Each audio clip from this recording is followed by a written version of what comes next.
Welcome to this live proceeding of the National Assembly. Yet another session to debate the Constitution of Kenya Amendment Bill 2020. The House will be debating it for the second reading, and should the members complete the second reading, then the bill will be debated once more in the Committee of the Whole House, and thereafter it will be debated for the third reading. But also this afternoon, the member for Imenti North, Honorable Abdul Rahim Dawood, will ask the Cabinet Secretary for Lands and Physical Planning what is the current ownership status of a parcel of land, LR number Ntima Igoki stroke 1769 in Gakoromone area in North Imenti constituency, which was subdivided. Could the Cabinet Secretary provide details of persons who have illegally acquired or occupied the said land? And also, could the Cabinet Secretary undertake to institute action against those who facilitated the illegal transfer processes? And finally, are there plans by the ministry to ensure that the title deeds illegally acquired are revoked and land reverted to the community for public use? The question by the Honorable Member Rahim Dawood will be replied to before the Departmental Committee on Lands. The member for Dadaab constituency, Honorable Dr. Mohammed Wale, will ask the Cabinet Secretary for Transport, Infrastructure, Housing, Urban Development and Public Works what is the status of the implementation of the Garissa-Liboy Harbour Road A13 project with regard to road designs and funding. If you're just joining us, and there is some activity at the door, we can see the Sergeant at Arms, the mace is also the Speaker of the National Assembly, Honorable Justin Muturi, has stepped into the chambers. Now I will hand you over for this live broadcast of the National Assembly proceedings, brought to you by the Parliamentary Broadcasting Unit in conjunction with the Kenya Broadcasting Corporation. This broadcast is available on Bunge TV as well as YouTube. Good afternoon.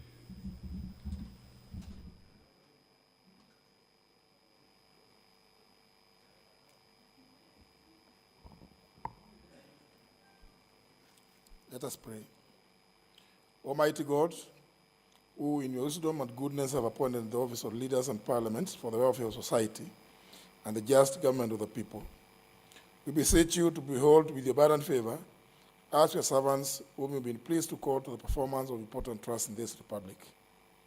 Let your blessings descend upon us here assembled, and grant that we treat and consider all matters that shall come under our deliberation in so just and faithful manner as to promote your honor and glory, and to advance the peace, prosperity, and welfare of our country and of those whose interests are committed to our church. Amen.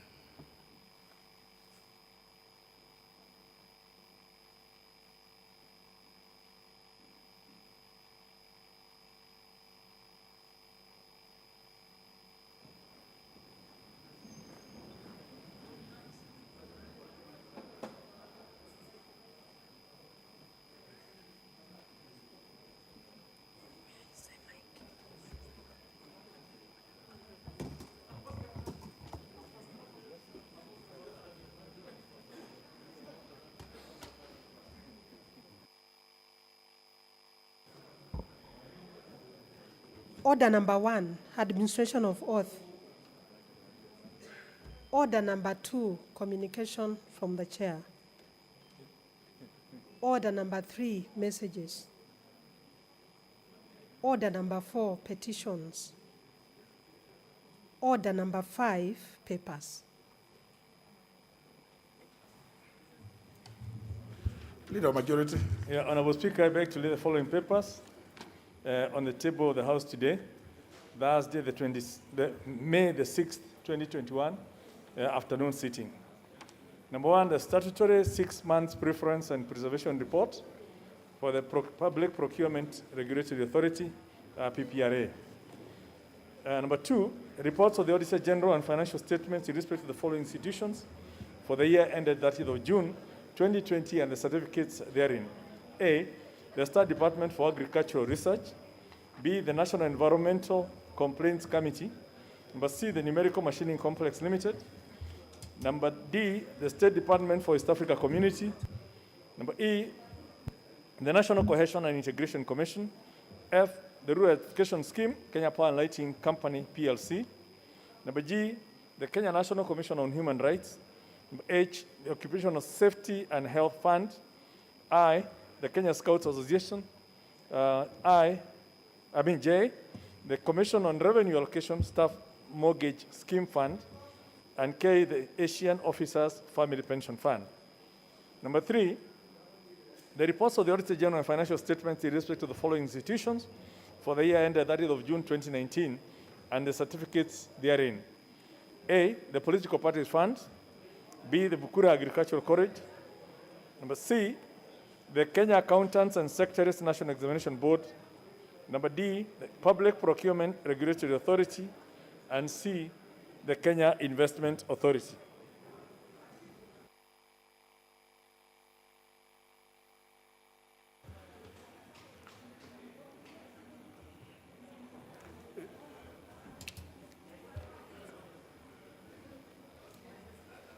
Give me a copy of the order paper.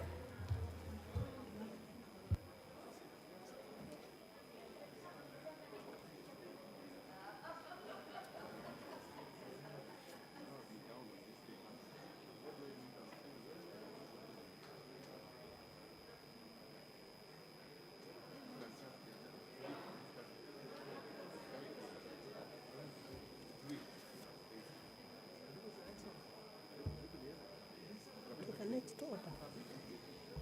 Order number 6, notices of motion. Order number 7, questions and statements.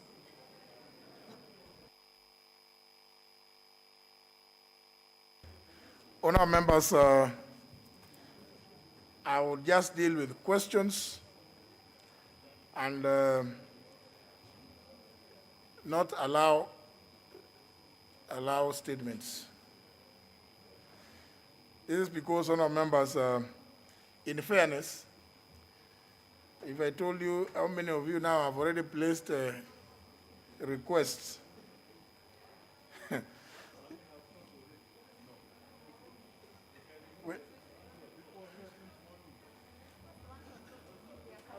oh, there are some people who have already spoken and I can see their names. I know I can tell that some names of which are here.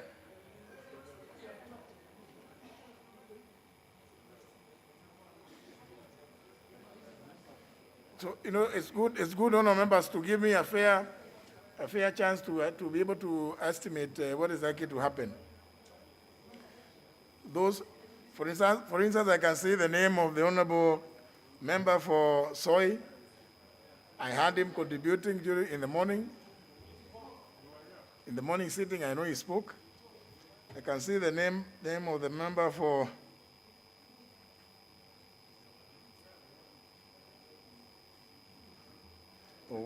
the member for Keses, his name was on top, but he has spoken. But we have removed your account.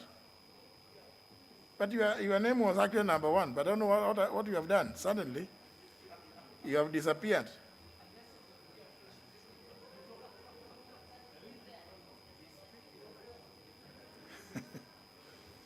Very well. We'll just deal with the questions and the segment for statements. I think we'll take it to next week. Because one of our members, I can see the total number of requests are in excess of 95. In excess? although some of them have names of persons who have already contributed. First question by the member for North Imenti, Honorable Rahim. Thank you, Mr. Speaker. Mr. Speaker, I'd like to ask question number 145 of 2020 to the Cabinet Secretary for Lands and Physical Planning. Mr. Speaker, one, what is the current ownership status of parcel of land LR number Ntima Igoki 1769 in Gakoromone area in Nodimenti constituency, which was subdivided into land parcel number Ntima Igoki 5980 and 5999 on 8th of April 1999, and who were the original owners? Number two, Mr. Speaker, could the Cabinet Secretary provide details of persons who have illegally acquired or occupied the said land? Number three, could the Cabinet Secretary undertake to institute action against those who facilitated the illegal transfer processes? Number four, are there any plans by the Ministry to ensure that the title deeds illegally acquired are revoked and land reverted to the community for public use? Thank you, Mr. Speaker. A question to be replied before the Committee on Lands. Next question is by the member for Dadaab, Honorable Duale Mohammed. Dr. Mohammed Duale. Member for Dadaab. Where is, oh, just give the member. This way, that one.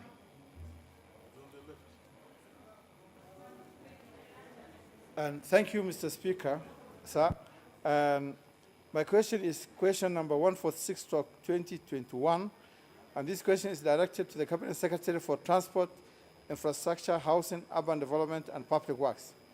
One, what is the status of implementation of the Garissa-Liboy Harhar Road project with regard to road design and funding? Two, could the Cabinet Secretary explain why there have been inordinate delays in the construction and upgrading to bitumen standards of Garissa-Liboy Harhar Road A13 in Garissa County? Number three, what measures have been put in place by the Ministry to ensure that the said road project commences, and state what the expected completion date will be? Thank you, Mr. Speaker, sir.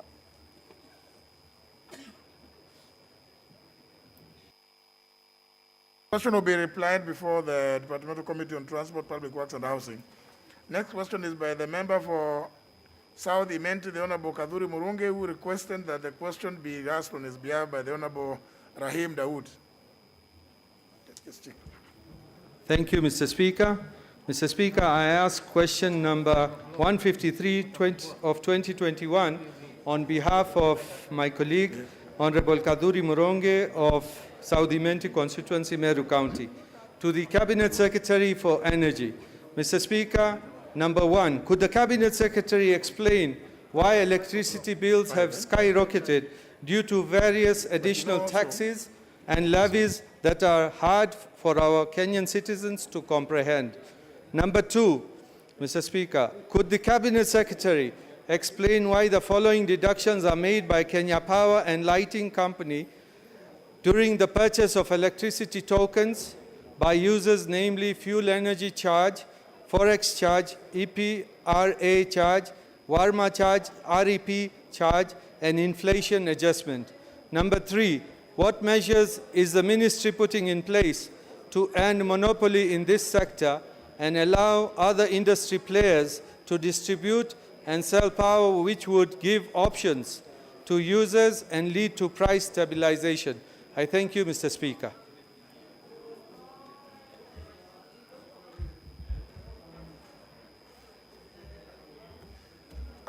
Question will be replied before the Departmental Committee on Energy. Last question by the member for Mwingi West, Honorable Nguna. Honorable Nguna.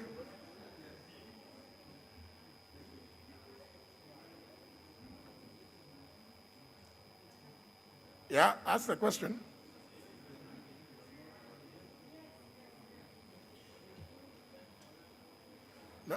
No, there's nothing to adjust there. Just wait to be given the mic. It's not, oh, it's working now, Mr. Speaker. Thank you, Mr. Speaker, for the opportunity. Mr. Speaker, I want to ask question 154 of 2021 to the Cabinet Secretary for interior and coordination of national government.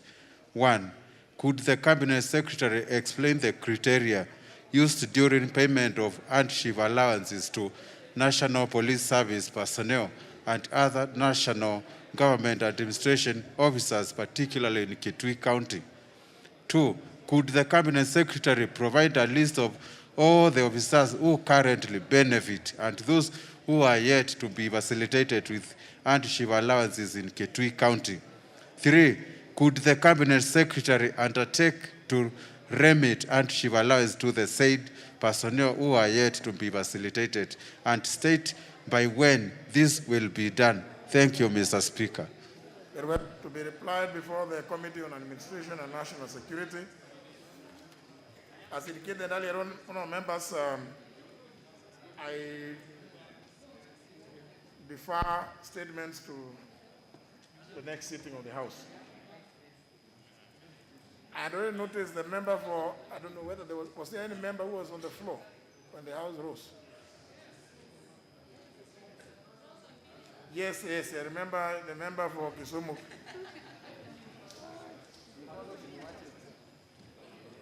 Sorry, Honorable Leader Majority. Thank you, Speaker, for giving me... Sorry. There's one statement, only one crucial statement. Thank you, Honorable Speaker. Honorable Speaker, pursuant to the provisions of Standing Order number 44.2a, I rise to give the following statement on behalf of the House Business Committee, which met on May the 3rd, 2021, to prioritize business for consideration. Honorable Speaker, I wish to officially welcome members back from the recess which we had to take in compliance with the Ministry of Health guidelines. Also noting that we were able to hold our special sittings on Wednesday and Thursday last week to consider several key motions. Most importantly, we've considered and are still considering the Constitutional Kenya Amendment Bill of 2020 at great length, and I'm happy that a majority of the members who wish to contribute have already done so or will be able to do so in the course of this afternoon. Honorable Speaker, during the afternoon sitting of Tuesday next week, we shall be considering the following bills. The Public Fundraising Appeals Bill of 2019, the Kenya National Library Service Bill of 2020. We've also scheduled the following bills for debate as second reading. The Narcotics, Drugs, and Psychotropic Substances Control Amendment Bill of 2020, the Wakfu Bill of 2019, the Social Assistance Repeal Bill of 2020.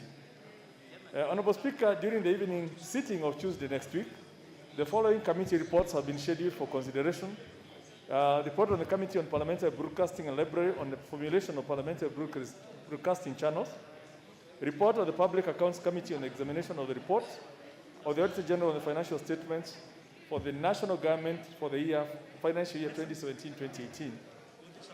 Report of the Finance and National Planning Committee on inspection visits to the Kenya Revenue Authority offices to ascertain the impact of revenue enhancement initiatives on revenue collection.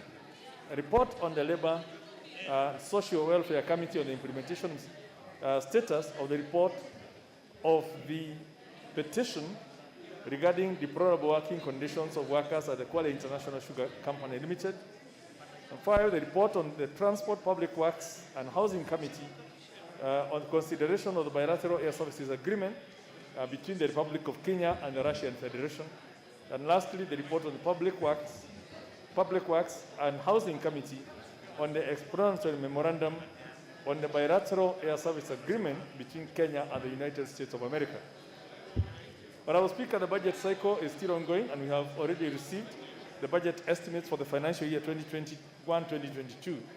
The Departmental Committee and the Budget and Appropriation Committee will be required to fast-track consideration of the estimates, given the short timelines we are working with. This is because the House adopted a motion altering our calendar to reduce our May recess by a week to allow the House to expedite with the urgent business. Honorable Speaker, in accordance with the provisions of Standing Order 42A, 5 and 6, I wish to convey that the Cabinet Secretary for the National Treasury will appear before the Departmental Committee on Finance and National Planning on Tuesday, the 11th of May, to answer number 1, question 071 of 2021 by the Honorable Samuel Atandi on the status of the emergency facility created following the collapse of Imperial Bank and Chase Bank. Question number 320 of 220 by the Honorable Zuleika Hassan on the pension dues owed to specific retired civil servants from Coast Region. And lastly, question number 133 of 2021 by the Honorable Godfrey Otsotsi on the declining national revenue performance and other issues relating to the management of the Kenya Revenue Authority. Madam Speaker, the House Business Committee will convene next week to reschedule the business for the coming week. And I now wish to lay this statement on the table of the House. Thank you. Very well. What is your point of order? Speaker, thank you. I know there are modes of communication in this House, Mr. Speaker. One of which is the communication you also made last week and on the ruling and the procedures of this House, Mr. Speaker. But we have been also having communication from your office or the office of the whip. Today, particularly, Mr. Speaker, we have received SMSs claiming that we converge here by 2 for the purposes of voting. Mr. Speaker, I wish to seek your clarification on whether this message is true, and if it is true, Mr. Speaker, based on your ruling that we'll be discussing this, we'll be debating this matter until almost all members are over. What would you advise on this particular text, Mr. Speaker? I thank you. Now, the communication has not come from me. So you want me to comment on communication that has come from the streets? Because you have not said where it has come from. But anyway, be that as it may, remember, I have given my ruling with regard to how the debate will continue. It is only the House itself, through a resolution, that can order that, in keeping going by the rules of the House. Yeah? If, for instance, many of you may desire that you conclude, then the Speaker cannot insist that you continue talking. All I would do is to put the question. And then depending on how you vote, that will become the decision of the House. Yeah, Honorable Angeno. So just be satisfied with the fact that you can see me on the chair, and I still remember what I ruled. Very well. I'm informed that the member for Kisumu County was the one on the floor. I don't know what's the balance of time. What's the balance? How much?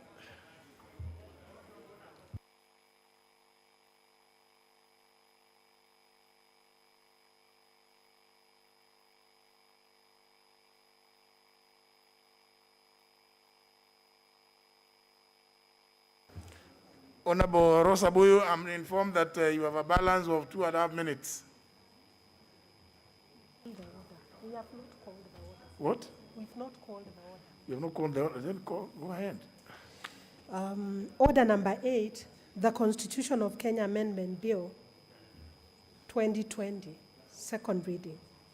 Yes, Honorable Rosa Akinyibuyu. Mr. Speaker, thank you for giving me an opportunity to continue with what I was saying before we went for lunch.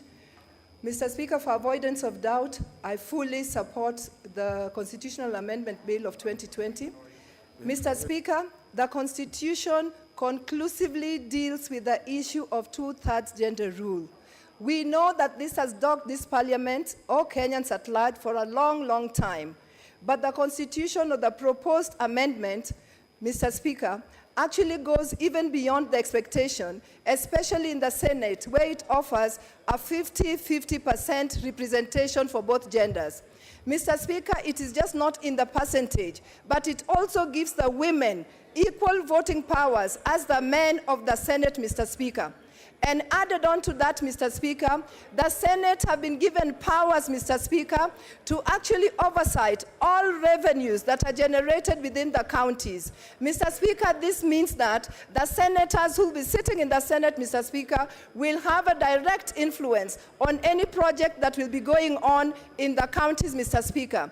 In mind, I read Article 43, Mr. Speaker, where we have the right for housing, the right for comfortable housing, Mr. Speaker, right for water, all the rights that really affect the women and the men in the grassroots will actually be affected by the senators in this amendment. Mr. Speaker, if you look at the National Assembly, Mr. Speaker, the proposed amendment also offers a mechanism in which people or women will be nominated into the National Assembly. Mr. Speaker, I dare say that in 2007 and in 2013, both years when I contested and actually received so many votes, I could not be nominated because there was no mechanism. But now the Constitution gives us a mechanism so that whoever is nominated into the National Assembly comes with a whole lot of supporters behind them, Mr. Speaker. And this will give a strong voice to the women who will be nominated. Mr. Speaker, I want to say again that I support and fully support this Constitution amendment. Thank you. And I think the staff that are dealing with the equipment, they must stop, playing around with the machines.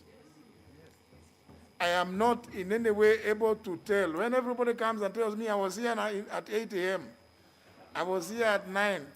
Now, how am I able to confirm that? Surely, I am aware that by the time I arrived in this building, I found some 4 members at 8:30. But I am aware that all of them contributed in the earlier sitting. But I remember finding them hovering here, somewhere here as early as 8, it is true. But I have no way of knowing with this machine. But when I sat here, the first person whose name I saw was the one of the Honorable Mishra. But it has disappeared, I don't know how.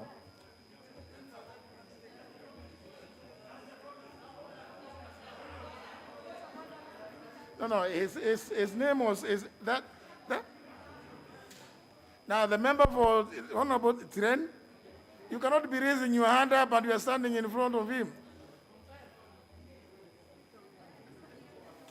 So the Honorable Mishra, because and that's why I'm saying, please, honorable members, don't come to tell me you are here at 8. I have no way of confirming that here, from the screen here. There are some of you who have said that you left your accounts and you don't know who removed them. Now, how would I solve that kind of situation? Even if so many of you are saying that, are answering in the affirmative that it is true. If I were to now listen to all that, who do I say is the one who was first?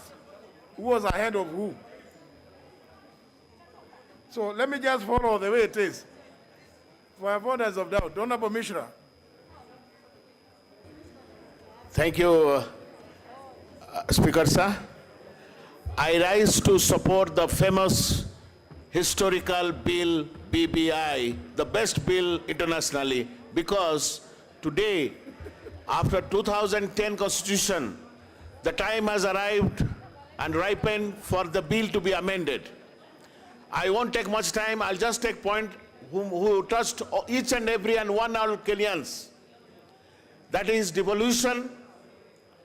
That is the revolution in ethnicity, that is inclusivity.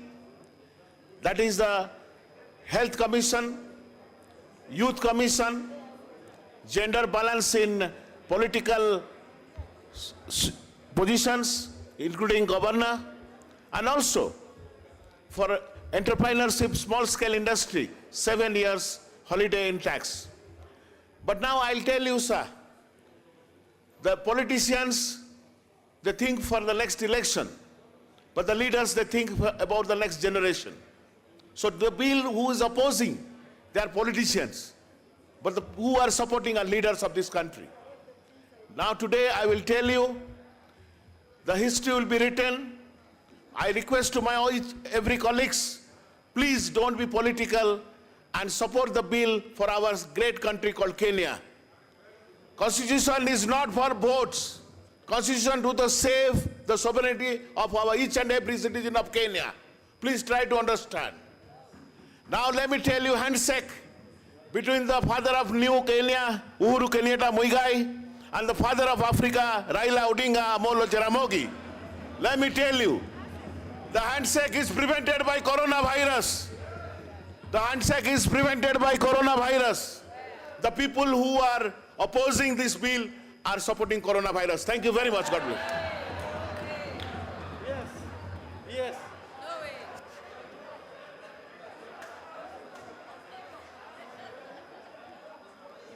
Member for Gitui South.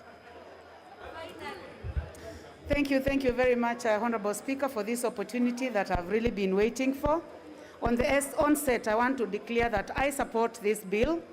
Honorable Speaker, it is still fresh in our minds when the Honorable Uhuru Muigai Kenyatta and the Honorable Raila Amolo Odinga stood on the stairs of Harambee House and had the handshake, the greatest handshake of our time, Honorable Speaker. Why do I call it this? Because our country was divided with those who felt that they were the winners. And our own counties, our own constituencies, our own villages, Honorable Speaker, were divided by those who felt that they were the winners and those who felt that they had also won. This handshake, Honorable Speaker, brought many, many more handshakes on the ground, many, many more hugs that made the difference, that brought peace in this country, that has caused so much change with regard to development, that gave peace to business community to be able to work, Honorable Speaker.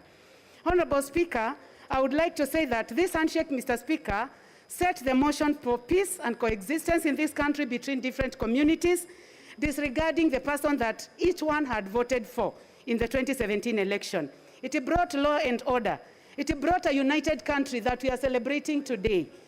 It brought a comprehensive reform process that we are seeing today that has given this country a proper trajectory towards good development. Honorable Speaker, based on this, we got the Presidential Task Force on BBI that presented its recommendations that have now led to the document that we are discussing here. Mr. Speaker, this document was taken to Wajiko.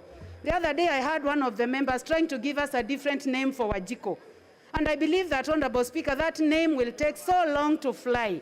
Wagendo, Ogendo, trying to give us a different name. This document was given to Wajiko, the citizens of this country, the civil society, the faith-based organizations, CBOs, churches, private sector, and other experts who made it better. It was signed by over 1 million, Honorable Speaker, so many more.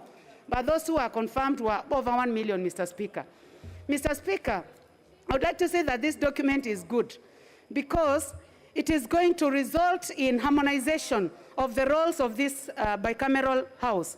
Mr. Speaker, we have been in this parliament, those of us who have been lucky to be here in the 11th parliament and the 12th parliament, the sibling rivalry, the mediation meetings for bills that were so difficult because one house has decided that it is a no, no matter how good it is. This BBI bill, Honorable Speaker, gives the clear roles of the National Assembly and clear roles of the Senate, such that it stops the sibling rivalry that we have been experiencing, Honorable Speaker. Mr. Speaker, this document brings the intention of the Honorable Uhuru Muigai Kenyatta of bringing a united country together with the Honorable Raila Amolo Odinga. Honorable Speaker, replacing pure presidential system with an hybrid system, where honorable members of this August House, Honorable Speaker, will have a chance to become cabinet secretaries as part of the executive. Mr. Speaker, we have been suffering here trying to respond to questions. And when a member, on behalf of a cabinet secretary, when a member asks another question or a question beyond the one that was asked to the cabinet secretary, all a chair can say is that I'll consult.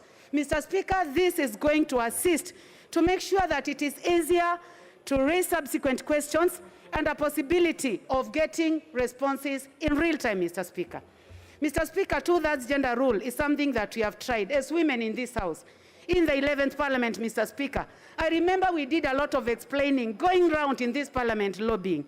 Mr. Speaker, we held a dance for the male members of Parliament to try to explain to them why it is important to have more women in this House. We tried to come up with a bill associating it with Duale 1, Duale 2, Duale 3, in the hope that it was going to get more buying in. Mr. Speaker, now this has been sorted out by this BBI document that we have. Having women in this House, Mr. Speaker, we have evidence that we respect men for what they do. But we also agree that women are able to do as much as men can. Honorable Speaker, Mr. Speaker, talking about the Senate, give me a chance to speak, you spoke. The Senate, Honorable Speaker, will have 47 men and 47 women. They will not just be decorating that House, Mr. Speaker. A time has come when we need to know the women's vote in the Senate, and they cannot vote. Honorable Speaker, they'll have equal role in the identification of projects in their counties. They'll also be able to vote, Honorable Speaker, in equal terms with the honorable members of Parliament.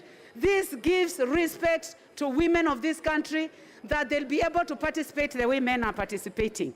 Honorable Speaker, at the same time, I've heard that women saying that they'll be moved from the National Assembly to the Senate. Mr. Speaker, they can choose also to be here and identify single constituencies. And this will give them an opportunity, Mr. Speaker, to also serve and maybe be identified in the executive. Honorable Speaker, I can see my time is up. I would like to say that 35% going to Kitui County and money going to wards. Honorable Speaker, because of that, I support this document, which is going to bring peace in this country and which is going to give this country the best trajectory to development without caring where someone comes from, without caring our tribes, without caring the people we associate with. And I would like to thank the Honorable Raila Amolo Odinga and the President Uhuru Muigai Kenyatta and Kalonzo Musyoka. Thank you, Honorable Speaker. Honorable Junet. Thank you, Mr. Speaker.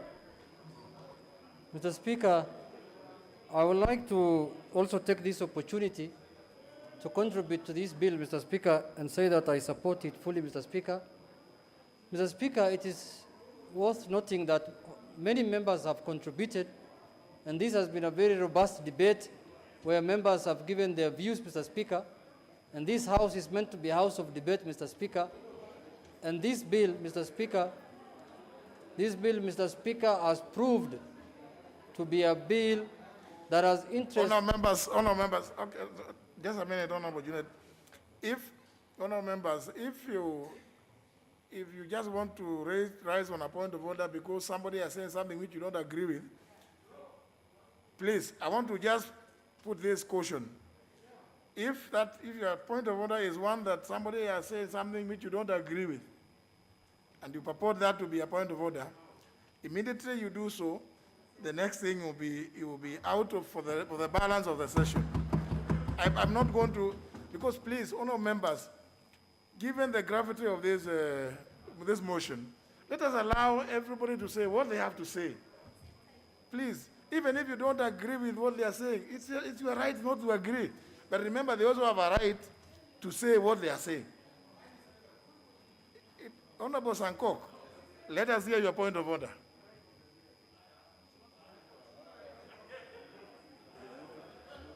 Honorable Speaker, I just wanted to seek your guidance if he is speaking as a promoter of the bill or as a member of Parliament, Honorable Speaker, because he's a promoter of this particular bill. That is what I want just to request. Thank you, Honorable Speaker. He is at liberty to contribute in either capacity or both. Proceed. That's not exactly the same.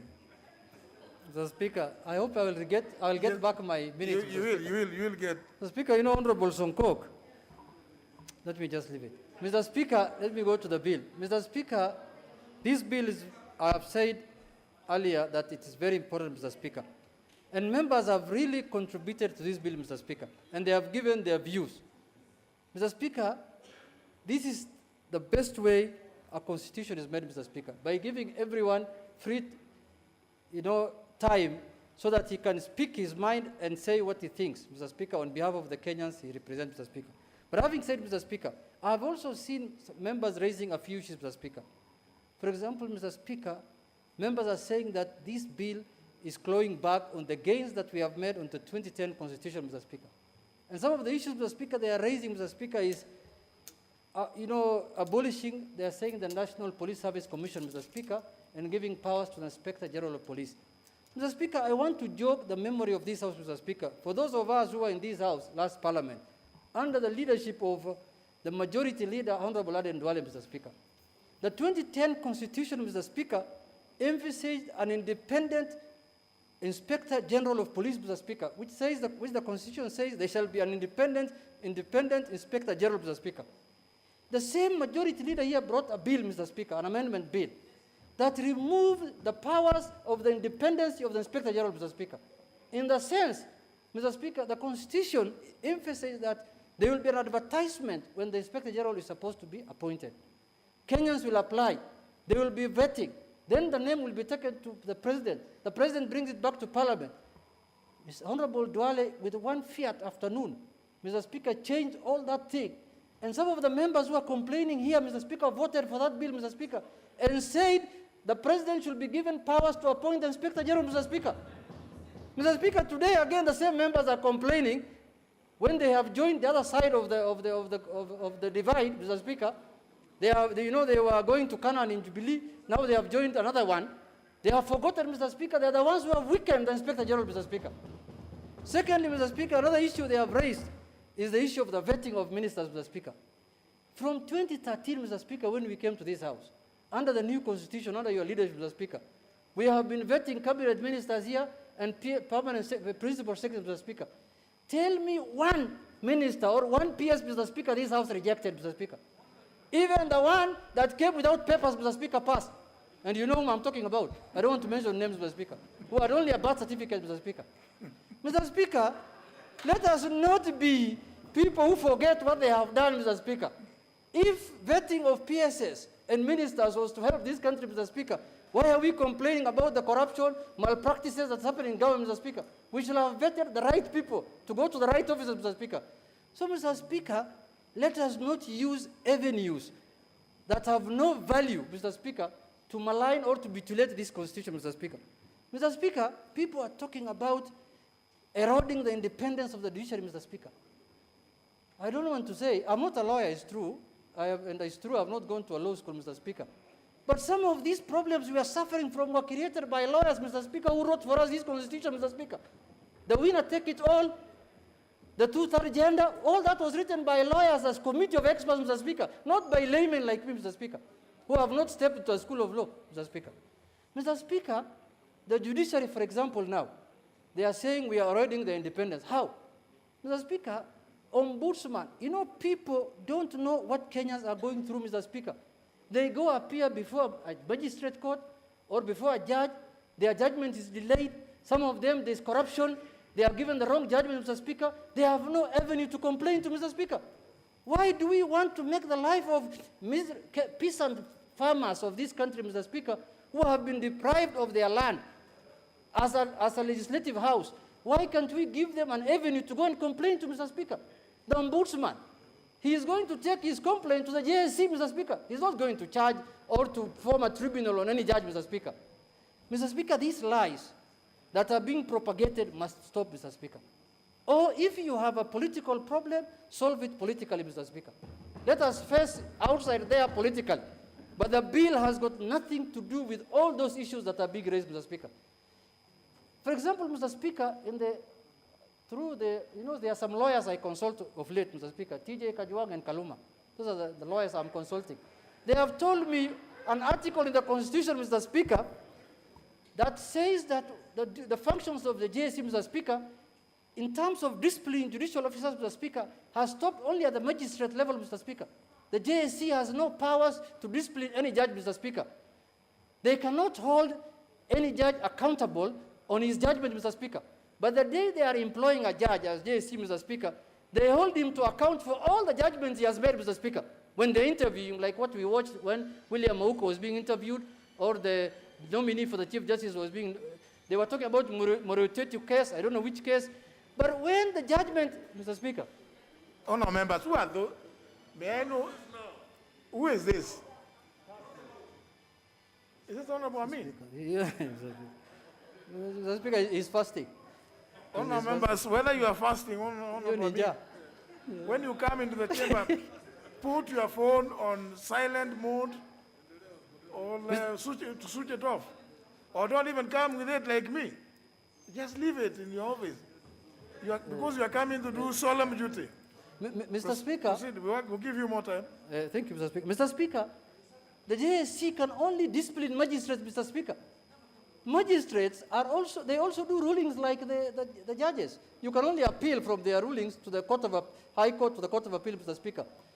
If, Mr. Speaker, you know, in this country, Mr. Speaker, the executive is held to account through an election every 5 years, Mr. Speaker. You elect the president, who is the head of the executive, Mr. Speaker, and if he doesn't run his government well, you can throw him out. Members of the legislature here, Mr. Speaker, are held accountable by the people through an election, Mr. Speaker. If you don't perform according to what your constituents require, they will throw you out, Mr. Speaker. Where do we hold our judiciary accountable, Mr. Speaker? We don't want to empower the JSC. That's what BBI is proposing. We don't want to have an ombudsman, Mr. Speaker. And you know the kind of problems this country has got. You have your extra 3 minutes. Thank you, Mr. Speaker. Mr. Speaker, you know the kind of problems this country has gone through bad judgments, Mr. Speaker, by certain judges, Mr. Speaker. Even some of them have been sacked because of corruption, Mr. Speaker. Mr. Speaker, let us not throw the baby with the bathwater because of politics, Mr. Speaker. Political, issues, we will sort them out politically. But issues that are going to make this country economically, politically, and socially stable, Mr. Speaker, we must look at them in a bipartisan manner. We must look at them in a way that is led by wisdom, Mr. Speaker, because this country is bigger than all of us, Mr. Speaker. Today you may think this bill is being supported by the President, by the former Prime Minister, by the Prime Minister Raila Amolo Odinga, by so-and-so. That is today, Mr. Speaker. This bill is supposed to cure issues that this country has suffered from for the last 50 years, Mr. Speaker. Inclusivity, Mr. Speaker. We have been having a government for the last 8 years, Mr. Speaker, that is run by 2 people, Mr. Speaker, and 2 communities. If you look even the establishment in government, Mr. Speaker, the first time of Jubilee, when you appoint somebody from Mount Kenya, the other one is from Eldoret, Mr. Speaker. You will never see any other name, Mr. Speaker. Mr. Speaker, under this BBI, when it goes through, Mr. Speaker, we are going to have an inclusive government where we are going to have a president, we are going to have a deputy from another community, a prime minister from another community, a deputy prime minister from another community, another deputy, so that, Mr. Speaker, I have to see the face of somebody I think is my person in that government, Mr. Speaker. Otherwise, if you continue the way you are continuing now, Mr. Speaker, you remember we declared 2 states in this government, Mr. Speaker, in this country. The Republic of something and the Kenyan Republic. We are almost going away, Mr. Speaker. But, Mr. Speaker, these are the ills that this bill is trying to cure, Mr. Speaker, and I urge this House to support, Mr. Speaker. Let us not forget where we have come from, Mr. Speaker. Let us not be people who don't know where they are going, Mr. Speaker. With those few remarks, Mr. Speaker, I support, Mr. Speaker. Very well. Just sometimes, if we are all debating the bill before the House, sometimes it's good also to educate one another. There are proposals. Those of you who have looked at the bill, not what is in the social media or in the newspapers, you will notice that there are proposals to delete and or repeal the provisions relating to Articles 152, 154, 155, and 156. That is the proposal. And I'm saying this because Honorable Junet has touched on it. But there has been no proposal to amend Article 132. those of you who have read the Constitution and understand it will immediately understand what I'm referring to. That in Article 132, it's the functions of the President. It is to appoint, and with the approval of the National Assembly, Cabinet Secretaries, Secretary to the Cabinets, Principal Secretaries, and the Attorney General. That has not been touched. So sometimes people may, these are things, it is the truth. It is the truth, honourable members. If you look at the Constitution, you'll see that those provisions in 132 have not been touched. So, but because we are discussing the bill, not what is in the social media. Let's hear from the member for Lamu East.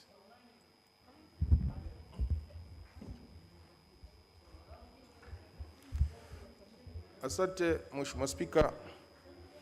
Mheshimiwa Spika, nataka nichukue fursa hii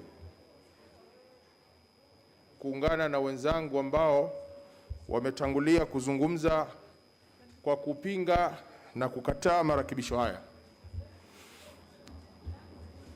Mheshimiwa Spika, vile vile nataka niseme ya kwamba nchi hii inawashukuru pakubwa Mheshimiwa Raila Odinga na Mheshimiwa Uhuru Kenyatta kwa kunyamaza lile fujo ambalo lilikuwako nchini.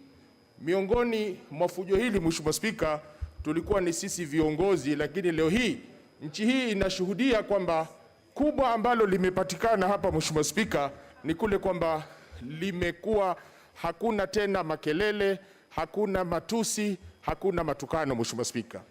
Lakini ukweli ni kwamba, Mheshimiwa Spika, tunalolijadili mbele yetu hapa ni swala la uchumi na ni swala la mazingira ama miundo msingi katika nchi yetu ya Kenya, Mheshimiwa Spika. Ukweli ni kwamba, Mheshimiwa Spika, haya yote ambao yako mbele yetu tunaojadili kama wabunge tulipewa fursa hii ni mambo mazuri, Mheshimiwa Spika, tunapoyaona na tunapoyasoma, Mheshimiwa Spika. Lakini ukweli ni kwamba, Mheshimiwa Spika, haya yote yanahitaji kutekelezwa baada ya kupitishwa na bunge hii, Mheshimiwa Spika. Na kwa mtazamo wangu, Mheshimiwa Spika, nikiwa kama Mkenya, nikiwa kama kiongozi ambaye niko na ninaishi katika nchi hii, Mheshimiwa Spika, ni kwamba yote haya yatahitaji fedha za kuweza kuendelezwa. Kwa mfano, Mheshimiwa Spika, iwapo twapanga kuongeza maeneo bunge 70, Mheshimiwa Spika, ina maana kwamba ni lazima kuwe na fedha ambazo zitaendesha maeneo bunge haya kama vile yanavyoendesha maeneo bunge mengine, Mheshimiwa Spika. Vile vile, Mheshimiwa Spika, sote twajua na twafahamu namna uchumi wa nchi hii namna ulivyo, Mheshimiwa Spika. Mwisho ya haya yote, Mheshimiwa Spika, ni kwamba mimi na wewe, Mheshimiwa Spika, na wengineo watalazimika kutoa ushuru wa ziada, na ili hali tunauelewa uchumi ambao tuko nayo kuweza kuyatekeleza haya, Mheshimiwa Spika. Hakuna kiongozi, Mheshimiwa Spika, ambaye atakataa mazuri yaliyoko katika marekebisho haya, Mheshimiwa Spika. Lakini Mheshimiwa Spika, hofu yangu kubwa ambayo nataka Wakenya wanifahamu ni kule kwamba yatakapopitishwa haya mazuri ambayo tunayajadili, Mheshimiwa Spika, ni kwamba utekelezaji wake na tunavyoijua nchi ilivyo hivi sasa, ilivyokumbwa na chungu mzima ya madeni, ni kwamba lazima hatua za ziada za kuhakikisha kwamba ushuru umeweza kupatikana kuweza kuwatekeleza haya, Mheshimiwa Spika. Kwa maana hiyo, Mheshimiwa Spika, nasimama kupinga kikamilifu haya marekebisho, Mheshimiwa Spika, kwa hofu ya kwamba huu ni mzigo ambao utaenda kwa wananchi baada ya marekebisho haya, Mheshimiwa Spika. Kwa haya machache, asante Mheshimiwa Spika. Thank you. Honourable members, if you can take a little time like him, 3 minutes. Member for Tiati.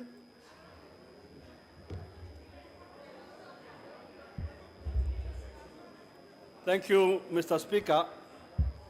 Mr. Speaker, I want to, from the outset, say that I am proud in supporting this bill.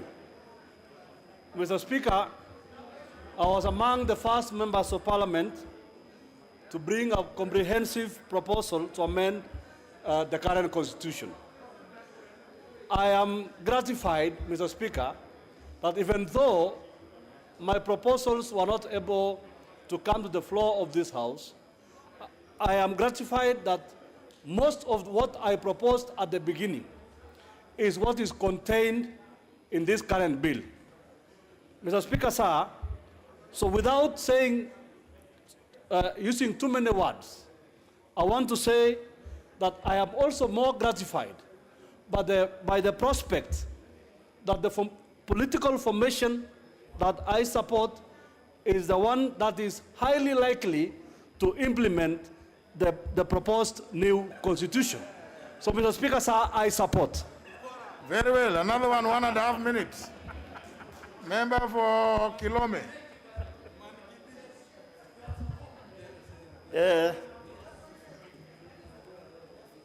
Thank you, Mr. Speaker. I thank you for this opportunity to register my contribution to this bill. On behalf of the people of Kilome, I support this bill strongly with reasons. One, Honorable Speaker, the duty of the President of this Republic is to promote and enhance the unity of our nation. And as it is in Article 131(2), Kenya broke into course in the immediately after elections, that is 2017 general election, and the President of this Republic opted for a handshake with Honorable Raila Odinga to put the nation together. There has been several general elections where we lose lives, properties in this country. And this bill will do the necessary to curb all this problem, which also incurred in 1992, 1997, 2007, and 2017. I support this bill because its main concern, among others, is to foster peace and unity. I can attest that I was a victim, 2017, where I was nearly killed. I was with Honorable Mboy, a member of this parliament, when we were trying to resist after the cause erupted. So I support this bill because it will bring peace and prosperity for the sake of the nation. Honorable Speaker, this bill is also seeking to strengthen devolution. Kenyans want better services delivered and development projects to receive enough oversight to prevent wastage and corruption. The provisions in this bill to strengthen devolution, obviously, that moving from 15% to that 5%, I'll be very committed to this bill that my county, Makuenik, will receive that 5%. And at the same time, there is the provision of World Development Fund, which actually was the 5% World Development Fund was a suggestion by the Wiper movement party, headed by His Excellency Kalonzo Musyoka, and it was well captured in this bill. So I strongly support this bill. When it comes to equal representation, this bill seeks to introduce proportional representation system which advocates for political equality. The principle of one man, one vote will allow each citizen to exert an equal influence on the formation of representation in their respective localities. As a consequence of attaining this principle, this bill has strategically assigned a number of seats to regions and constituencies in proportion to their population. For instance, we have a constituency by the name Rilu, which is being represented by one member of parliament with a population of 500,000 people, while we have other constituencies in northeastern with less than 40,000 people. who being represented by only one member of parliament. So by, by this bill, we attain a fairer representation in the addition of 70 constituencies. Personally, my constituency was in verge of being scrapped. So my people of Kilome are now assured that the constituency will be retained, since it will be protected through this bill. And that is also one reason that services from my constituents will be guaranteed. The issue of the youth. Everybody is talking of the youth. The future of this country is the youth. We have the health issue where, after you have been able to secure the health loan, most of the students, after completion of their studies, have faced it rough to repay back. But now they have a period of at least 4 years to strategize themselves to cushion the problem, and then later be able to pay the same. As I continue to summarize, because of the time, and also want to give other members time to contribute, the issue of the CDF, as we speak now, the schools are opening by next week. Most of the parents in my constituency will be rejoicing all the way because of the funds, that is the bursaries, which will assist their siblings to do the necessary. And in this bill, CDF has been well accepted. This time around, it will be constitutional. Most of the schools which have been constructed in my constituency, it is only through this fund. And now that it will be included in the constitution, everybody has a reason to support it 100%. Politics aside, this is a document which is very key to our future generations. I only urge my colleagues that let us not look into issues of 2022 and focus on this bill to assist our generations to come. And I strongly say I support this bill on behalf of the members, on behalf of the constituents of Kilome. Thank you very much. Member for Kitutu Chache North. Thank you, Mr. Speaker, for giving me a chance to contribute to this important bill. Mr. Speaker, there's nothing that can be prepared by human beings to be perfect. There's nothing that can be perfect. So what we should do is to weigh in the positive side of the bill and the negative sides of the bill. According to me, the positive side is much higher than the negative side. Mr. Speaker, for example, as one of the architects of the CDF, the fact that the CDF now has been anchored in our constitution, that's a positive development. They are having ward CDFs, ward constituency funds. That's going to help our people to realize some of the developments that we cannot be able to achieve right now with only CDF. The issue of giving our youth time off to pay whatever bursaries they have taken, whatever money loans they have taken from the government where they are in school, that's a positive development. The other positive development, Mr. Speaker, is that now, from now on, once this bill is gone through and is enacted as law, we will be distributing to the counties substantial amount of money, 35% of our national cake, which means we'll be sending money to the grassroots, because the counties, at the county level, that's the grassroots level. And with our CDF, which has been anchored in the Constitution, now we'll mobilize resources to develop our local areas. I would urge members of this House that we support this bill. We support it. If you have got an issue that you think has not been well addressed, you can bring a bill. We are allowed to bring a bill, a parliamentary bill, to address that issue. So for the time being now, let us support this bill. Let us allow each one of us to contribute, and because of that, I beg to support. Thank you. Thank you very much. 3 minutes is good.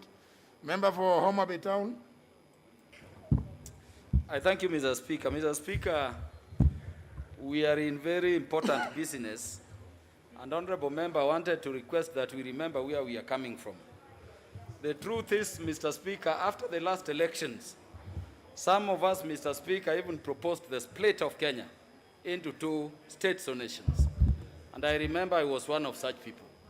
I want to thank His Excellency, the President and Prime Minister Raila Odinga for the handshake and where we are today. Mr. Speaker, the good things about this bill have been spoken to by virtually all members, and all Kenyans can easily read them. So because of scarcity of time, Mr. Speaker, allow me only to address those issues over which I see some small misunderstandings. And Mr. Speaker, these are the proposed clause 42, clause 43, clause 44, clause 61, clause 66, and clause 67 dealing with the National Police Service Commission. Mr. Speaker, I'm one member of Justice and Legal Affairs Committee who thought, and initially on the face of it, agreed that there could be a problem with these clauses. But Mr. Speaker, I've had occasion to look at them. Mr. Speaker, if I were to address clause 42 and clause 44, this is the vexed matter of the Judiciary Ombudsman and the power, Mr. Speaker, being given to the Judicial Service Commission, Mr. Speaker, to suspend. Mr. Speaker,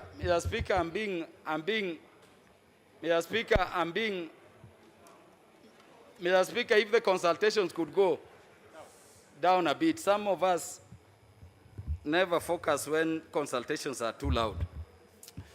Mr. Speaker, I'm an advocate. I still go to our courts. And Mr. Speaker, I'm one member of parliament who believes I'll retire in the judiciary. So I will not support anything that undermines the independence of the judiciary any day. In fact, Mr. Speaker, let me confirm that I'm possibly the only member of parliament sitting here today who has written a textbook on judicial independence. Mr. Speaker, clause 42 says the Judiciary Ombudsman will be a member of the Judicial Service Commission in ex officio capacity. How does that undermine the independence of that Judicial Service Commission? The Judicial Ombudsman is to investigate, to receive complaints, and to prosecute those complaints before the Judicial Service Commission. How will he perform that function we are giving him, Mr. Speaker, if we don't make him an ex officio member of the Commission? Mr. Speaker, it has been said the Judicial Service, the Judiciary Ombudsman will not vote. And Mr. Speaker, that is what we'll put in the legislation if you put at clause 44. Mr. Speaker, at clause 44, and I want to be heard on this, my own spouse is in the judiciary. I will be joining that judiciary. In clause 44, we are saying the Judiciary Ombudsman will be nominated by the President, and upon vetting or approval by the Senate, he'll appoint him. What is the problem with that? At the last clause of clause 44, it is being said that Parliament will enact legislation to give better effect to the provision establishing the Judiciary Ombudsman. What does that provision avail us, members? It means Parliament will now, under that legislation, make prescriptions, Mr. Speaker, in terms of how the President will reach the number of people to nominate from. So it will be in order in that legislation, Mr. Speaker, for Parliament to say the Judicial Service Commission or whichever body will invite applications, will shortlist, will interview, and will present the President a prescribed number from whom he can nominate. How can that be unconstitutional? It is not. And let me tell you, members, the problem we have in Kenya is a trust deficit. Go to the United States, Mr. Speaker, and you can Google it. go to the United Kingdom, the Scandinavian countries, all developed democracies. Is it not true that if you go to the United States, all judges, Mr. Speaker, are appointed by the president, having been initially nominated by him and then approved by the Senate? There is nothing like that. We still have Article 160 on the independence of the judiciary.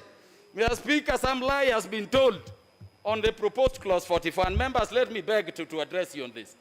It is being said that it is now being suggested in clause 43 that on the lodging of a complaint against a judge, Mr. Speaker, a judge can be suspended by Judicial Service Commission. Doesn't the law say, and have we not said as lawyers, that the Constitution cannot be read in bits and pieces? Are we amending Article 47, Mr. Speaker, which says that if there is a decision that can be advanced to you, you will be heard expeditiously, there will be reasonableness, there will be procedural fairness, there will be fair administrative action, and if it is adverse, you will be given written reasons. What am I saying in a nutshell? If there will be a problem in the disciplinary procedure of a judge, then that judge has recourse to the court under Article 47. Remember, honorable members, we are also not proposing amendments to Article 160 of the Constitution and 168 of the Constitution. 160 is on judicial independence. And you cannot remove a judge, if you look at sub-article 5 of 160, for anything he has done in good faith in the discharge of his functions. Mr. Speaker, under 168, the procedure for removal is there. I'm saying that these are falsehoods we are purveying for no reason. Mr. Speaker, I don't know whether my minute skipped, but I wanted to speak on Parliament, on SRC and National Police Service Commission. Mr. Speaker, I'm also National Police Service Commission, because I'm in charge of legislation I would request I conclude it. Mr. Speaker, when we moved with Honorable Koinange across the country, the police are saying they have a problem with promotions because they are being promoted by people who do not know their performance on the ground. And the police are asking that they want the OCSS and their commanders down there, people who know how they are serving the country, to be the ones to promote them. How do we have that power in Nairobi with people who are not in the service called a commission? Mr. Speaker, the police have hardship areas and soft areas. I give you an extra 3 minutes. Mr. Speaker, the Constitution at Article 165 says the Inspector General exercises independent command over the service. How does he exercise that command if when he says, Kaluma, we need your services in Mandera, when Kaluma is working in Mlolongo, Kaluma petitions the police commission, and that service cannot be given to Kenya, and then the matter stays for eternity. Mr. Speaker, this power on exercising disciplinary control on suspensions, and members listen to me, we went to some counties where some county commanders literally cried because they have made a decision to remove a member of the police service, a corporal or a constable. All they can do is to forward the file to the National Police Service Commission. We had a county where, Mr. Speaker, upon sending that file 6 months later, the police officer already recommended for removal by the boss is still with him there, accessing firearm, accessing ammunition, and the commander are saying, my life is in danger. That is why we are saying they will not discipline, but to the extent of suspension, before the National Police Service Commission removes, allow them to have them away. And you've been reading the media and seeing cases where the police constables and corporals facing disciplinary action are shooting their bosses. That is the situation. So we are saying the commission will continue to remove, but they can suspend immediately they make an adverse decision for their safety. And it is something the police have requested. Mr. Speaker, let me talk something on SRC.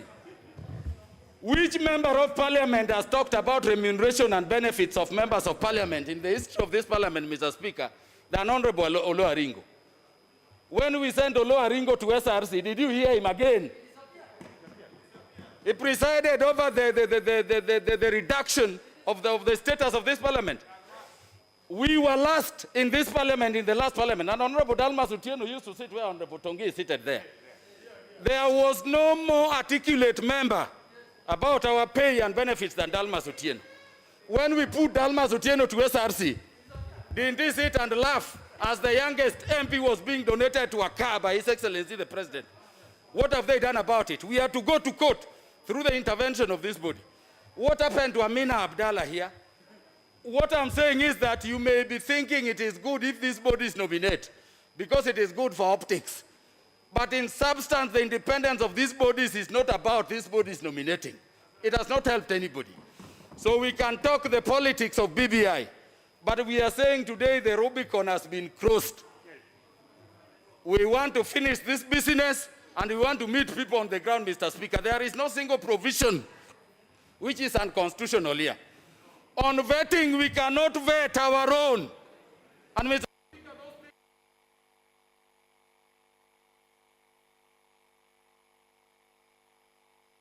Member for Nakuru Town East.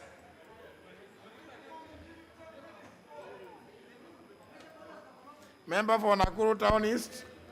Thank you, Honorable Speaker, for giving me this opportunity. Honorable Speaker, I come from a county that has suffered the worst in terms of the violence of the political violence. Honorable Speaker, it is sad that a few of our colleagues here, and I heard them saying that this is poison, this is a bullet. Honorable Speaker, just like the musician from Tanzania once said that he was ready to take a bullet for the girlfriend. Honorable Speaker, I am ready to take a bullet. I am ready to take that poison for the people of Nakuru Town East constituency and Nakuru County at large, as I support this. Honorable Speaker, people should stop selling fear. People should stop just lying all the time about a document. But I thank Honorable Speaker that Kenyans have learned. We were being told by the time lies goes around the world 7 or 10 times, the truth has not even dressed up to wake up in the morning. But finally, the truth has come out. And 43 counties out of 47 agreed with the document. Whether it was erroneous, whether it was the correct one, that is the document that was given by the institution that has been given that responsibility in the Constitution. So it is up to Kenyans to make a decision. But Honorable Speaker, Nakuru County, and I'm not saying this because some were saying that they talk as nationalists. I will talk as a person who comes from Nakuru County. And the benefits that Nakuru County, as a county, is going to get from this very noble idea. Honorable Speaker, my children and my grandchildren, I know they'll be sitting somewhere discussing and maybe praise and thank the President Uhuru Muigai Kenyatta and Raila Amolo Odinga for that very important handshake that gave birth to this bill that is before us. Whether it was them, the two of them, whether it is a popular initiative as it is said, Honorable Speaker, we support the document in its totality. And I want to thank you, Honorable Speaker. To be sincere, Honorable Speaker, I voted for you the first time in 2013. I voted for you again for a second time in 2017. Honorable Speaker, if you pick another seat, of course, in the exception of Nakuru Town East constituency, Member of Parliament, I will actually going to vote for you because of being a leader in this House. For so many years that you have been around, Honorable Speaker, you gave a ruling that was effective and complete. And of course, you're a lawyer yourself. And there's so many questions. We wasted, I think, a whole afternoon when you gave each and every member to raise the concern, the constitutional concern that they had. And they were the whole afternoon. And you gave us a ruling that was one of the longest ruling that you say. Honorable Speaker, our people will continue supporting this. Having 5 extra constituencies, Honorable Speaker, this is not something that I, as David Gikaria, I stand here and my people told me, go there and on behalf of the people of Nakuru Town East, support this document so that we can be able to get peace. First of all, first and foremost, nothing else other than peace.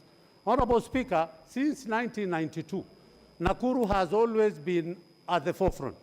People at the epicenter of fights, of violence, but for the first time, Honorable Speaker, in future going forward, that we will vote and wake up in the morning without asking who is your neighbor or what is happening to the next door.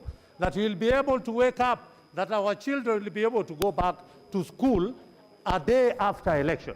Honorable Speaker, we have seen, if you look at the number of IDPs who are in Nakuru, and more so in my constituency, in a place called Canaan. That is the first Canaan that I ever saw. Because they still hope that one day they will be able to go back to their respective land, to their respective businesses. And so many of their children, Honorable Speaker, right now they are just hopeless hawkers in town because they never had an opportunity for them to be able to go to school. I don't want to go into the so many issues about, but Nakuru as a county, which is going to get an extra 10 billion shillings. Honorable Speaker, it is only a fool who would not want that kind of amount to come to us. I want to see services by the county. I want to see members of the county assembly.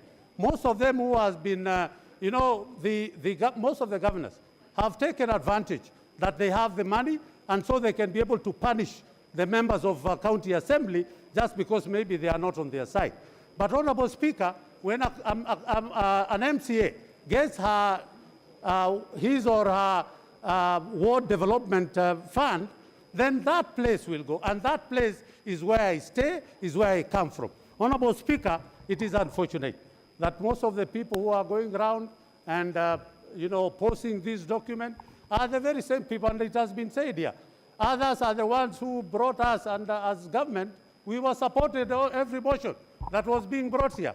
So, Honorable Speaker, it is wrong for you now just because we are on the other side, then you can be able now to start dancing the other way. It was very unfortunate that when Honorable Kemunya, a majority leader, was moving a motion, a procedural motion that we need to, others now are quarreling the majority. For what? And yet, we were the ones who are supposed to make decisions. Honorable Speaker, I want to say the Nakuru people have sent me, and they have told me that they want us this evening to vote so that this document can go to them tomorrow. And they also don't want so many days.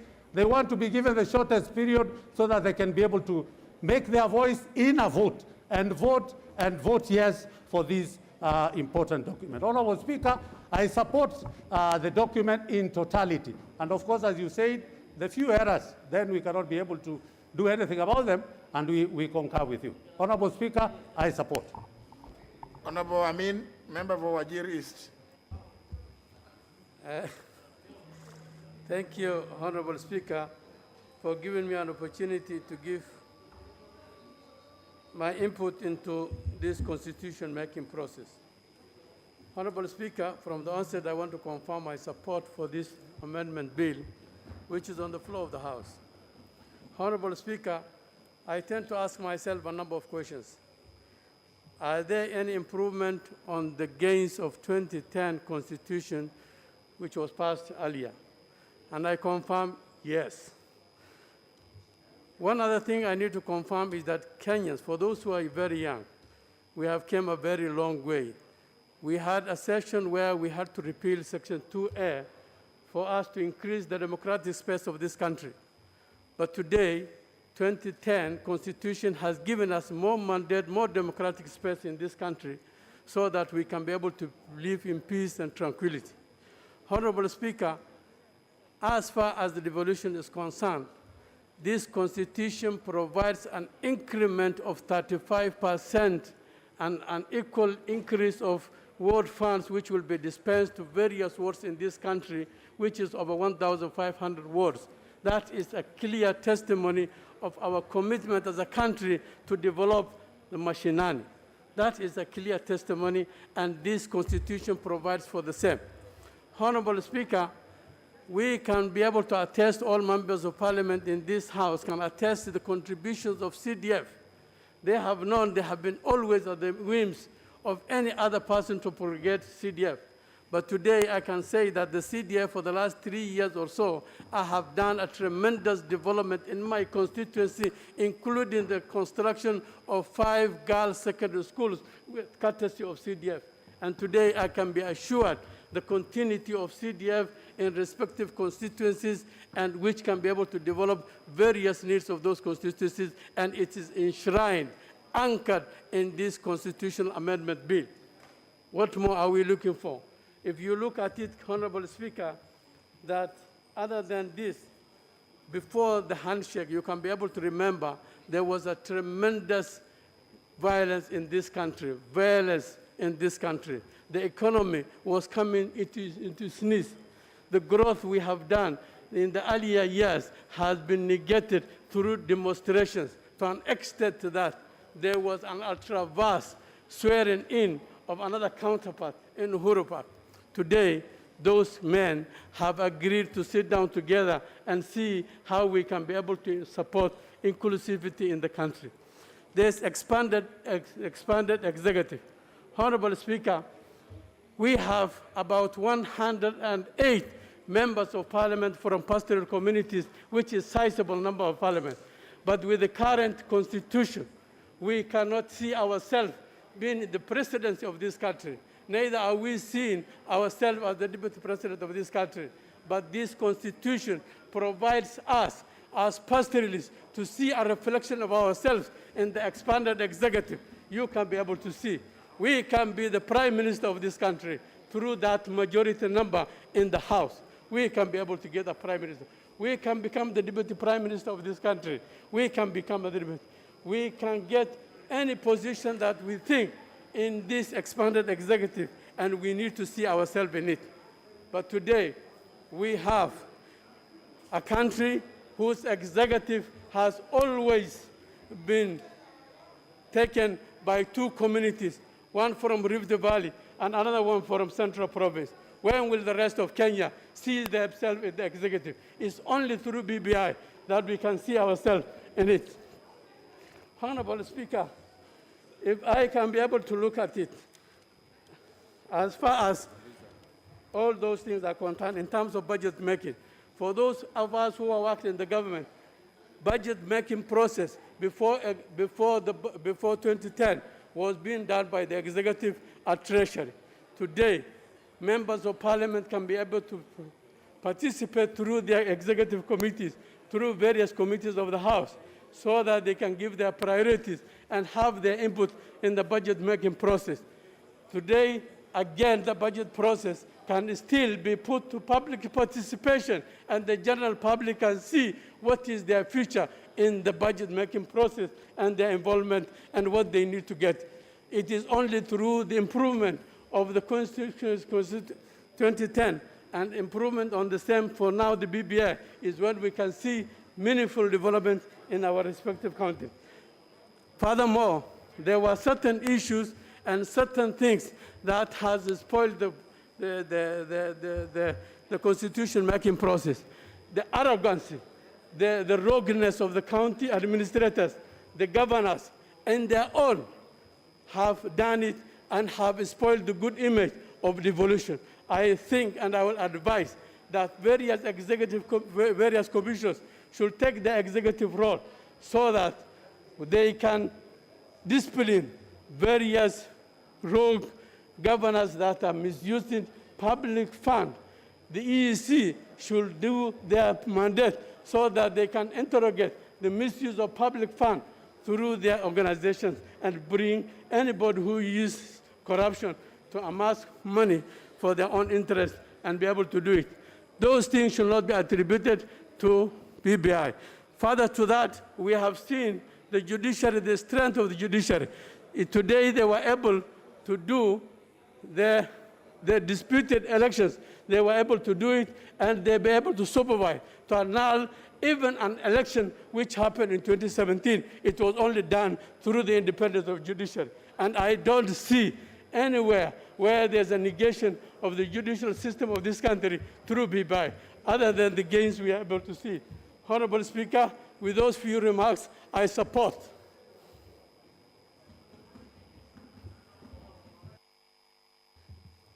Member for, I'm happy members are removing their cards.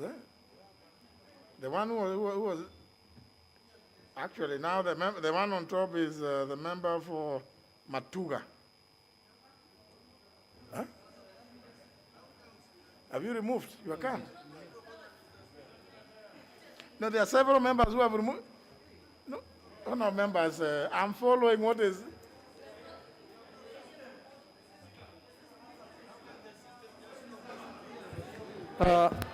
Asante sana. Asante sana Mheshimiwa Spika. Kwa kawaida nikisimama kwa mswada kama huu huwa naunga mkono. Lakini kulingana na umuhimu wa mswada huu wa leo, sitaunga mkono peke yake, lakini nitaongeza pia na kuunga na miguu yangu yote miwili. Kwa sababu huu ni mswada ambao ukishapita na kutekelezwa, na naomba kwamba tuweze kuupitisha na uweze kutekelezwa pia, utakuwa umetoa donda sugu sana kwa Kenya nzima na hasa kwa watu wa Matuga na Kwale County kwa ujumla. Kutoka tuanze mchakato wa vyama vingi. Kila kura huwa ina machafuko, na kwa bahati mbaya machafuko yote yanayotokea huanzia sehemu ya Pwani, Kwale, na hususan katika constituency yangu. Tukikumbuka mara ya kwanza tulipokuwa na yale vita vya Likoni. Likoni imeshikana na Matuga constituency pale Ngombeni na Kiteje, na watu wengi walioumia walikuwa ni watu wa maeneo ya eneo bunge la Matuga. Kisha baadaye kukakuja machafuko ambayo yalijulikana ulimwengu mzima ya Kayabombo. Kayabombo iko kama kilomita 6 peke yake kutoka pale ninapoishi, ikiwa ni katikati ya maeneo ya eneo bunge la Matuga. Kwa hivyo ikiwa kutakuwa na hali namna yoyote ambayo itaweza kuondoa machafuko baada ya kura, basi hili ni jambo ambalo kama nilivyotanguliza sio la kuunga mkono peke yake, lakini linastahili kuongezewa na miguu. Mheshimiwa Spika, tunajua kwamba fujo hutokea kwa sababu ya vile kura zinavyopigwa katika nchi hii, kwamba tunapiga kura zetu kikabila, na ukilinganisha yale makabila makubwa na yale madogo ambayo mara nyingi huwa mirengo tofauti tofauti, kura zao huwa zinakaribiana. Hali ni tofauti katika nchi jirani hapa, ambapo watu hupiga kura kwa kufuatia maadili na mienendo ya vyama. Kwa hivyo kule huwa hakuna matatizo, lakini hapa kwetu, na sioni kwamba itabadilika hivi karibuni, kwa sababu bado kwa bahati mbaya, manake sio bahati nzuri, sio jambo la kujivunia, lakini sisi bado tunapiga kura zetu kikabila, na lazima tuwe na njia mbadala ya kuona kwamba hata ikiwa tutapiga kiukabila, lakini hakutakuwa na machafuko. Hii katiba ambayo tunaizungumzia saa hii kuibadilisha ni katiba ambayo wale wanaopinga mabadiliko haya ni wale ambao walipinga hata hii katiba ambayo saa hii tuko nayo. Na nashangaa kwa sababu kule Pwani huwa na watu ambao huwa tunawaita vishipa. Mtu kishipa ni yule ambaye hupinga jambo bila sababu ya maana. Kwa hivyo ikiwa ni Pwani huwa ni kama ambaye tumemzoea. Lakini kwa mchakato huu naona mpaka wenzetu wa bara wamejiunga na wale vishipa wanaopinga jambo, lakini ukiuliza sababu ya maana, ukweli ni kwamba hakuna. Huwezi kupinga pesa zisiende mashinani, na ili hati unasema unataka yule mwananchi wa kawaida aweze kunufaika, na ile hali pesa ambazo zinaongezwa kwenda katika mashinani unazipinga. Ni jambo la kushangaza kwamba baadhi yao hata wanawania viti vya ugavana tunapoenda 2022, na wamesema kwamba wanawania viti hivyo, lakini kwa hivi sasa wanapinga pesa zisiende, na hali wao wenyewe wanataka kwenda kusimamia viti hivi. Pengine labda wamejua kwamba hawatapita ndio maana wanapinga, lakini ukweli sisi watu wa Pwani, kuanzia wanasiasa wetu wa kongwe wakati wa marehemu Ronald Ngala, sisi tulikuwa tunataka majimbo, na majimbo ni kuletewa fedha ili tuweze kujisimamia, kwa sababu tunajua moja kwa moja zile zinazobaki kule juu huwa hazitufikii. Njia moja peke yake ambayo inaweza kutusaidia ni kwamba pesa ziende kule, kwa sababu hatuna namna nyingine. Hatudhani hata tukiwa na prime minister 5 na madeputy wao, sio kweli kwamba mmoja wao atatoka katika zile sehemu ambazo sisi tumekuwa tumetengwa kwa muda mrefu. Kwa hivyo matumaini yetu ni zile pesa ambazo zitafika.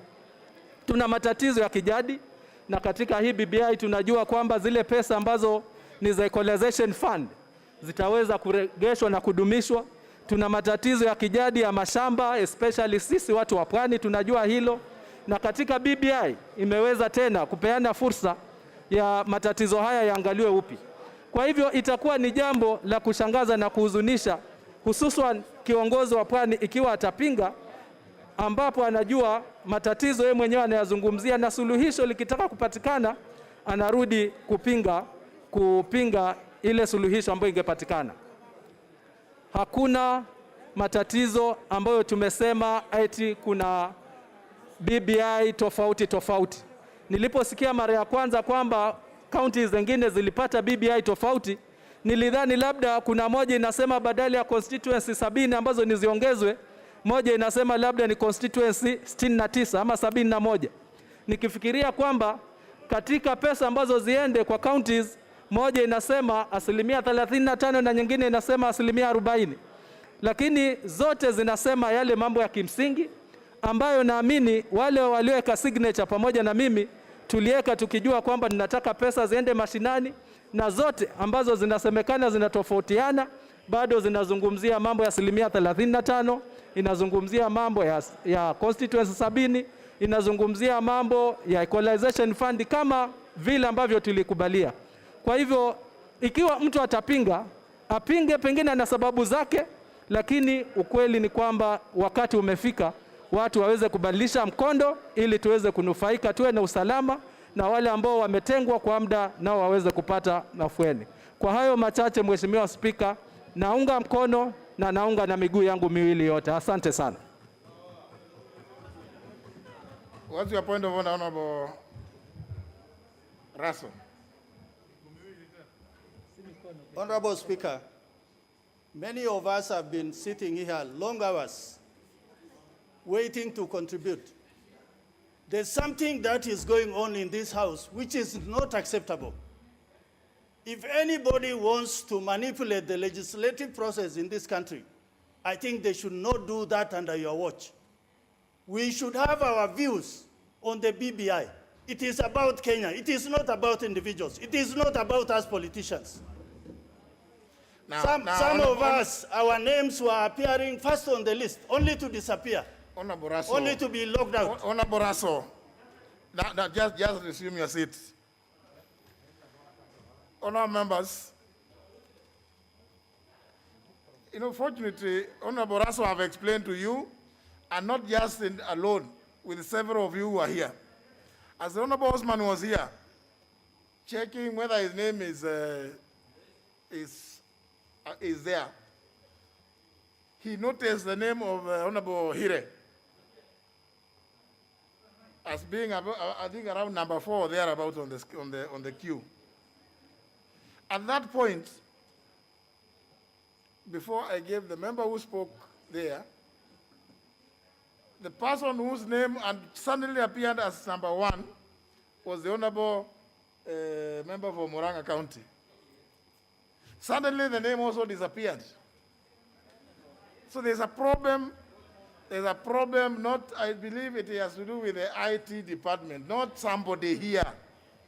There's nobody here, because the staff here have not done anything.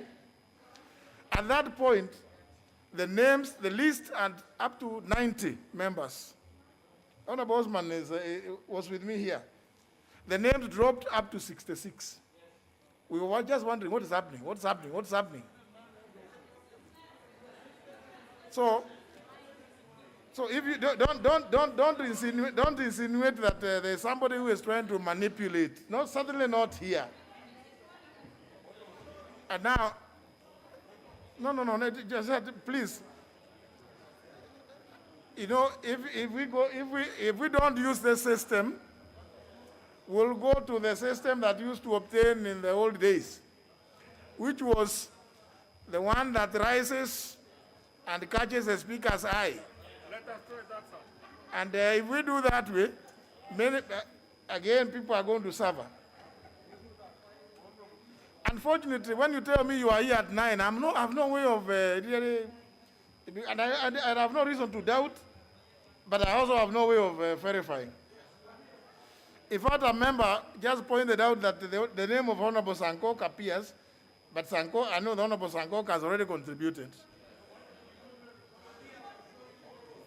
So, no, you see, when your name is here, it shows that you are among the people who desire to contribute. Now,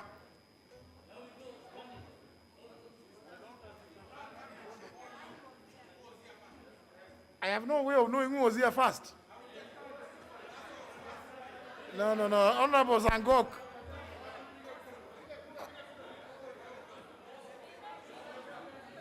Member for Borabu. Thank you.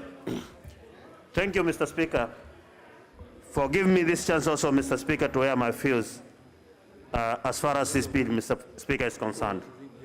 Mr. Speaker, I want from the word go confirm that I fully support, Mr. Speaker, the contents of the BBI bill, Mr. Speaker. Mr. Speaker, this is a process which has been going on for the last three or so years, Mr. Speaker.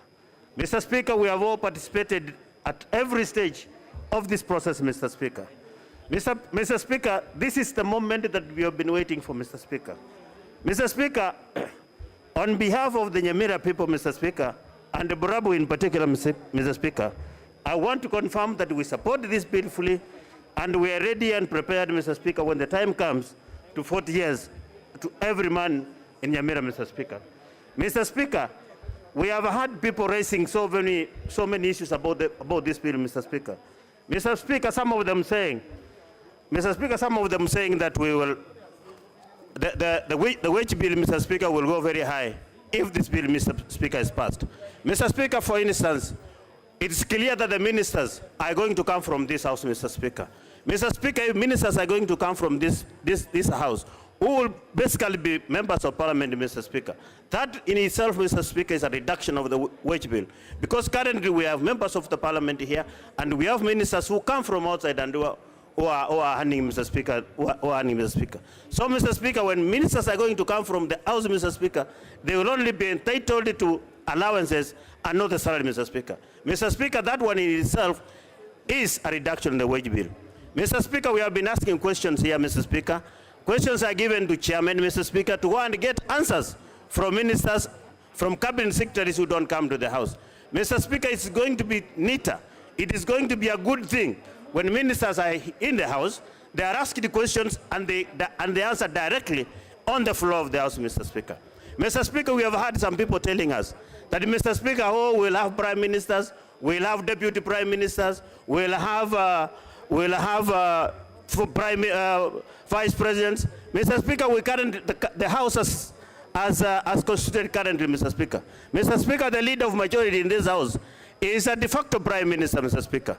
Therefore, Mr. Speaker, there is really nothing which we are going to change fundamentally, Mr. Speaker. Mr. Speaker, let us all agree that this is a good process. Let us pass it. The people, Mr. Speaker, who have been making noise opposing this bill, Mr. Speaker, are the same people who are opposing the 2010 Constitution, Mr. Speaker. They have been given an opportunity to correct what they felt was not right in 2010, Mr. Speaker. Instead of correcting what they thought was bad in 2010, Mr. Speaker, they are again the same people, Mr. Speaker, opposing this bill, Mr. Speaker. Therefore, Mr. Speaker, these are people who are not serious. These are people who are just opposing for the sake of opposing. Therefore, Mr. Speaker, it's important that we pass this bill once and for all so that we move forward as a country. Mr. Speaker, in this bill, we now have the World Development Fund, Mr. Speaker.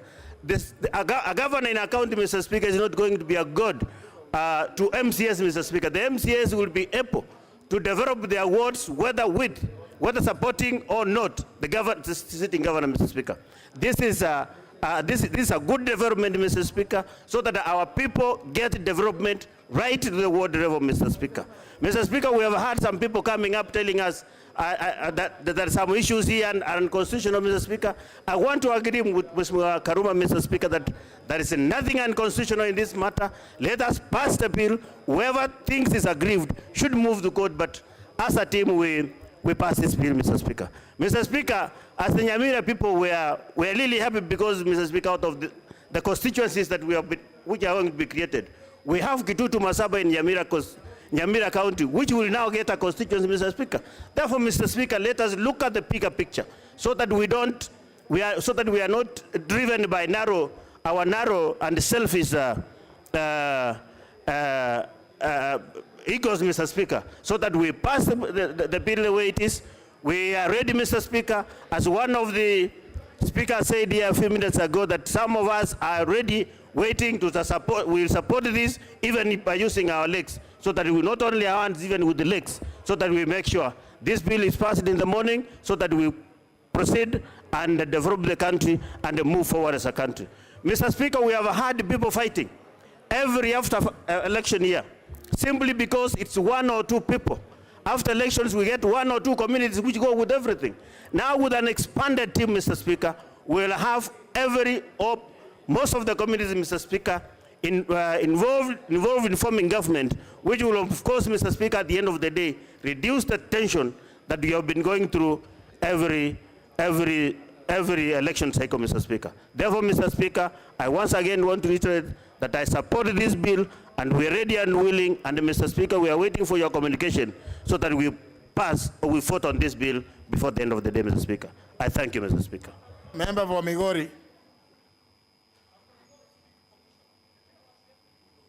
Yes.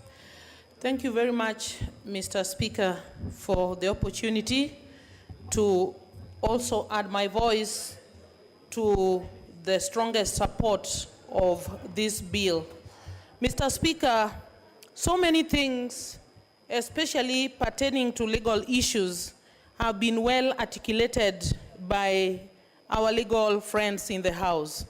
And so I will not belabor on them per se. But Mr. Speaker, allow me to also take this opportunity to congratulate my leader, His Excellency Raila Amolo Odinga, and the President of Kenya, Uhuru Kenyatta, for the bold step that they took to actually show Kenyans' true statesmanship, attitude, and spirit when they decided to end the chaotic scenario that we had in 2017 and vote for peace. Mr. Speaker, I'm talking here as the women representative of Migori County, where this violence that followed our 2017 election left me with at least 20 young men and women dead, and I buried them. I know each one of them by name, and many injured and many maimed. Mr. Speaker, if there is not any other reason that I can support this amendment bill, I will only support it for peace in this country. We, the mothers of this country, our hearts bleed whenever we see our young people shot like birds following every other election year.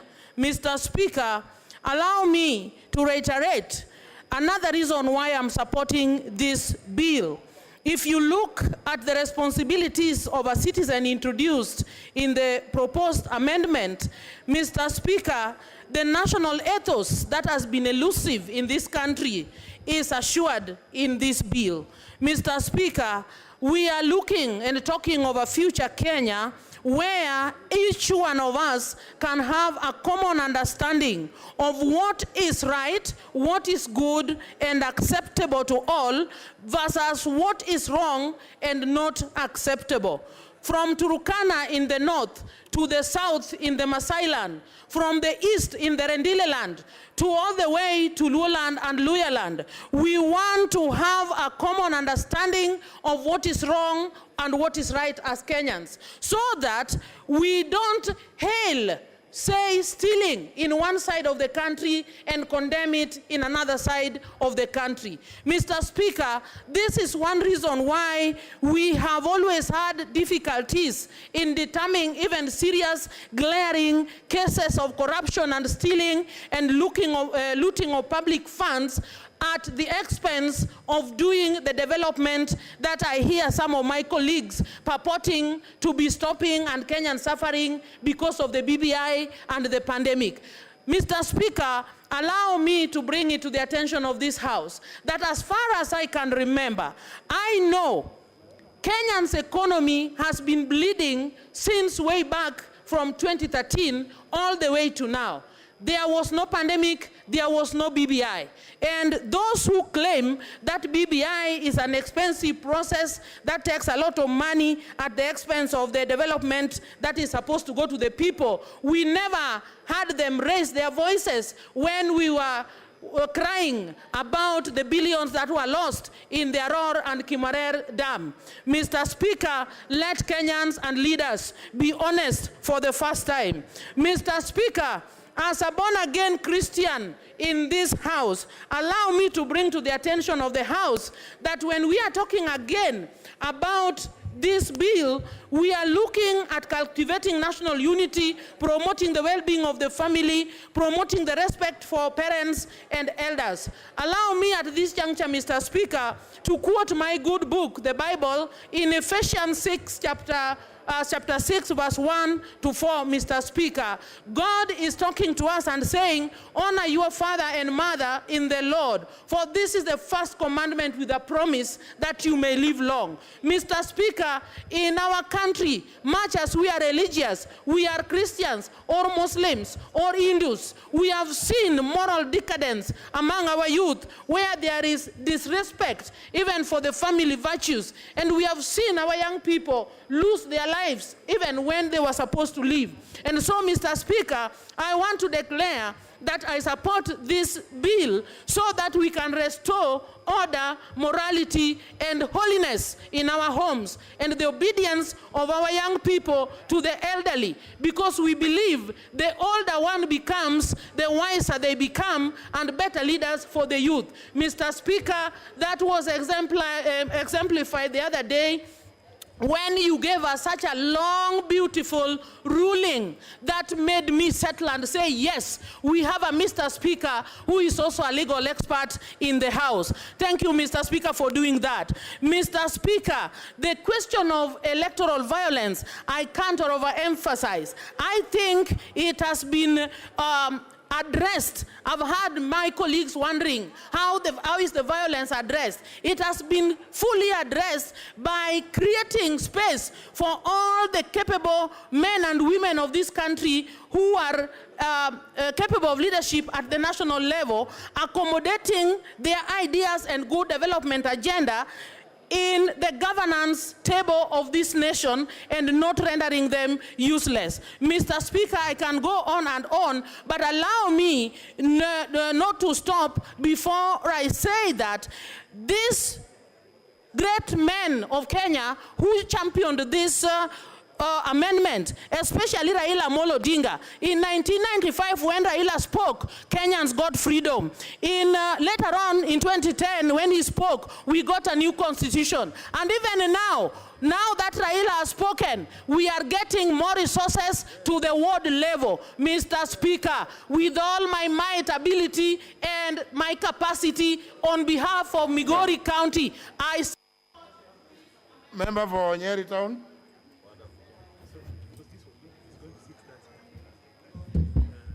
Thank you very much, Mr. Speaker. I rise to support this bill. First and foremost, I want to appreciate your ruling on how a popular initiative is supposed to run, and the fact that you indicated to us the need for us to respect the history and the process of this particular bill.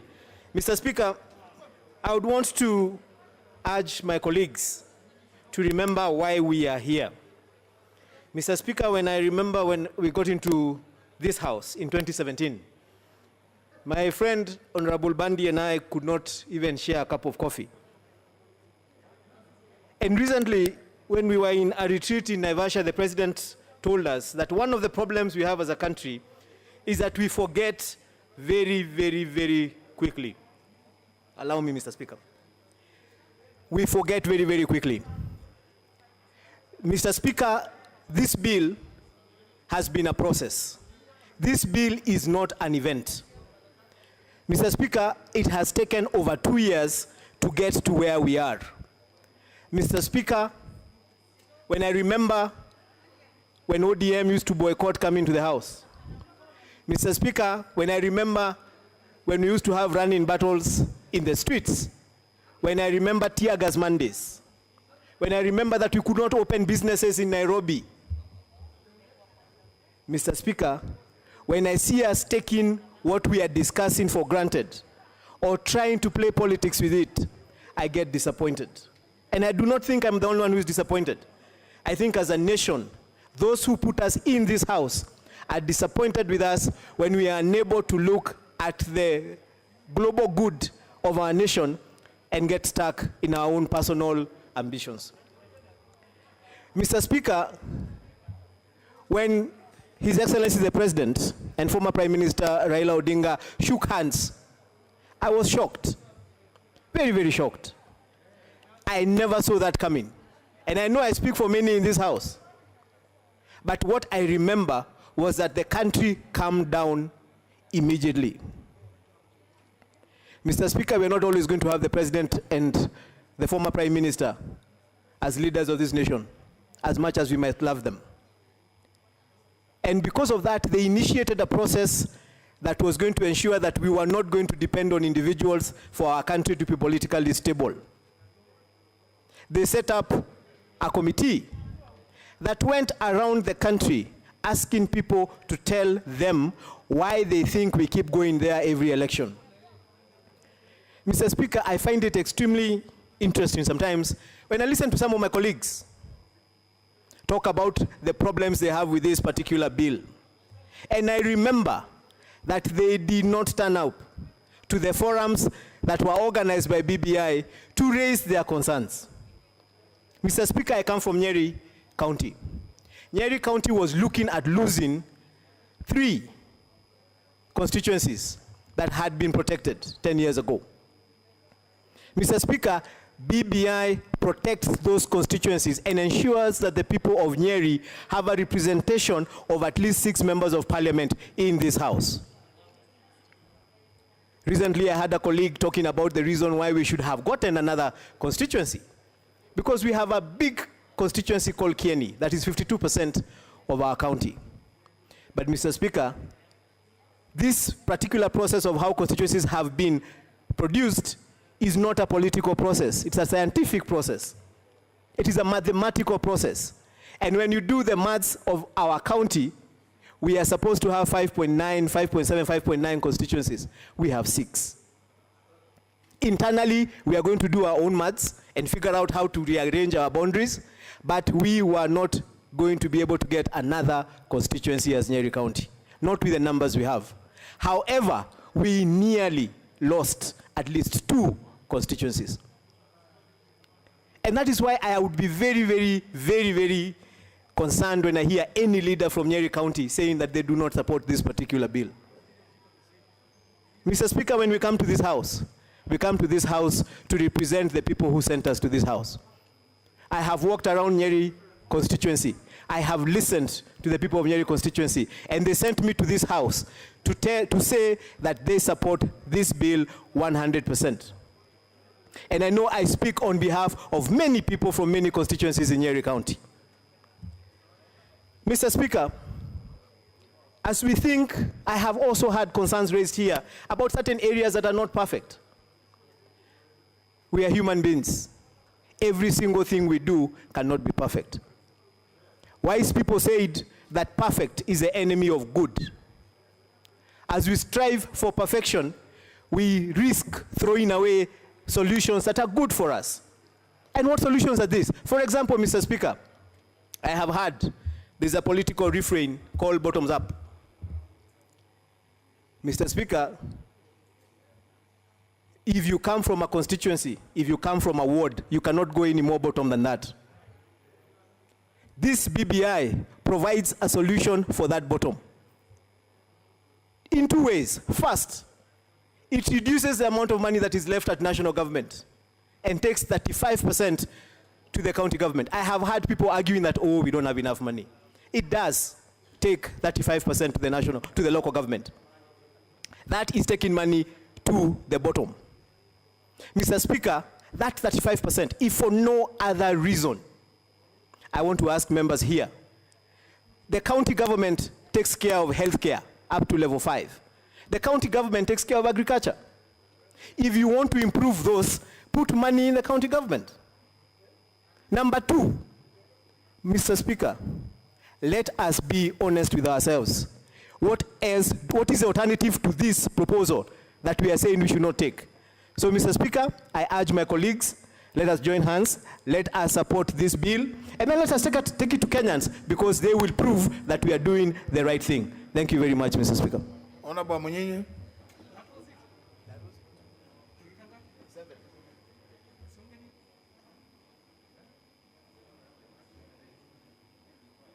Give him. Thank you, Mr. Speaker,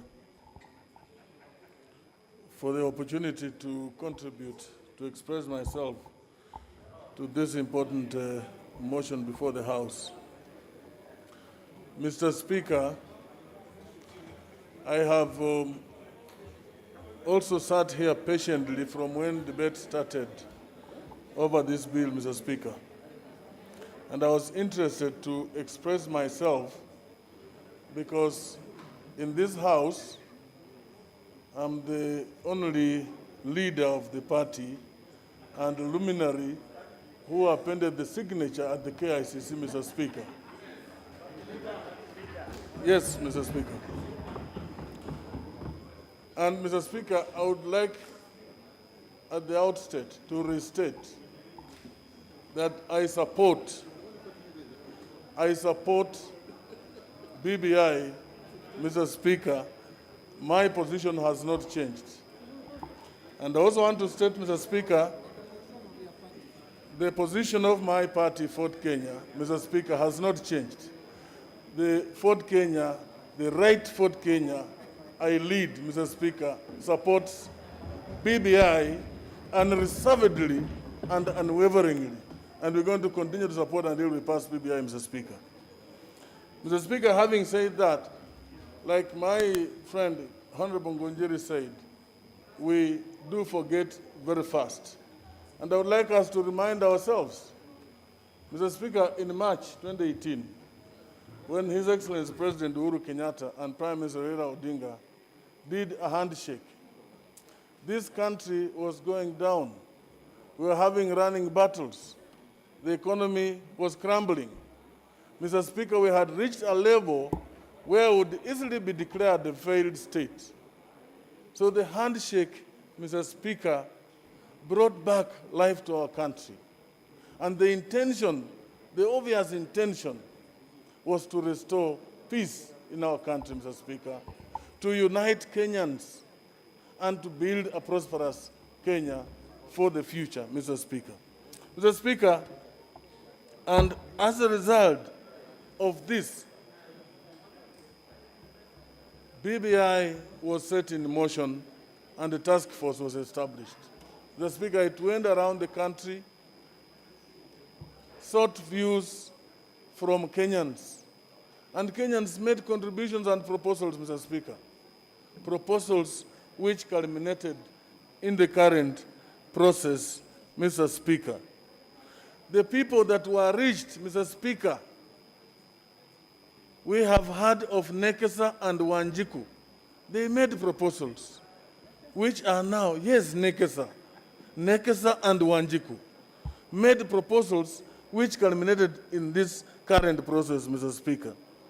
And I would like not to repeat what other colleagues have said, because I think we want to save time to allow others to speak.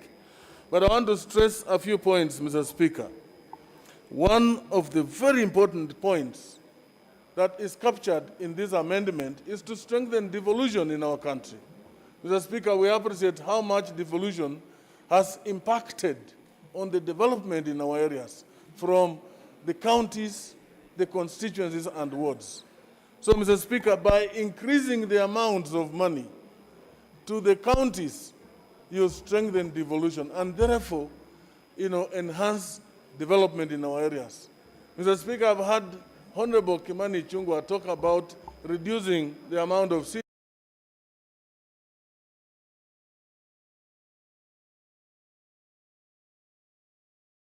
In fact, what we are doing is entrenching CDF in the Constitution, and then we will undertake, the legislative piece to enable the performance of CDF. And during that time, we're then going to increase the percentage from the current 2.5 to maybe 5 or 7 or even 10, Mr. Speaker, so that we have more money in the CDF. So I would like to appeal to colleagues not to peddle untruth. Let us speak the truth, Mr. Speaker. This is a very important moment for our country. And we should not allow colleagues to, use, deceitful language when in the House, Mr. Speaker. Mr. Speaker, as we speak now, some so-called civil society have gone to court again. We have been served, and I'm sure papers are on your desk, Mr. Speaker, that, they are trying to block the CS Treasury from releasing more money to the constituencies. Mr. Speaker, we have sought legal support, and of course, the litigation team in Parliament is helping us to respond to what has been filed by some members of the civil society, Mr. Speaker. And for us to cure these problems, these threats, every now and then, let us pass this constitution amendment. For us to cure the challenges we are facing in CDF, we must pass this constitution amendment, Mr. Speaker. One other important thing I said I wanted to stress, Mr. Speaker, is the establishment of a ward fund, entrenching CDF under Article 207A and establishing also a ward fund under 206A. Mr. Speaker, having a ward fund, working as CDF also will ensure that money is spent on development or not on any other activities, Mr. Speaker. So this is very important. But finally, Mr. Speaker, is the fact that we are also creating new constituencies. Mr. Speaker, I know that some areas would have wished also to get new constituencies, which they haven't. But it's important that we must note we're going to enhance equity and representation. That obviously is going to be enhanced, and each part of this country are going to get their fair share. Some of us represent huge constituencies, Mr. Speaker. It is now the chance for the people of Kandui also to get an additional constituency. And I'll appeal to my colleagues here to support these amendments. I thank you, Mr. Speaker, for the time you've given me. Sandi sana. Honorable Russell.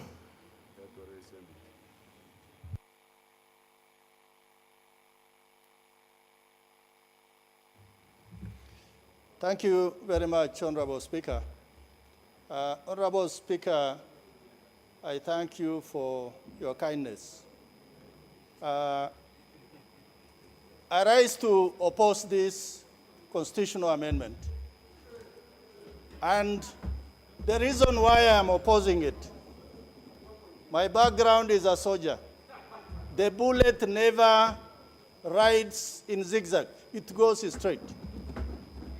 As members of this House, we must stand firm, we must be patriotic, and we must stand for the truth. On 18th of December in 2014, we fought on the floor of this House, the ODM and Jubilee. And we threw out the ODM guys, Honorable Badi leading, Honorable Junet, and many others, because we were contesting a bill that was going to seriously undermine the rule of law and the independence of institutions, because it is about security. But I think the magnanimity of the moment and the courts that time, I think that bill in several areas, it was severed. because we wanted a unified country, a country that is stable, and a country that is able to address many of its issues looking internally. Honorable Speaker, it is not lost on us that those who moved this bill, this very important bill, was actually not JLAC.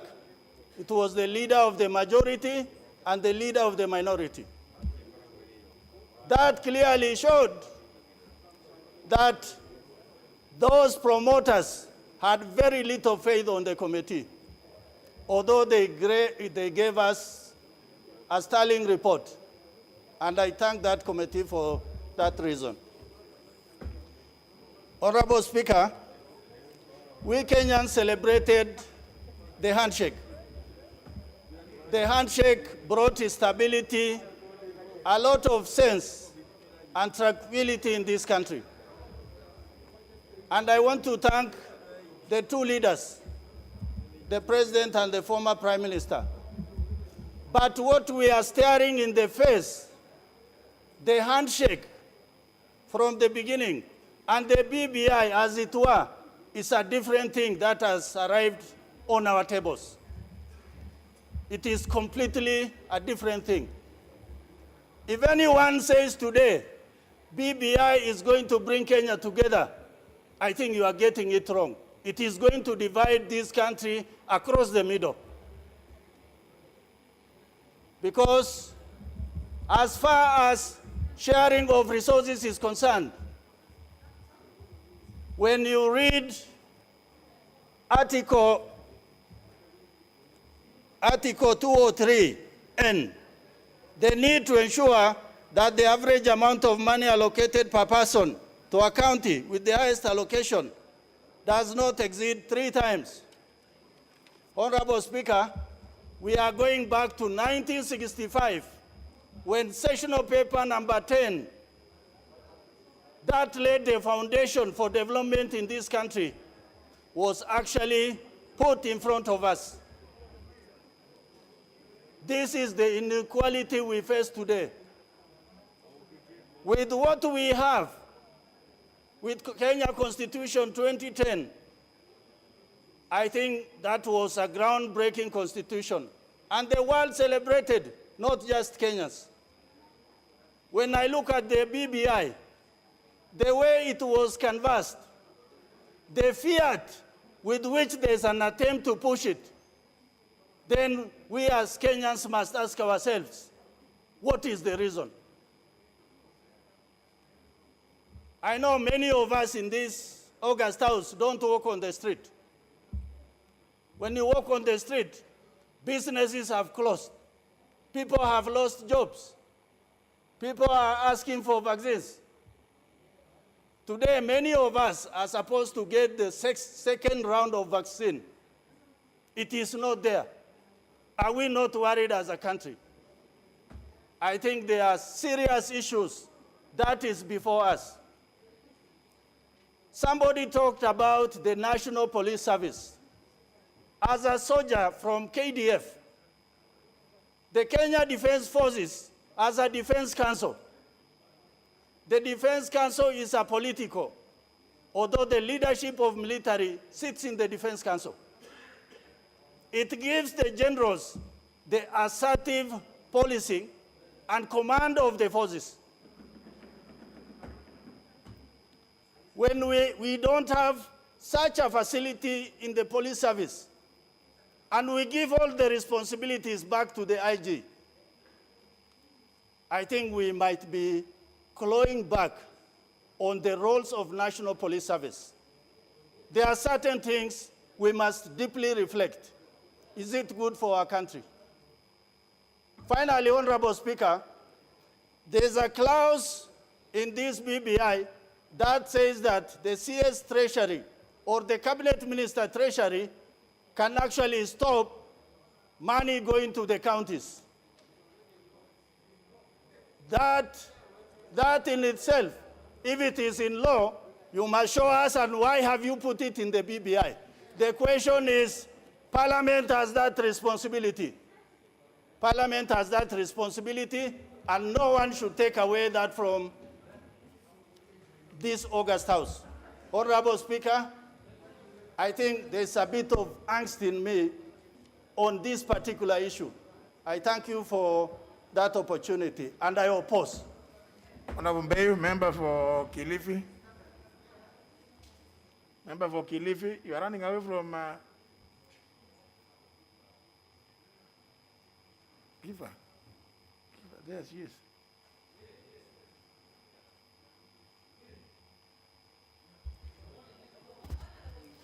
Asante, Mheshimiwa Speaker. There are very many people here at 9 o'clock, so please take your, just relax. Asante Mheshimiwa Speaker, kwa heshima na taadhima, nimesimama wima kuunga mkono mswada huu. Mheshimiwa Speaker, yamezungumzwa mengi, lakini ndani ya mswada huu yale manufaa ambayo yanagusa mwananchi wa kawaida ni manufaa mengi sana. Mheshimiwa Speaker, kwa zile pesa ambazo zimeandikwa kutoka 15% mpaka 35%, ni pesa nyingi sana kufika kwa mwananchi na kwa usaidizi mwingi. Tumeona sana ule usaidizi 15% imeweza kutekeleza, na hasa pale kwetu jimbo la Kilifi mambo mengi yamebadilika. Mambo ya afya, mambo ya ukulima, mambo ya elimu. Mheshimiwa Speaker, kwa niaba ya watu wa Kilifi, nimesimama kuunga mkono kwa sababu kama itaweza kuongezwa pesa katika jimbo hili kutoka 15% mpaka 35%, sisi tutakuwa ni wengi wa kuweza kunufaika. Mheshimiwa Speaker, magavana wengi wale ambao wamefikisha vipindi vyao vya pili wangeomba waongezewe ili waweze kuendeleza zile kazi wameweza kuzifanya kwa miaka 8 saizi. Lakini kwa sababu lazima wapishe uongozi, najua wengi wataweza kuendeleza hatima zao za kazi ili wananchi waweze kupata faida zaidi. Kuzungumzia kuhusu vijana wa kike na wa kiume kuweza kupata riba, kufanya kazi zaidi ya umri wa kijana wa darasa la 3, miaka 7, ni manufaa makubwa sana ndani ya vijana. Na hata tukirudi mashinani, nikiwa natumaini kuwa mswada huu utapita, tutaweza kupata kuungwa mkono wengi wa Kenya kwa sababu wao wana faida ndani ya mswada huu. Mheshimiwa Speaker, sisi kama viongozi wa kike, japo kiti kile cha wakilishi wa kike ndani ya bunge umetolewa, lakini umeenda pale seneti.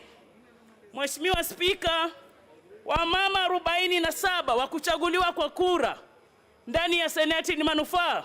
Wataweza kupiga kura ndani ya seneti mbali na wale wa kuteuliwa. Hii ni manufaa kwetu sisi.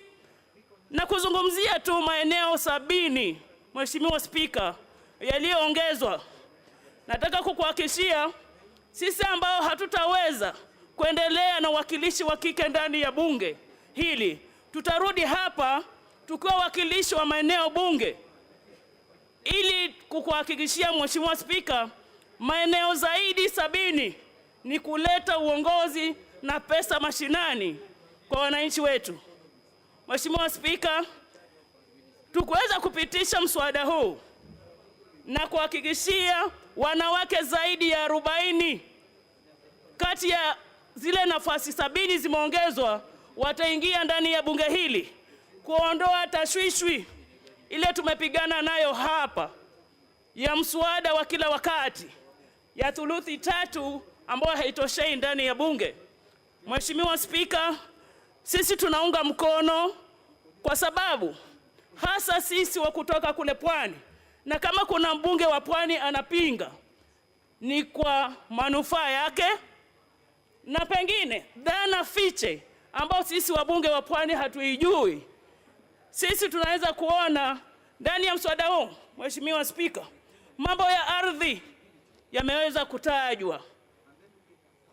Dhulma za mashamba kule kwetu zimeweza kutajwa pale ndani, zipate suluhisho. Mambo ya uchumi samawati ambao iko mwingi kanda ya Pwani, sisi ni wa faida kubwa. Mheshimiwa Spika, pesa zile zinaweza kupelekewa wawakilishi wodi, zitaweza kusaidia sana. Maana kati ya hivi kuna wakilishi wodi ndani ya majimbo wengine hawana pesa za maendeleo. Wakipata hizi pesa, gavana awe na nyingi zaidi, wabunge wameongezeka, ni pesa za kwenda kusaidia mwananchi wa kawaida, na tuna hakika tukifika kule mashinani tutaweza kuambia watu wetu kuwa mswada huu ambao umekuja kwa ushirikiano wa kuweza kuungana mkono Mheshimiwa wetu Baba Raila Amolo Odinga, Mheshimiwa Uhuru Kenyatta, kuzalisha mtoto huyu BBI, na sisi tuna imani tukiweza kupata zaidi maeneo bunge 70, pesa zaidi za kuweza kusomesha watoto wetu, yani basari, pesa zaidi za kuweza kujenga shule zetu.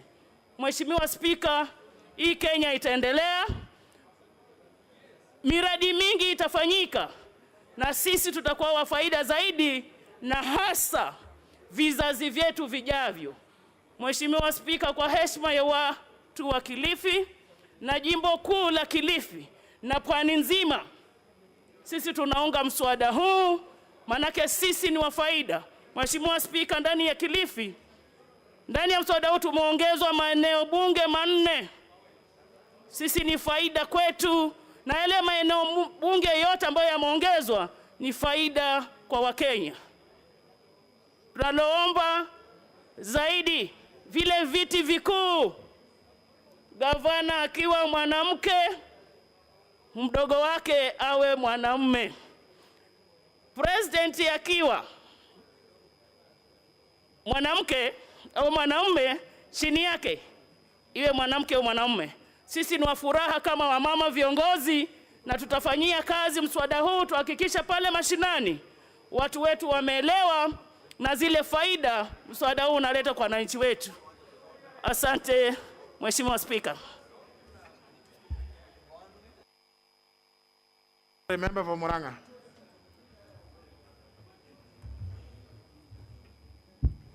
Thank you, Mr. Speaker. Mr. Speaker, I want to take this opportunity to thank you for giving me this opportunity to express myself, Mr. Speaker, and go in history that I support the bill. Mr. Speaker, it has been a lengthy journey, and as my colleagues have said, this has taken a long process. And Mr. Speaker, for the ones who are doubting Thomas's or opposing, it's because they ignored the process from the beginning. I would like to remind us, Mr. Speaker, that we are here in this House representing the people who sent us here to represent them. When the BBI process started, Mr. Speaker, the power was given to the people, or to Wanjiku. I personally participated in my county when the team came for the first time, gave my views. Not all have been taken, but I thank God that few of them were taken. Mr. Speaker, we have been suffering in the counties, and especially the counties that do not enjoy the equalization fund and the other funds, Mr. Speaker, that are given to the counties that are purported to be poor. But Mr. Speaker, my county is one of the leading counties with coffee and tea, and we have been contributing a lot to the national cake. Mr. Speaker, but when it comes to the time of paying back or giving back to the communities, we find that a lot of time, Mr. Speaker, we are referred as to a rich county, and sometimes we do not benefit from the taxes that we pay. And therefore, Mr. Speaker, one of the spirits and why I support the BBI is for the first time we will enjoy 1 vote, 1 shilling. Mr. Speaker, and with that, Mr. Speaker, I support the additional money to the counties. We know that this country is rich. And for the people who are purporting that this money will not be available, Mr. Speaker, we have said the minimum of 35%. I wish they can stand and tell Kenyans that if they get into power, they'll give them 50%. This money will benefit the people on the ground, Mr. Speaker. We know the Ward Development Fund will go straight to mashinani, Mr. Speaker. If I give an example of my county, my MCAs have never enjoyed this fund, and therefore it has been the prerogative of the governor and his team to decide which area will benefit and which one will not benefit. If then, Mr. Speaker, in bad luck you get a governor who feels that the side that didn't support him, that they will not benefit, Mr. Speaker, then you can even have, Mr. Speaker, one part of the county being left out. But for now, every ward representative, Mr. Speaker, or the MCA will have a fund for his own. And if I give an example of my county, Mr. Speaker, where each ward is supposed to benefit with around 20 million, well else, Mr. Speaker, myself as a woman rep, I receive from this house 7 million per year. Mr. Speaker, it has been the biggest undoing. And as we talk about the gender gains that we have gotten, one of the reasons why the women reps, and even last parliament, only 11 of us made back, Mr. Speaker, it is because we sit in the same house with the members of parliament. While they take 140 million per year to their constituencies, Mr. Speaker, the women rep take only 7 million. And so sometimes you are seen as jokers, sometimes you are branded as flower girls.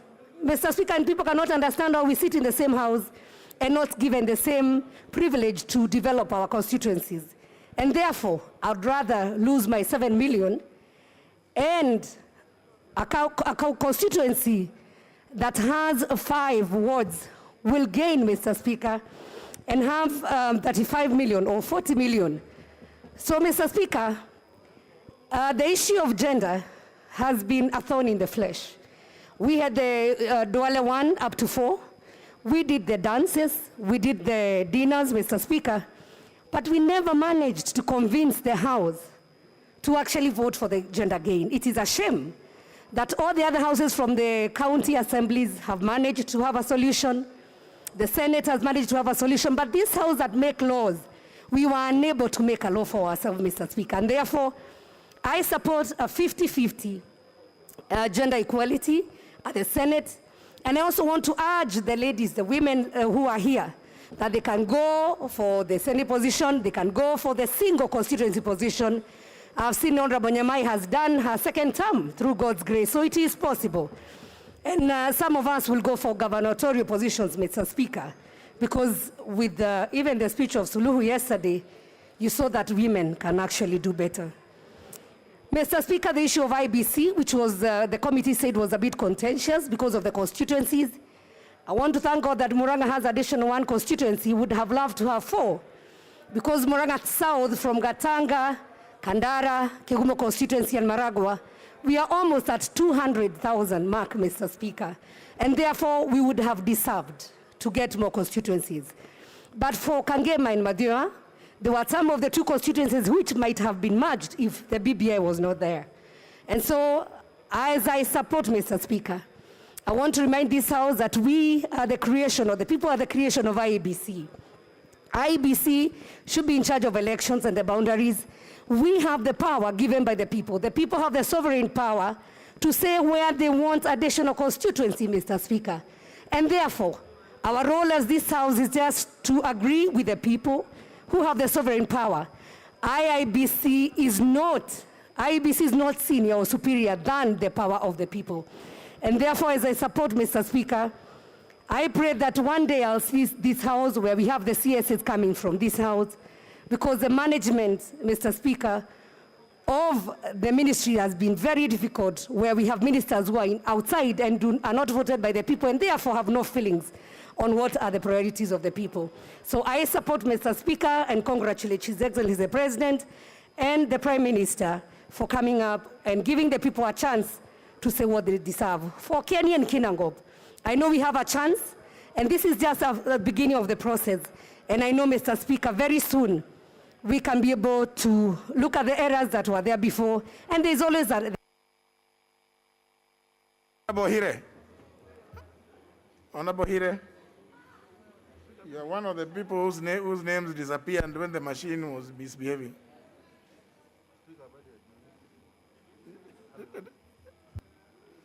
Thank you, Mr. Speaker. Mr. Speaker, you know, sometimes technology is very frustrating. I was on the top list, but it just disappeared. And I think that's why even we're having the Chinese rocket, which is out of control, could land on Earth anytime. Thank you, Mr. Speaker. Mr. Speaker, I rise to support this bill. Mr. Speaker, we need to see where we came from. Before we arrived at the BBI, this country was at the brink of, you know, collapsing. Through handshake by the president and the Right Honorable Raila Odinga, this country was stable. We have realized stability. We have realized that the handshake was what we really needed. Mr. Speaker, Kenyans have spoken, and I think this process has lasted for almost 2 years. Through stakeholder engagement, through public participation, through various, you know, visits to the villages and the counties, Kenyans were able to identify around 9 thematic areas that they wanted something to be done on. Areas that they thought required serious attention. And I think that is how BBI was born. Mr. Speaker, one attractive thing about the BBI bill is the strengthening of devolution. The allocation of about 35%, the minimum 35% to counties, is something very attractive. Mr. Speaker, I can confess that, courtesy of devolution, counties like Wajir and Mandera are having tarmac roads in their municipalities. Those regions which were considered marginalized, thank God through devolution, are able to get better health facilities, better health services, better, you know, a road network. And I think that needs to be supported by anybody who cares about that region. Mr. Speaker, through clause 51, the lifespan of the equalization fund, which was meant to spur, you know, to bring at par the marginalized areas to the rest of the country, has been given a 10-year extension, because we have, for the 20 years was not sufficient. Therefore, the extension of the 10 years is, I think, a welcome, you know, a move by the BBI bill. Mr. Speaker, you know, politics is about competition.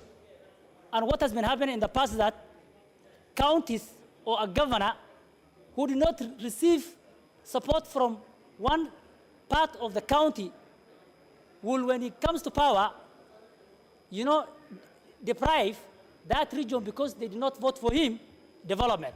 And through the ward fund, which is anchored now in the Constitution, those areas, despite their political lineage, are able to receive the funds. And I think that's a wonderful thing. Mr. Speaker, anchoring CDF in the Constitution was a welcome move by the BBI bill, because the issue of, you know, court cases saying that CDF is unconstitutional will be a thing of the past. Mr. Speaker, this country needs an independent Inspector General of Police. That one can only be, you know, attested to by members of parliament who come from areas that have some serious security issues. Mr. Speaker, you have a junior police officer, an OCS, who is ineffective. But you see, the Inspector General of Police cannot do anything about it, because the process of the National Police Service is a long process before they do an action. And you know, security is a very serious issue. It requires a quick, you know, response, Mr. Speaker. Mr. Speaker,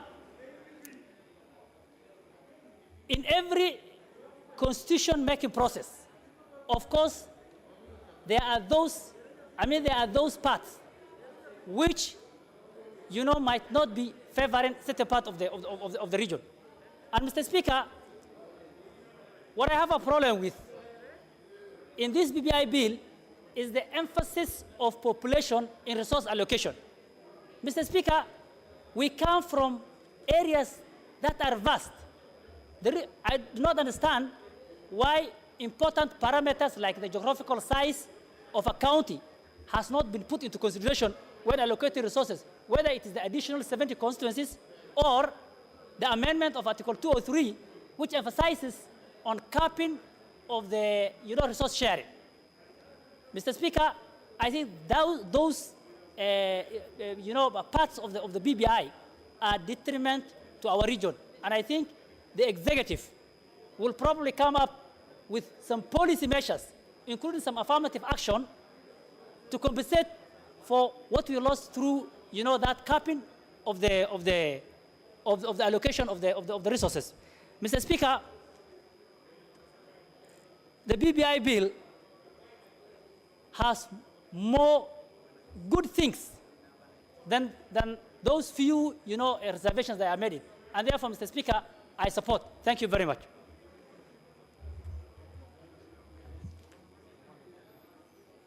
Member for Mandera North.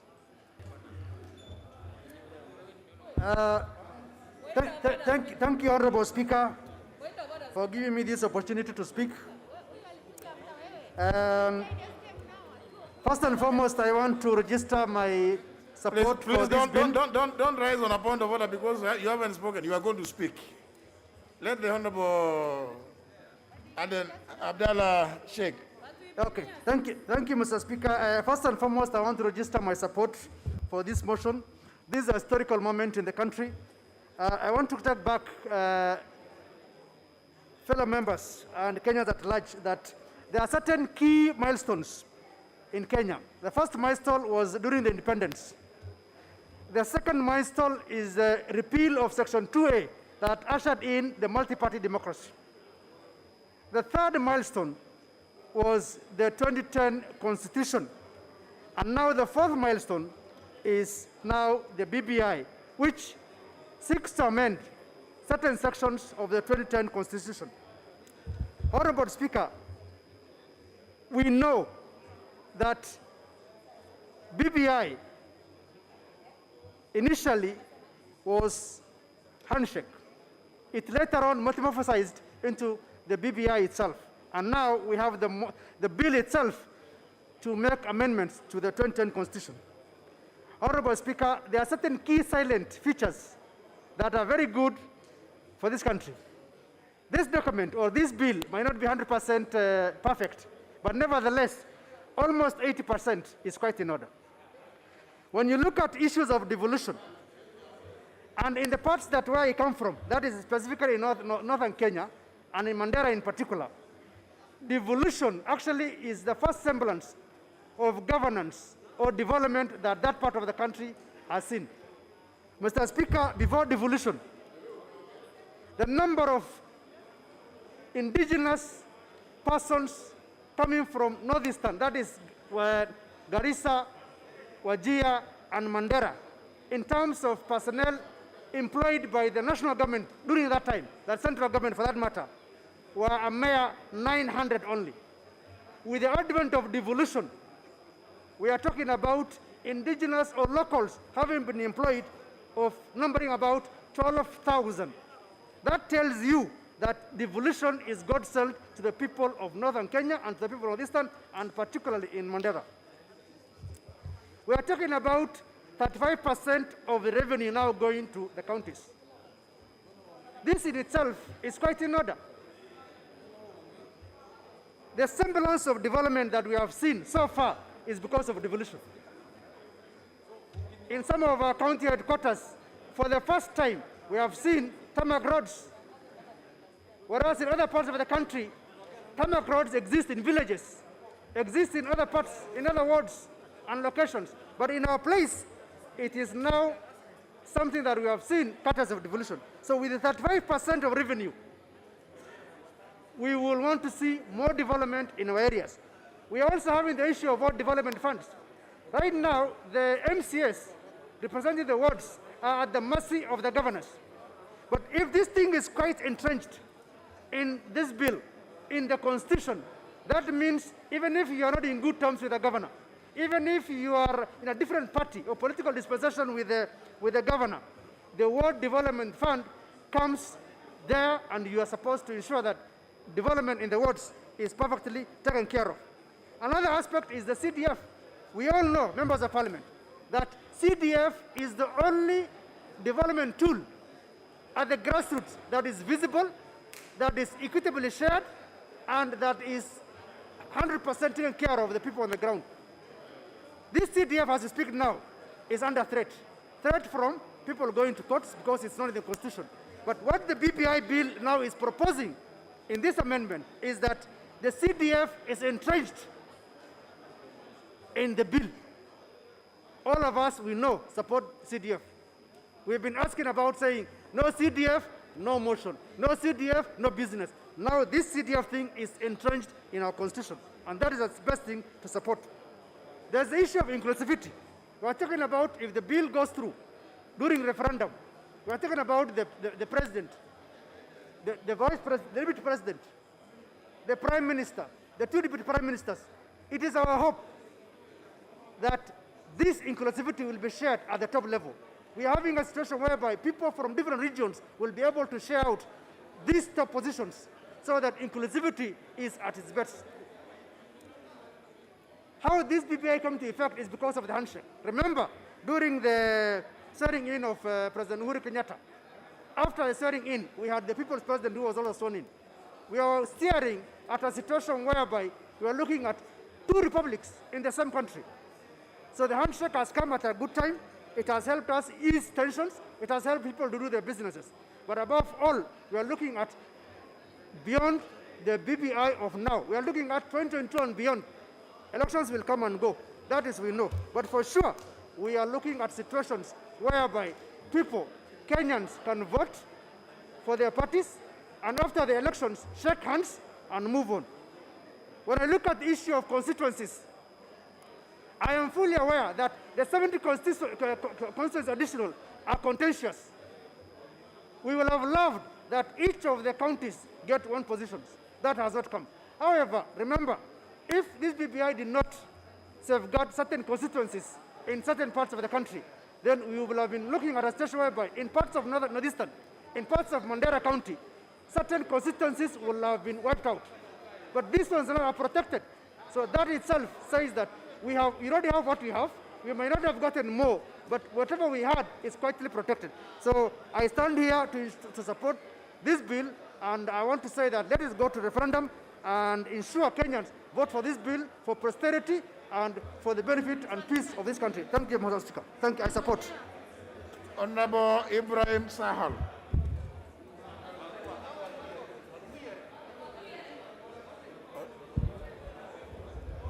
Thank you, Mr. Speaker, for giving me this opportunity to add my voice to this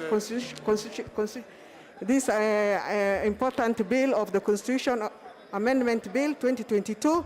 Mr. Speaker, I am sad and my heart is bleeding because we are losing our loved ones due to COVID.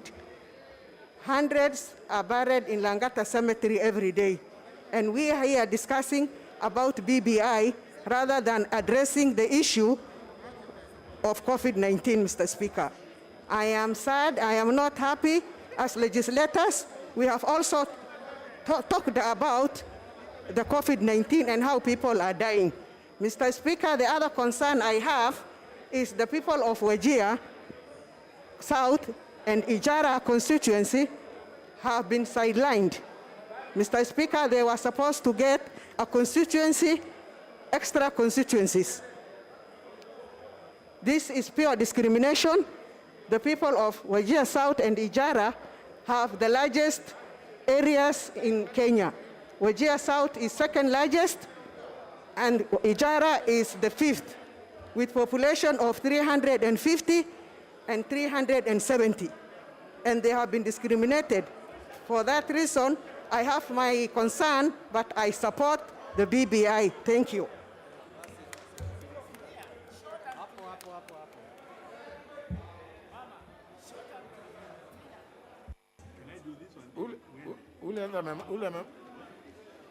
Honorable Joyce Koril, member for Bomet.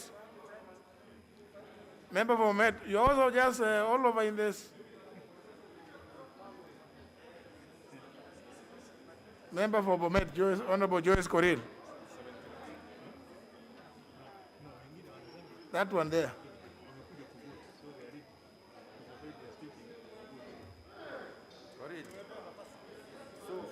Is it Koril or myself? Thank you very much, Honorable Speaker. I must sincerely thank you for giving me this chance. I've really been waiting since morning. I've been here since 9, waiting to contribute on this very, very important amendment bill, which I know the entire country is waiting for. This is an amendment that has come at such a time when the entire country is struggling with a very serious pandemic that has taken the economy down and has taken the lives of Kenyans. Mr. Speaker, we also face a serious challenge that a number of youth have missed their employment in various sectors. But here today, as politicians, we are discussing the PPI instead of looking at ways and means of assisting the youths of this country in order for them to at least be able to move on with life. Honorable Speaker, I also want to say this, that I have stood to state it categorically that I will not be a conveyor belt in this house for the women who have been here before me, who struggled to an extent of having the affirmative action. They struggled to an extent of having the 47 women representatives in this house.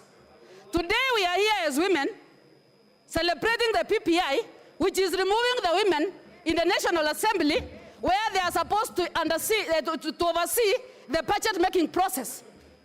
This is where the government money is being shared. And today, as women in this house, we are celebrating the PPI and the issue that the women are being taken to the Senate, yet the Church of the High Court had ruled that this house is not constitutionally constituted. Mr. Speaker,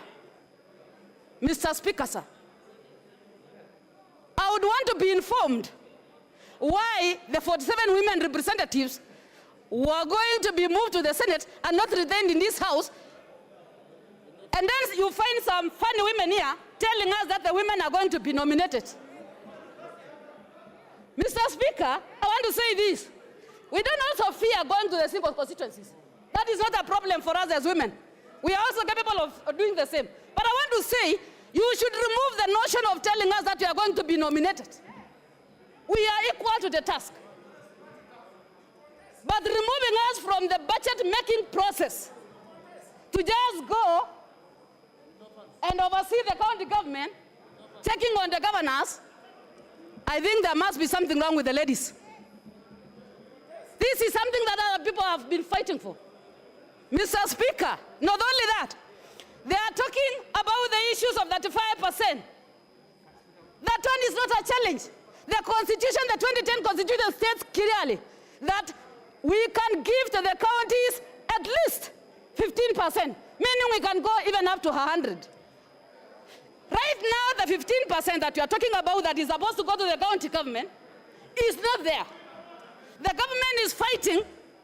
The government is borrowing daily to run the government. This is the same government that is being run by Junet and the rest. And I want to say this, Mheshimiwa Junet. I want to applaud Mheshimiwa Orengo and Mheshimiwa Tendo Omolo. Not because he is from the other divide, but because he saw the sense of having this constitution that it must be amended. It is so weird to be in a house of debate and you tell me that I should not bring any amendment to this house. But because the speaker ruled that, I will only want to say, and I will repeat, I will never be a conveyor belt in this house. We must debate in this house. We must tell the Kenyans the truth. We have the lawyers, we have the politicians who are always interested with their own lives. They are never interested with what is going to the common mwananchi. It is shocking. Right now you are talking about the new fighters, the Indian fighters. Yet the same government allow the flights to come in.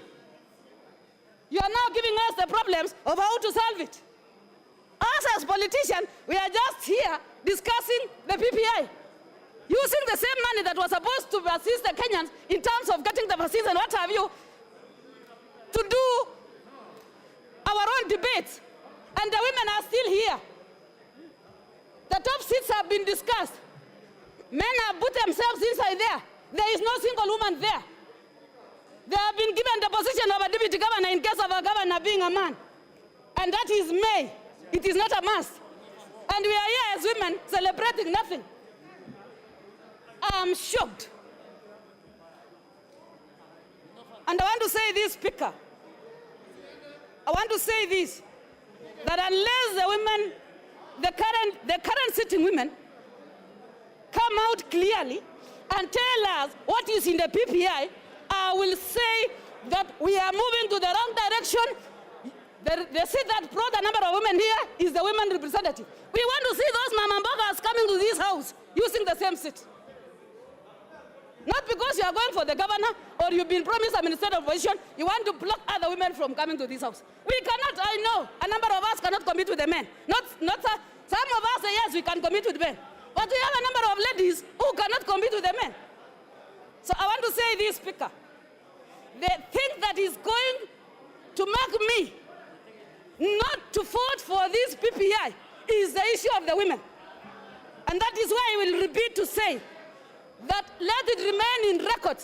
I will not be those part of the women who are going to remove or to kill the vision of the women who made a possibility to make sure that the 47 women are in this house. The same constitution, the same PPI we are talking about. You are through now. Now, sit down now. Now sit. Now.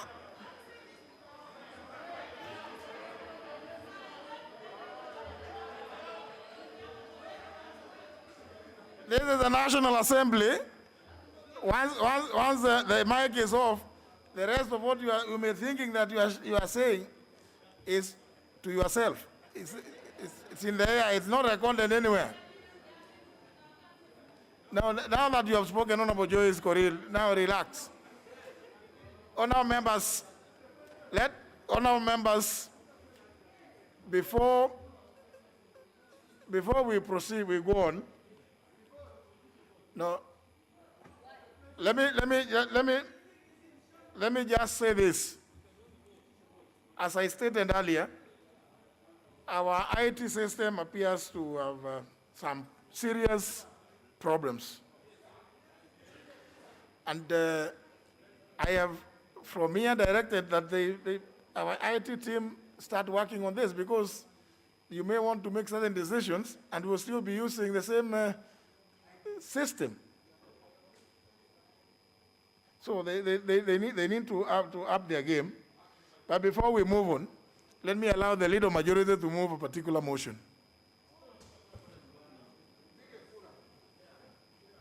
Thank you, Honorable Speaker.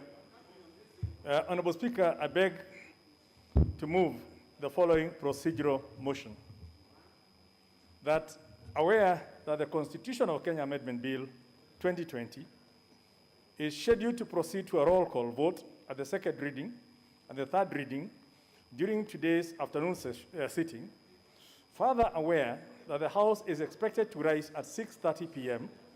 and commence the evening sitting at 7 p.m., cognizant of the provisions of Standing Order 35, providing the House ought not adjourn where a division is in progress, this House resolves 1, that pursuant to the provisions of Standing Order number 30, subsection 3, subsection A, the afternoon sitting of today, Thursday, May the 6th, 2021, shall stand extended until the conclusion of business listed as order number 8, 9, and 10 in the order paper, and 2, not hold the evening sitting of today, Thursday, 6th May 2021.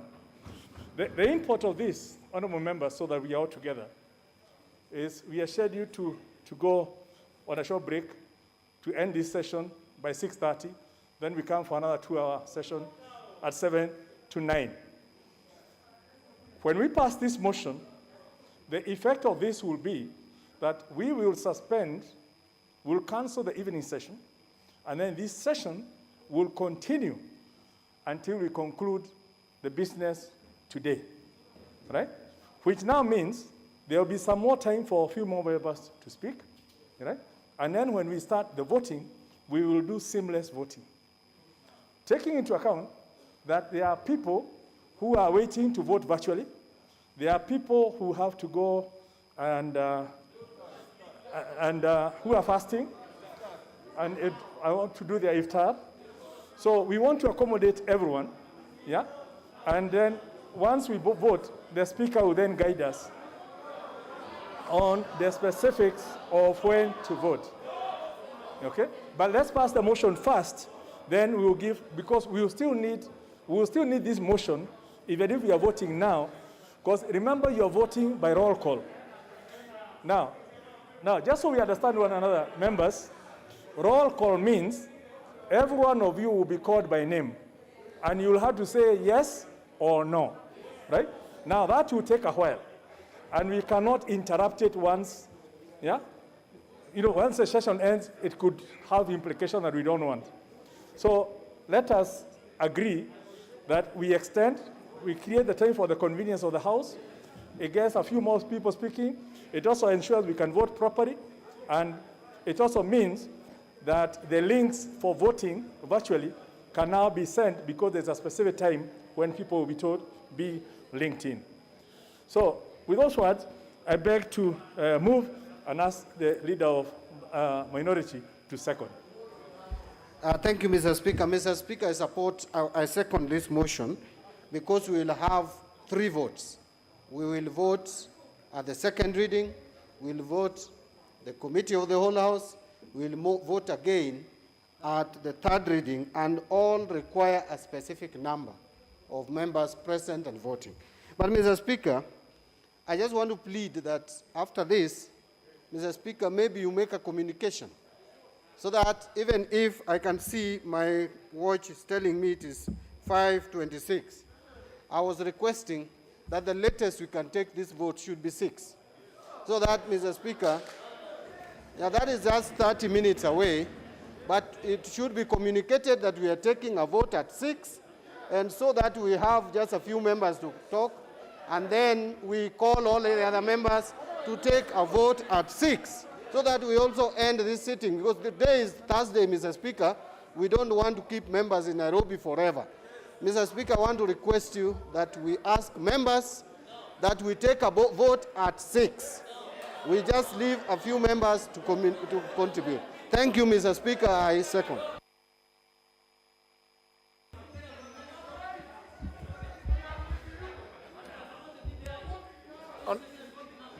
Honorable Osman, the member who is honorable members, this is a procedural motion which is for extension of sitting time and cancellation of the evening sitting of today. And the motion which I now propose screens that aware that the Constitution of Kenya Amendment Bill 2020 is scheduled to proceed to a roll call vote at the second reading and third reading during today's afternoon sitting.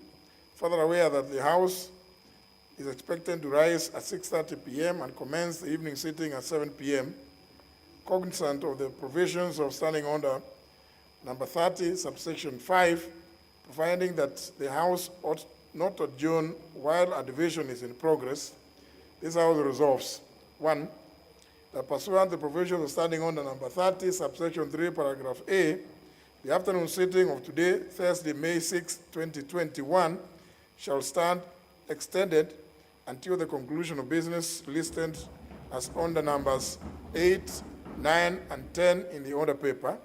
And 2, not to hold the evening sitting of today, Thursday, May 6, 2021.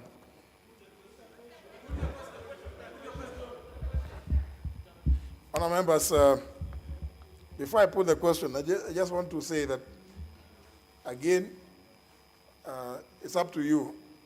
The point that was raised by the leader of the minority party is a matter that you yourselves, again as a House, would be in a position to resolve using a different standing order, being standing order number 95.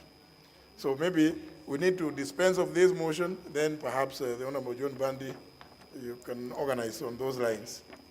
I put the question that aware that the Constitution of Kenya Amendment Bill number 2020 is scheduled to proceed to a roll call vote at the second reading and third reading during today's afternoon sitting.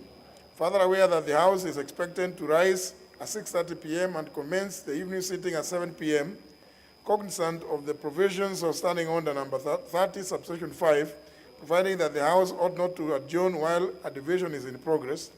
This House resolves, 1, that pursuant to the provision of Standing Order number 30, subsection 3, paragraph A, the afternoon sitting of today, Thursday, May 6, 2021, shall stand extended until the conclusion of business listed as order number 8, 9, and 10 in the order paper. And 2, not to hold the evening sitting of today, Thursday, May 6, 2021. Will as many as that opinion say aye? Aye. As many as contrary opinion say nay? The ayes have it. Honourable members, the net effect of this, I know, I'm not able to rely on my screen here, but I'm also aware. Some of you have come with those entreaties that you have been here since 8, 9, 10, and have not contributed. This is the opportunity. This motion now, the way it is coached, allows so many of you who have sat here and who want to have your voice captured in the handstand, a chance to contribute. So that's the net effect of this. So please, now, don't bother coming to check on the screen with the secretariat there, or even on my screen, so that then you can allow me to revert to the old system, which I'm very, very familiar with, which was members catching the speaker's eye. And since I have capacity to identify many of you, now it's not yet, not yet. So that honourable members, I know so many of you have come to see me here. Some of you haven't even sent emissaries to talk to me. Let me not rely on the machine. I allow you to speak. Honourable Junaid, what is the point of order? Yeah? Okay. Mr. Speaker, Mr. Speaker, that's what I want. Mr. Speaker. Mr. Speaker.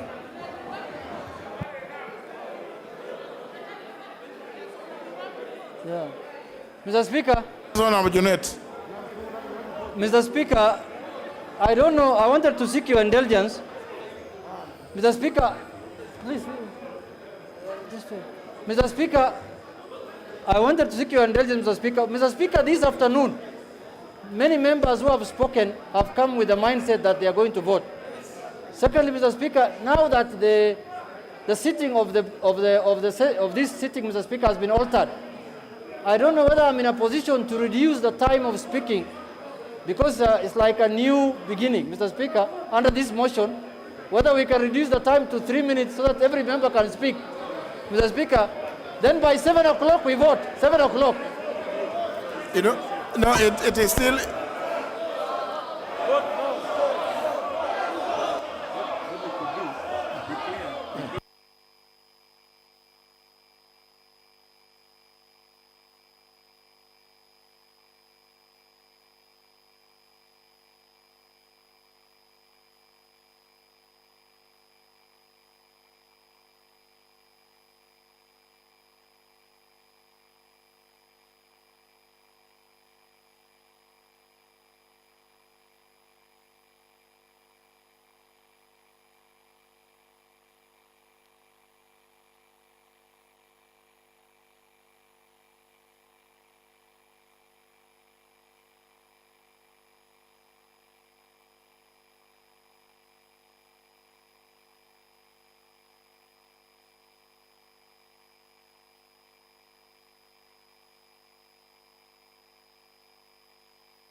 Honorable Goyo.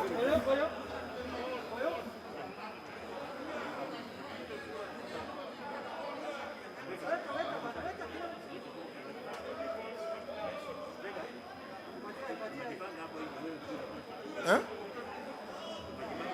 Thank you very much, Mr. Speaker. Mr. Speaker, I'm starting on Order 95. Could the mover be called upon to reply? Yes. Thank you.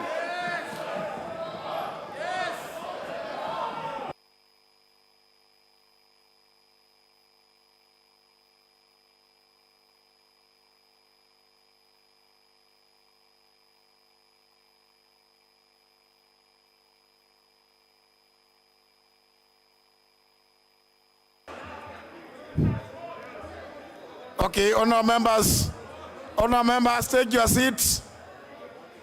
Take your seats. Take your seats.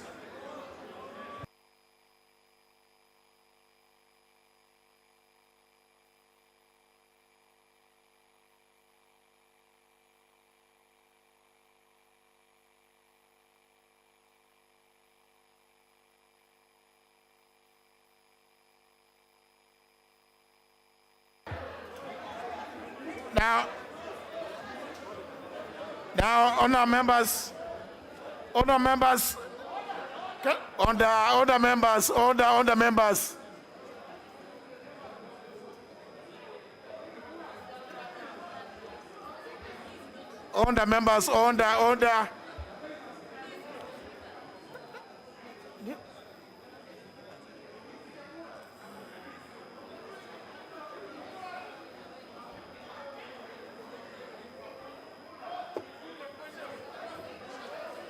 Now, honour members.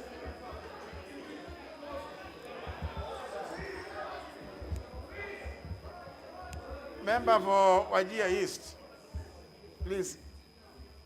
Well, honour members, the member for Muhoroni stood in his place and claimed to rise on a point of order, understanding order number 95, calling upon the mover be called upon to reply. It is not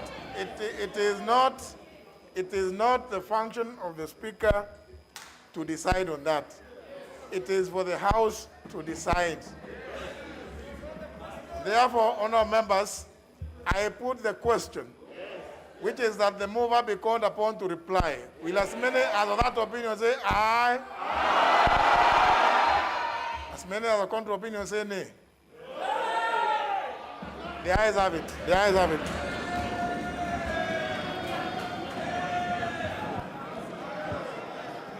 Thank you. Thank you, Honourable Speaker. Honourable Speaker, I will not take a lot of time, but I want to thank all the members who have made their contributions to this historic debate. And I want to recognize that, as expected, the opinions were as divided as the members.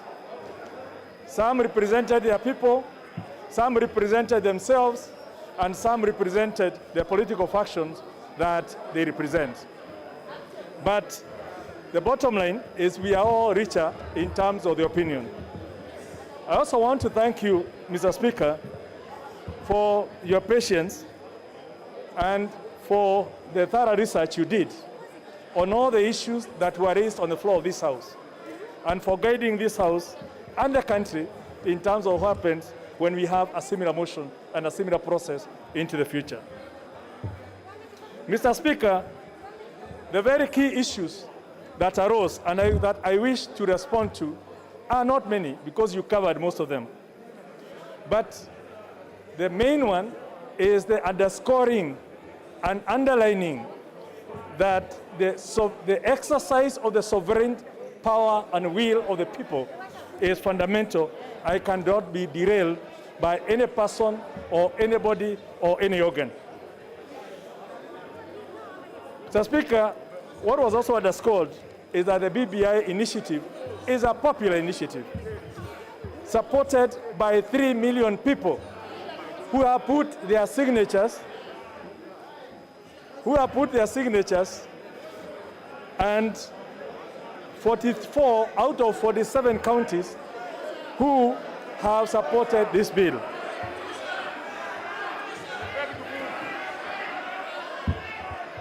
Mr. Speaker, Mr. Speaker, members will have the opportunity to demonstrate their love for their country in the next few minutes, when people will vote for country or for self.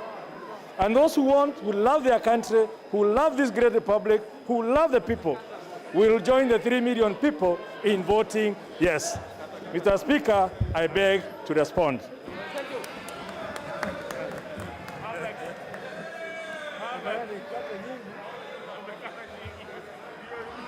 Honourable members,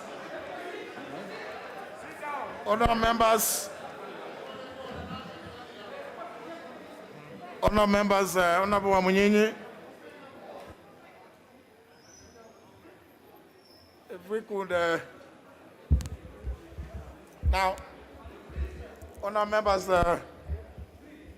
it's good to listen to this. As guided in my communication of Tuesday, at the conclusion of the second reading,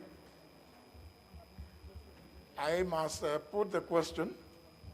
But before putting the question, I must allow for the division bell to be rung. So I direct that the division bell be rung for 10 minutes.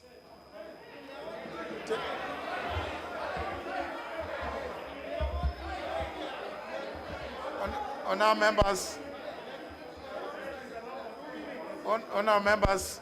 we must use your standing orders. You are the ones who are going to create the standing orders. But let the division bell be rung.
Order members, order members, order members, order members, order members.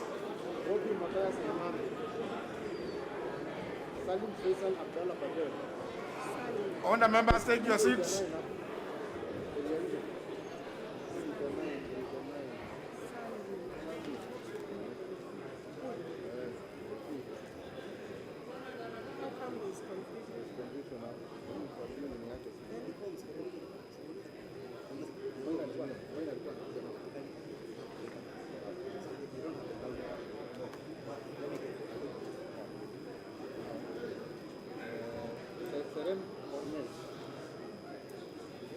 Now, honor members,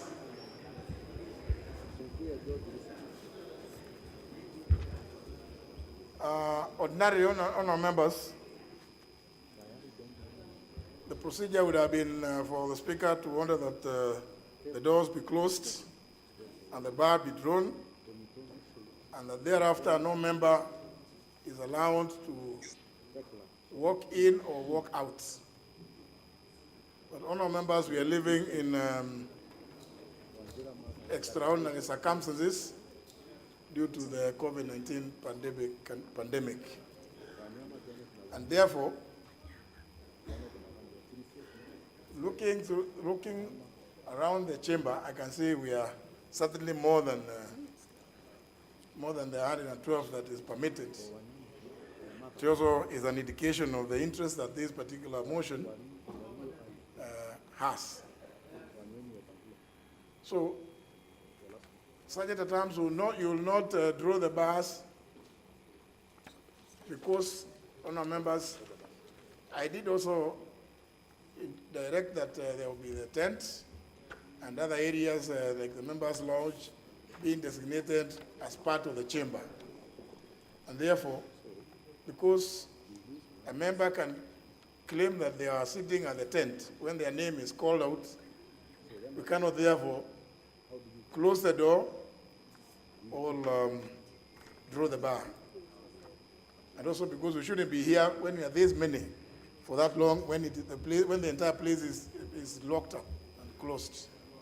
So, honourable members, you will allow that we proceed without closing the doors or drawing the bar.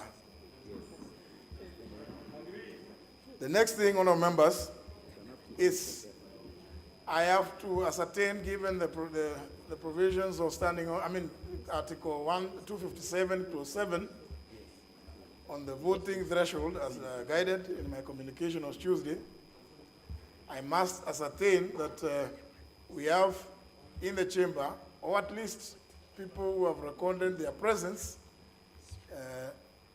a number that is not below 175. The member for Emuhaya says that we are certainly more. I agree, but this being a constitutional amendment bill, it is not one where you even can use decibels. It's not a voice vote. So we must, for posterity and record, ascertain the number of members present and voting, both here and those who are going to vote virtually, so that the record is clear for anybody to see. So I will require that those of you that are here, that are able to log in,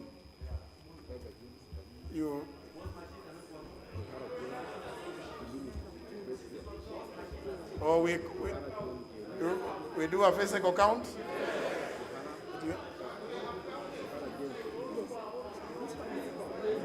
The Honorable John Bandi says he has already counted this side. No, we cannot allow the grandfather of the house to be the one counting. The easiest way of counting would be by calling out the names, isn't it? But not voting. Because first, before we vote, we must ascertain the numbers to be exact. Yeah? Who? Can we?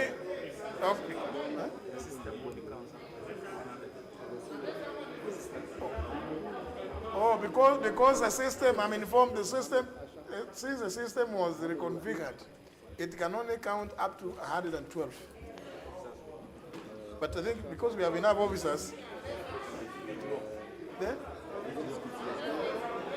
let's just get a physical count, please.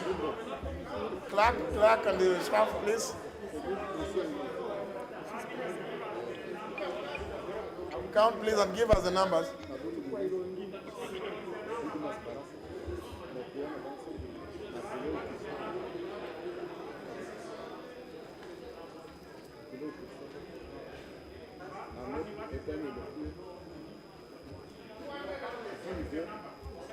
Please, Honorable Pukose.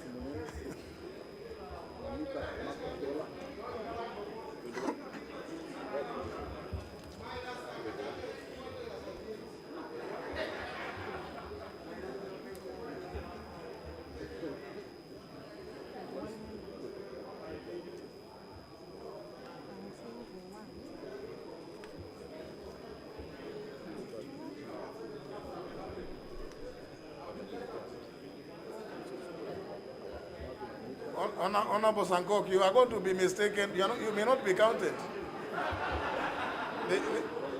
Those counting might mistake you for the sergeant at arms.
Honourable members,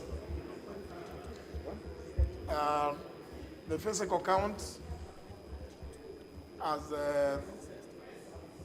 found that inside the chamber we have 247 members, and those members that have registered to do virtual voting are 55, bringing the number to 302. 302. Now, honourable members, like I told you, this procedure is guided by the provisions of Standing Order number 73 on roll call voting. And for convenience of everyone present, we will use the list of members as appears alphabetically. But not seniority. As they appear in the alphabetical order, every member will be called out. You will indicate which way you are voting. Yeah? And then those who are virtual when their names are called out, their photos will appear, their images, not their photos. Their images will appear on the screen, and we will hear how each votes. Again, for our brothers and sisters who are Muslims, I have been informed that at 6:30 there will be iftar at the small dining. So if it gets to that time, you'll be at liberty to leave the chamber and come back. You will not lose your opportunity, your chance to vote. So, honourable members, if we can agree. What do you mean? Now, honourable members, I thought, now we are clear, isn't it? And we will do, this is the second reading. This is the second reading of this bill. Now, honourable members, again, the law requires that I read out the question, not for the voice vote. Please, Honorable Nyamai. You always want to listen to the villagers, even as anyone.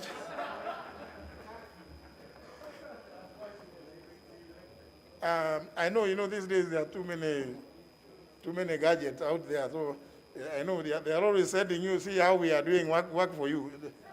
So you want to ascertain but let us just do this one. It's for the country.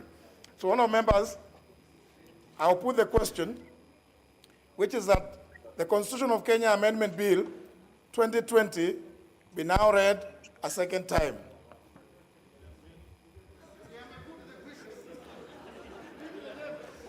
Now, the clerk will read out the names of each and every member alphabetically.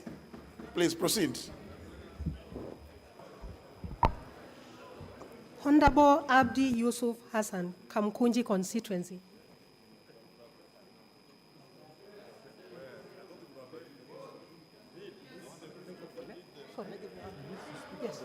Ooh. What's the name? Abdi, member for Kamukunji. On the mic, give him the mic, please.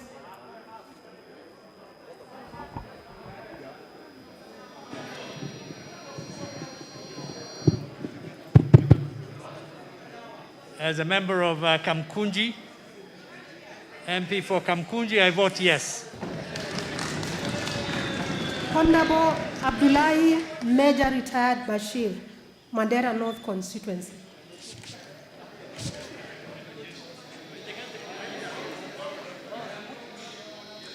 I, Honorable Major Retired Bashir Abdullahi, Member of Parliament, Mandera North, I vote yes.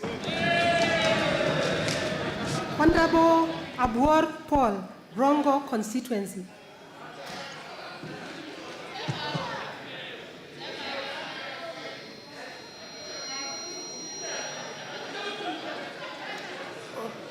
You can't walk here.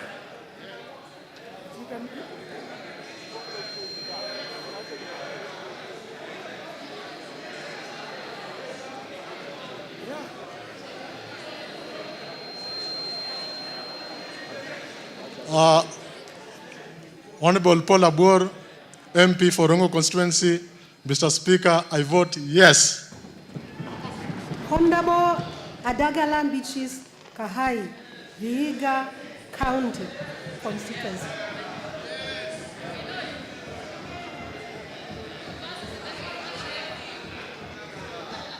I, Adagala Beatrice, on behalf of ANC, I vote yes. Honorable Adan Safia Sheikh, Marsabit County.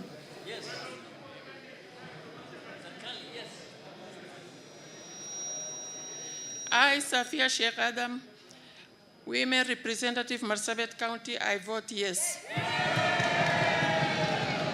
Honorable Ahmed Shakil Ahmed Shabir to vote virtually.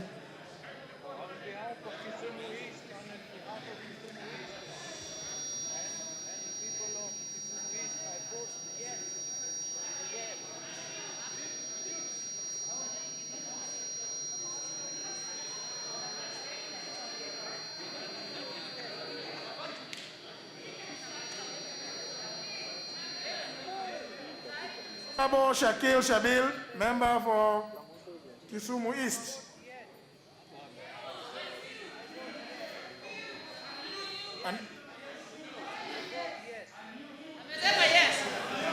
And mute.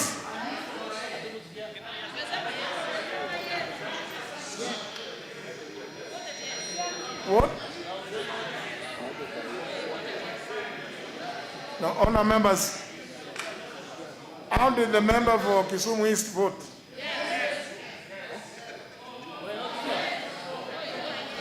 You see, there are some members who did not hear. Huh? What is wrong with you?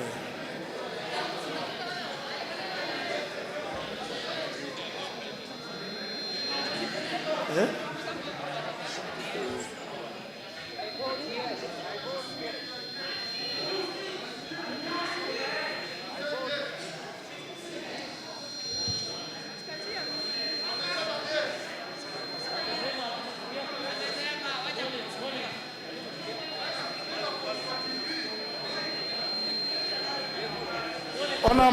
Honor members, I'm told maybe if we could just maintain some silence a bit so that we can hear you.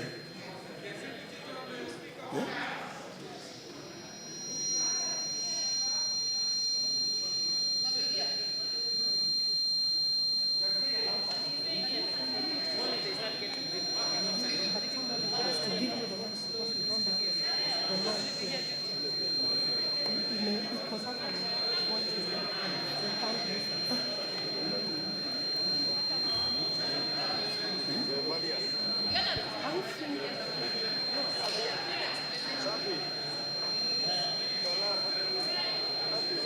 Now,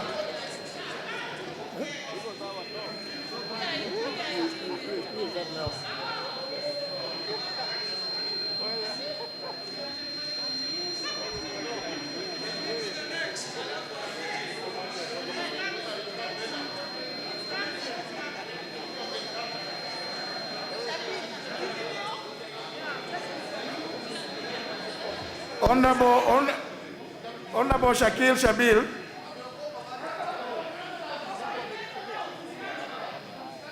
is coming. And wait.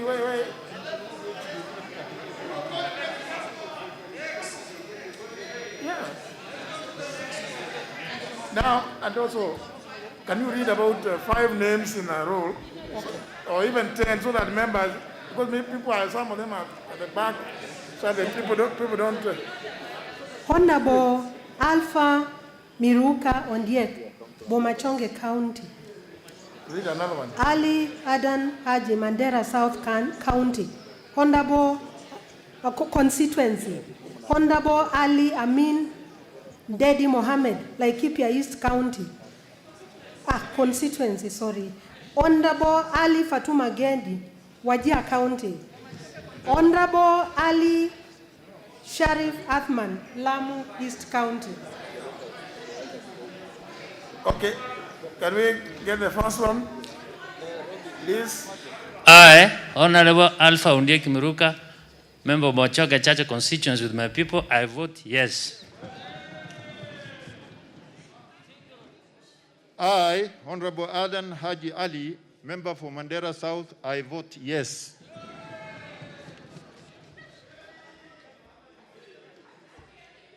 I, Fatuma Gedi Ali, County MP Wajir, for the sake of handshake and the Kenyan women, I vote yes.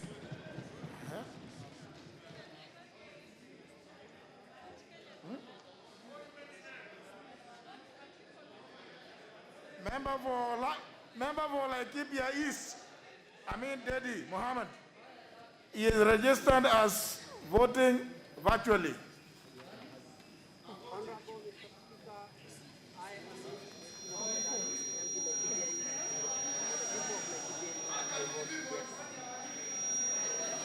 What is he saying now?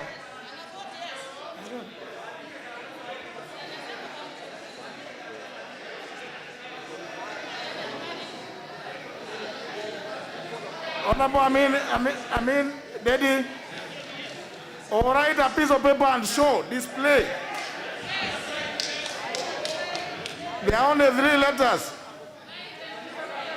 3 or 2.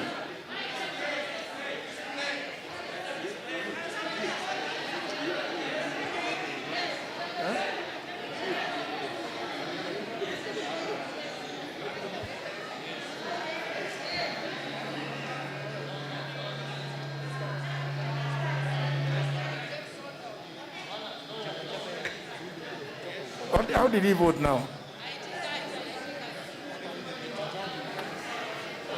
I think we have a big challenge. Let's agree we have a challenge on this thing.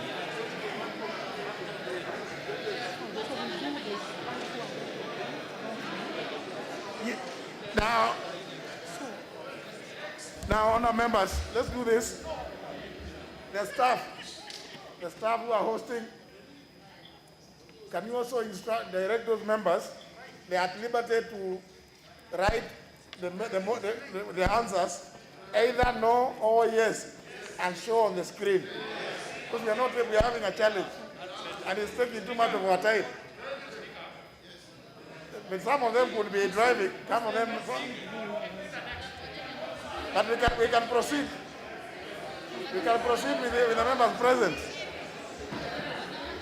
Members present, can you read another set of 5 names? In a row, quickly. They will come and say. Honorable Ali Sharif Athman, Lamu East Constituency. Honorable Aluot John Olago, Kisumu West Constituency. Honorable Honorable Amin Rashid Kasim, Wajir East Constituency. Honorable Amolo Dr. Otiende, Rarienda Constituency. Honorable Angatia Ayub Savula, Lugari Constituency.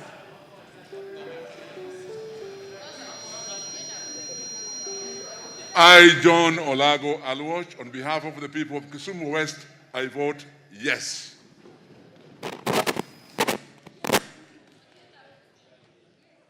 I, Honorable Rashid Amin, MP Wajir East Constituency, vote yes.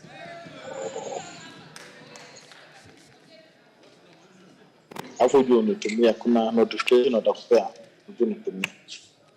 Kwenda kwa website.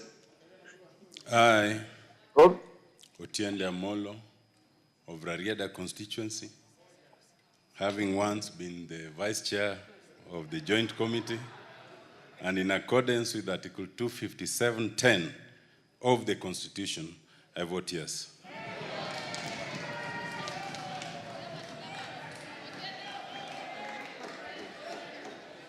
I, Ayub Savula Angatia, the first second-term MP for Lugari constituency, I vote yes. Tangatanga kusha.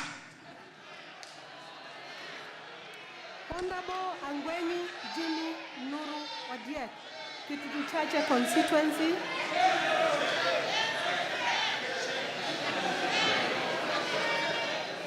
Honorable Angweni Jimmy Nuru Odiek, Kitutu Chache North constituency. Honorable Arama Samuel, Nakuru Town West constituency.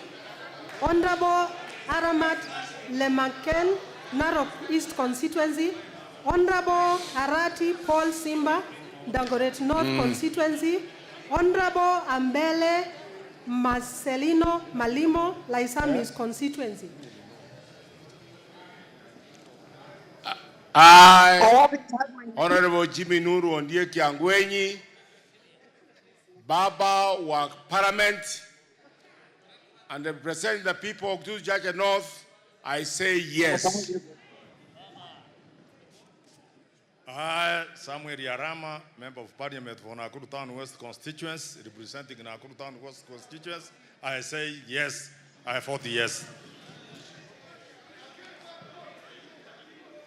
I, Malima Arbele, representing Laisamis constituency, I vote yes. Honorable Shakil Shabil. Honorable Shakil Shabil. We could not hear you. Yes, you must have been using your phone. Yes, I was. Please, can you now vote now that you've come? Verbally. Yes, of course. I, Shakil Shabir, Member of Parliament, Kisumu East, on behalf of the Kisumu East residents and voters, I vote yes. Yes. Honour members, sorry, a special plea has been made to me and I have acceded to it. It is this, that our colleagues who are variously able, and I'm told some of whom may be about to leave on account of not feeling well, we could give them a chance to vote. I'll start with the Honorable Teya. And Honorable Danita Gatti, if she is here. Honorable Teya, come forward, please. Honorable Danita Gatti, if she is in. Honorable Wanyonyi.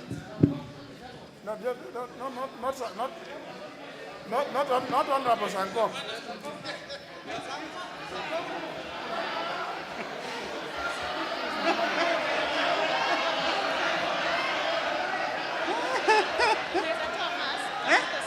Honorable Sanko, just hold on. Honorable Teya, please. Honorable Teya. I, Janet Teya, women representative for Kajiado, I vote yes. May I also say, if the Honorable Naida Gatti comes in, she will be given priority.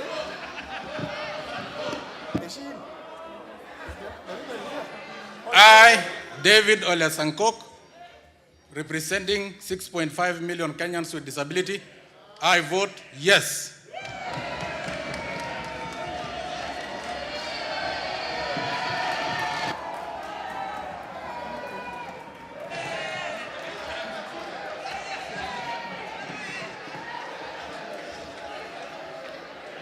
Honorable Speaker, I, the Honorable Denita Gatti, representing persons with disabilities of Kenya, I vote yes. The Honorable Wanyonyi in the chamber? Virtual? Very well. Can we read let's read the names.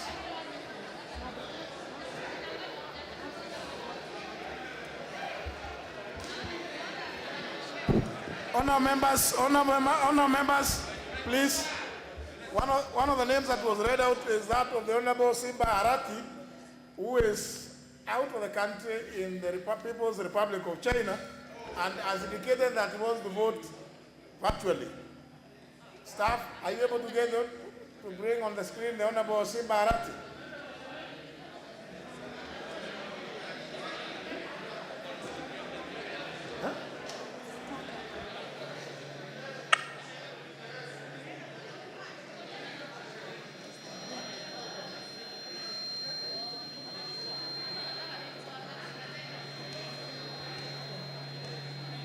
I, Simbarati, MP, the Great North, I vote yes for my people.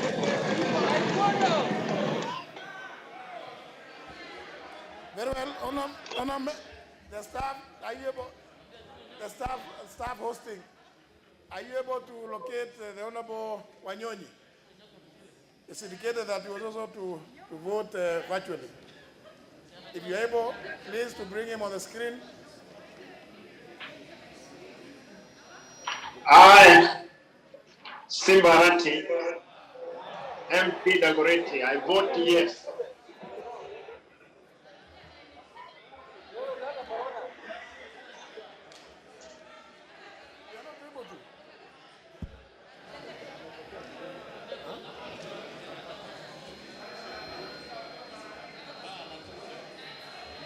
No, he has voted only once. Can we proceed as they hunt for? Yeah? But he came and voted yes. Albele, he voted. Okay. Honorable Atandi Samuel Anunga, Alengo Usonga constituency. Honorable Babu Owino Paul Ongili, Embakasi East constituency. Honorable Badi Twalib, Jomfu constituency. Honorable Baya Owen Ya, Kilifi North constituency. Honorable Bor Florence C.K., Kericho County constituency. Honorable Bowen David Kagongo, Marakwet East constituency. Honorable Bunyasi Sakwa John, Nambale constituency. Honorable Buyu Rosa Akinyi, Kisumu County. Very well. Honor members, remember, even those who we have given special chance, there will be also voting in committee of the whole house, and much more significantly, voting in the third reading of the bill. Proceed. I, Atandi Onunga Samuel, representing the people of Alego Usonga, I vote yes.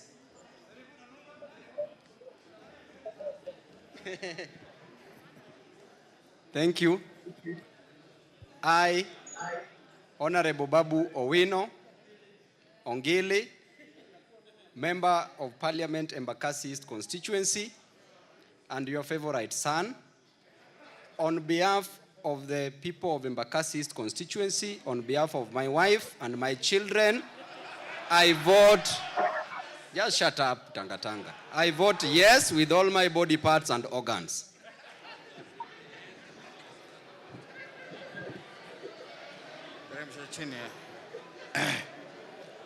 I,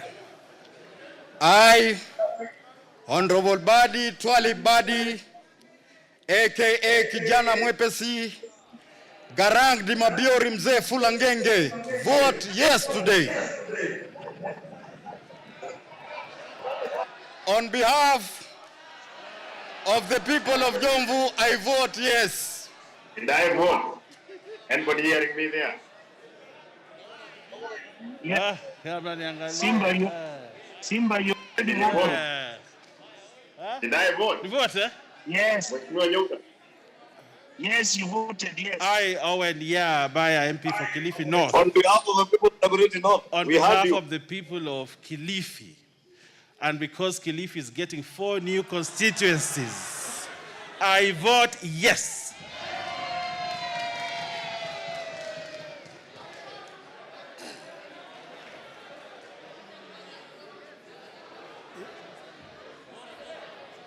I, Florence Bore, County MP, Kericho, I vote no.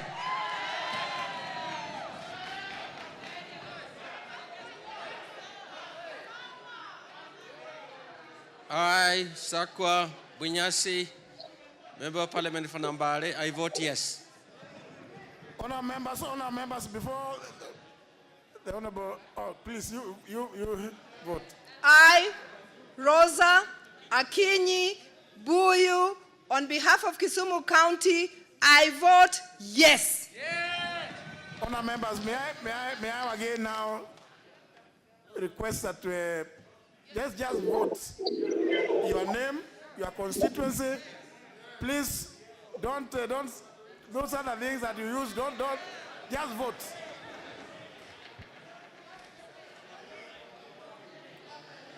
Honorable Chebaibai Jen Jopkoril, Elgeyo Marakwet County. Honorable Cheboy Moses Kepkemboi, Presoy North County. Honorable Shege Maitu Sabina Wanjiru, Ranga County. Honorable Chepkoech Joyce Koril, Bomet County. Honorable Chepkut William Kamren, Ainabkoi constituency. Honorable Chepkwon Charity Kadhambi, Joro constituency. Honorable Cheruyot Gladwell Jesire, Baringo County. I, Jane Chepkorir Kipto Chebaibai, on behalf of the people of Elgeyo Marakwet, I vote no.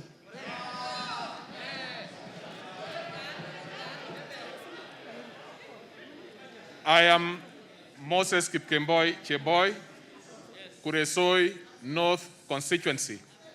Mr. Speaker, you have given me the opportunity to do the committee of the whole House on this particular bill, so I abstain.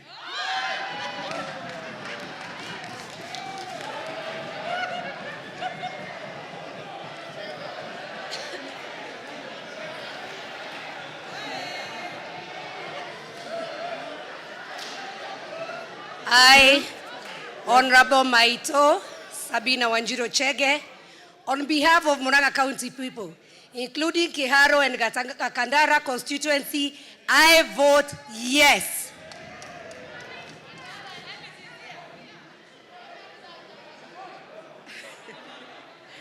I, Gladwell Cheriot Tungo from Baringo County, on behalf of my people and for the sake of Mogotio constituency, I vote yes.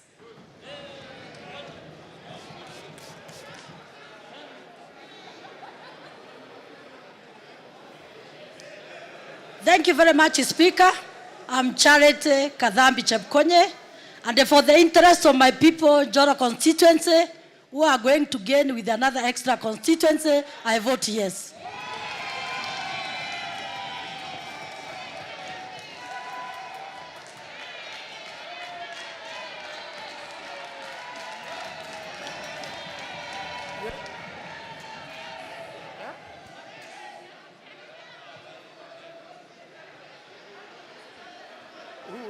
Camreno. Which Camren?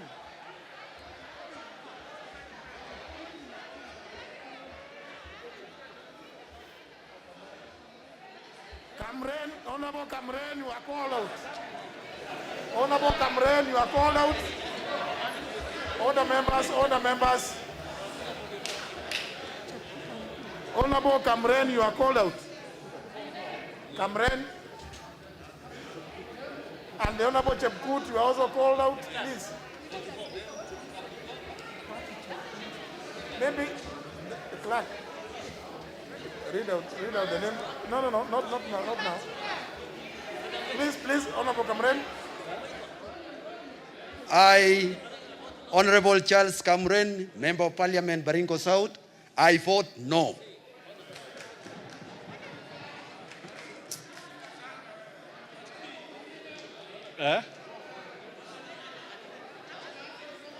I, Honorable Kasait Kamket, representing Mighty Tiati, I vote yes.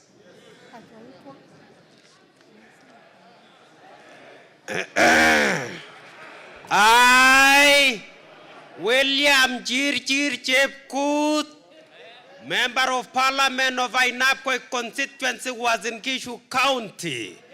Because we were given 3 constituencies interest, I vote big yes.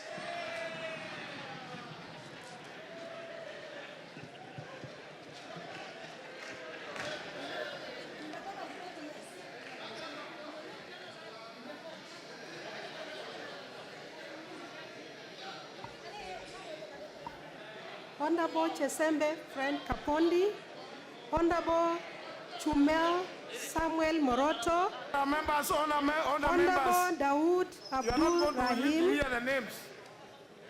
Honorable Duale Aden Bare, Honorable Duale Mohammed Dahir, Honorable Ekwama James Lomenen, Honorable Emankor Joyce Akai.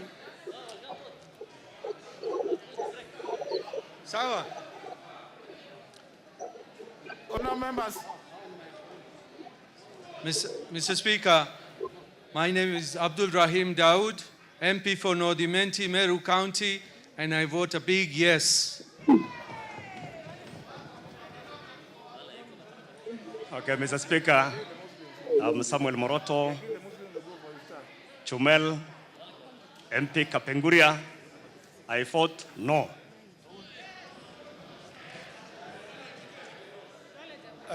Honorable Speaker, I, Dr. Mohammed Dahir Duale, MP Dadaab, I vote yes. Honorable Honorable Chumel Moroto, you had been indicated as voting virtually. Very well. We delete. No, we got your vote.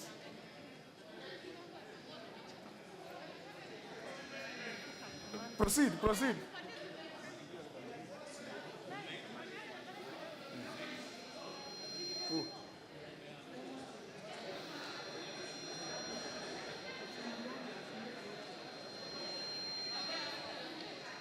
Honorable Duale, member for Garissa Township. Honorable Chesebe Kapondi, member for Mount Elgon. Honorable Speaker, Yes. can you hear me? Yes. Honorable Speaker, for the people of Garissa and Ijara and Wajir South, I vote no.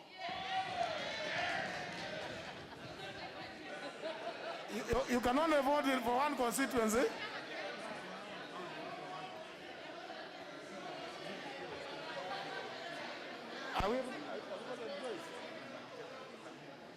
Let's move on. Let's move on, Sarah.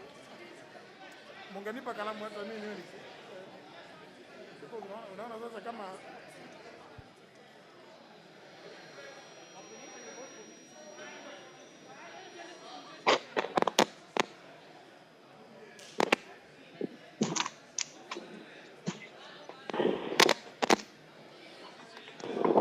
Honorable Speaker, can I vote? you have voted for the people of Garissa Township.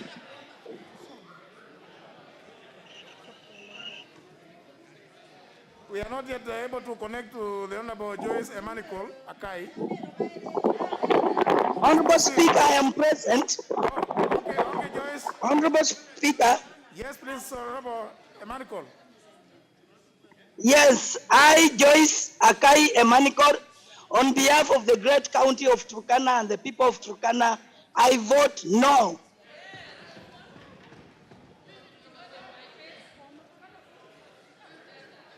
There was an indication also that the Honorable Ekwama James Lomenen,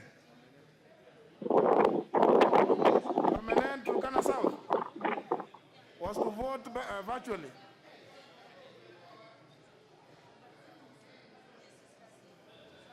Honorable Lomenen.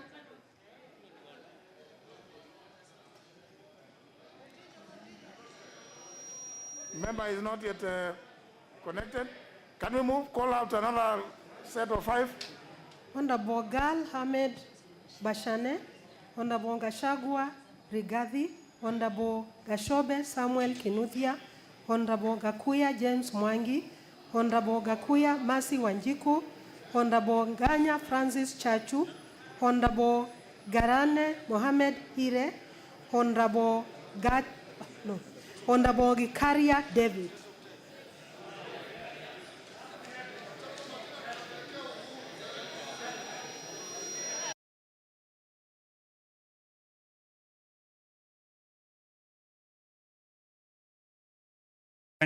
Member of Parliament for Northern County. On behalf of people of Northern, I vote yes.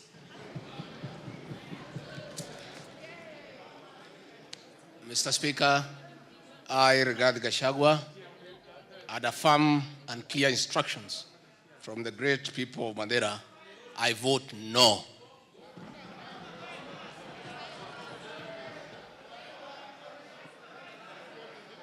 I, Samuel Kinuthia Gashobe, MP Subukia, I vote yes.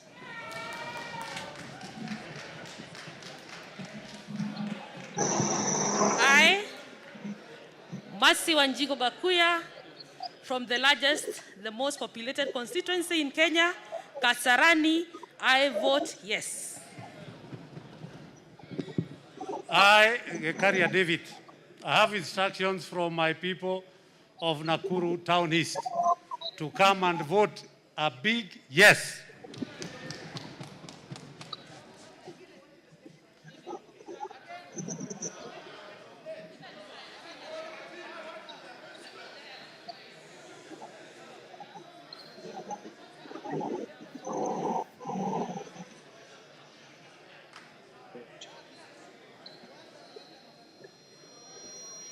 Sorry, honor members.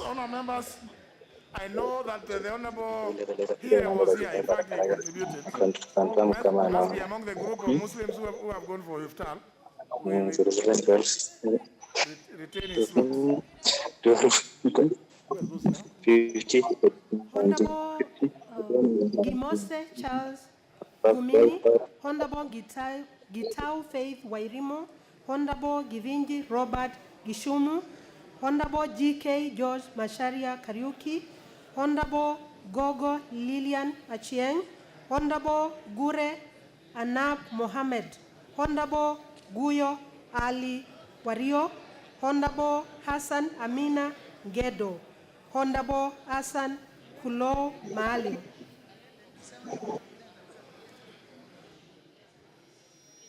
I, Faith Wairimo Getau, County Member of Parliament for Nyandarua, I vote no.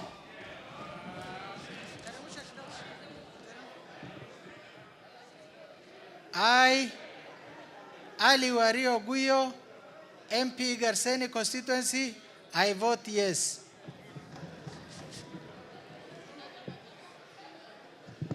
Mr. Speaker, sir, I, Charles Gumini Gimose, MP for Hamisi constituency, and the Archbishop of Mahobare Revival Ministries, I vote no.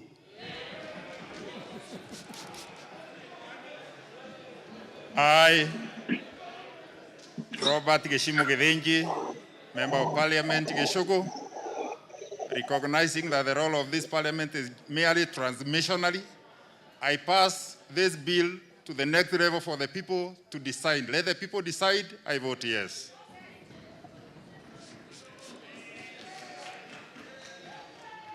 I, Honorable Speaker, Member of Parliament for Deer constituency, on behalf of the people of Deer, I vote no. That's the Honorable GK. Yes, I vote no. Honorable Speaker, in I memory vote no. of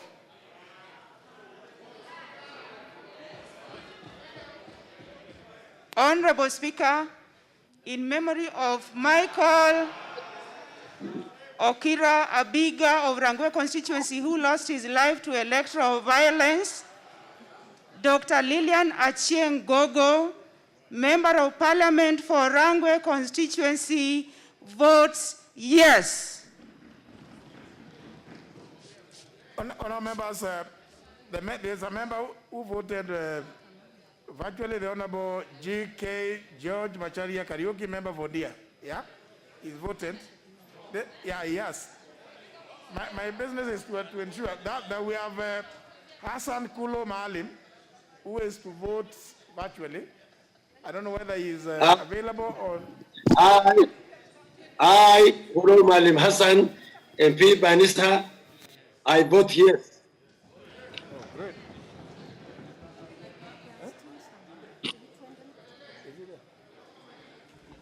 Honorable Hassan Omar. Just a minute, Honour members, I'm told that the member for Laikipia East, Amin Dedi, who was not audible, is now available.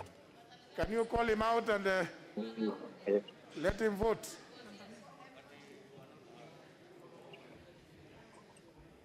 I, Amin Dedi Muhammad Ali, MP Laikipia East. For the people of Laikipia East, I vote yes. Very well.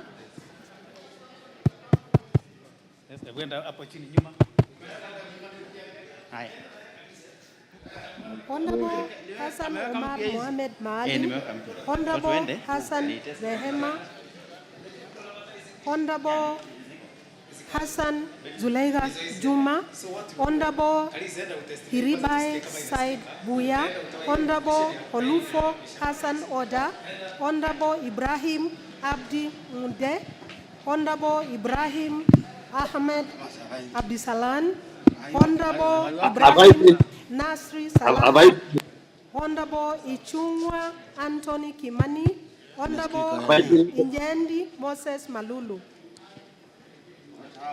Proceed.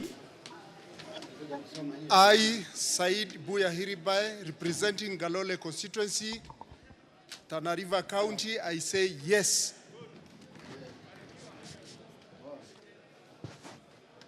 I, Rehema Hassan, representing Tana River County, I vote no because I'm losing. I, Moses, Malulu, Ijendi, MP Malava, Kakamega County, because of the constituency and the CDF entrenchment, I vote yes.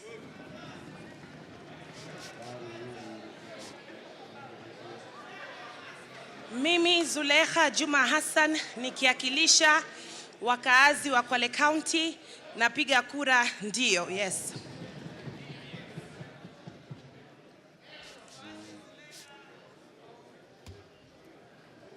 Anybody virtual? And I vote virtual.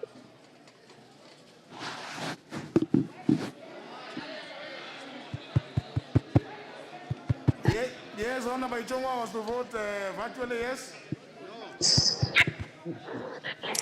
I, Ahmed Abdisalan Ibrahim, Wajir, representing Wajir North constituency, do vote yes. I, Hassan Omar Mohammed, representing Mandera East, vote yes. I. Hello. Unasikia speaker anauliza. Nyonyi.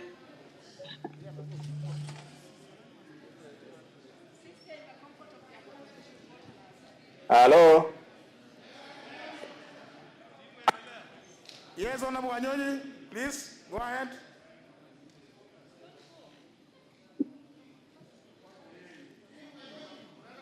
Honorable Tim Wanyonyi. Member of Parliament for Westlands, I vote yes. Tim Wanyonyi for. Sawa, done. But you must hold on for the next vote. Honorable Wanyonyi, thank you. You still wait for the next vote. Honorable Ichung'wa. Mr. Speaker, I, Ishongwa Anthony Kimani, on behalf of the people of Kikuyu and to protect the 2010 Constitution, I vote no.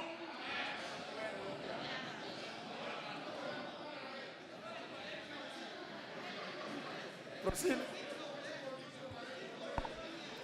Honorable Iringo Cyprian Kubai, Honorable Jaldesa Rehema Dida, Honorable Jango Patrick Kimani Wainaina, Honorable Kabebea Josephat Gishunge Mwirabua, Honorable Kajwang Francis Tom Joseph, Honorable Kaluma George Peter Opondo, Honorable Kamanda Maina, Honorable Kamene Joyce, Honorable Kamket Asait William.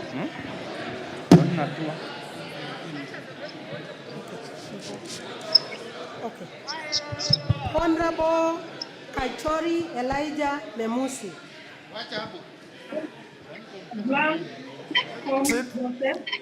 I, Iringo Kubai Cyprian, representing Wegembe Central constituency, on behalf of Wegembe Central and for the benefits, I vote yes.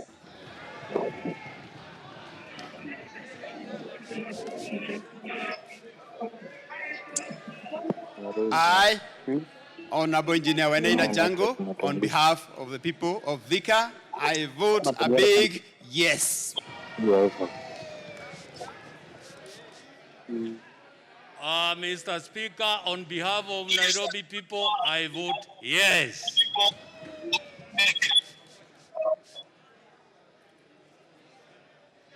Mr. Speaker, sir, I, TJ Kajwang, the People's Chief Justice, and the incoming Vice Chair of JLAC, on behalf of the people of Ruaraka, I vote yes.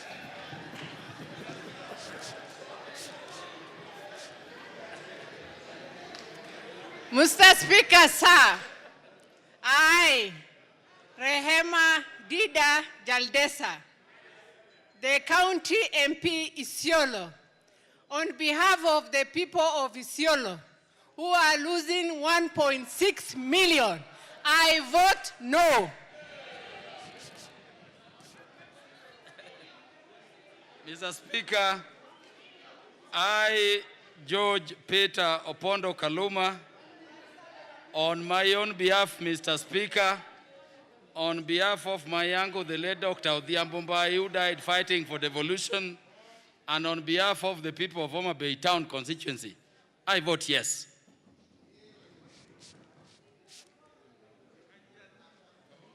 Honorable Speaker Elijah Memusi Kanchori, Member of Parliament, Kajiado Central, I vote yes.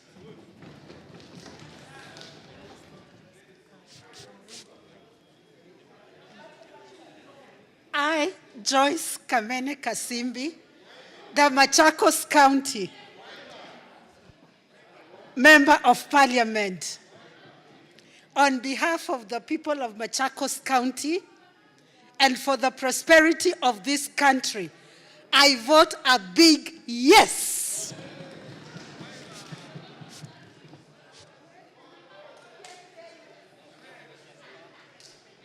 Kamuren Charles.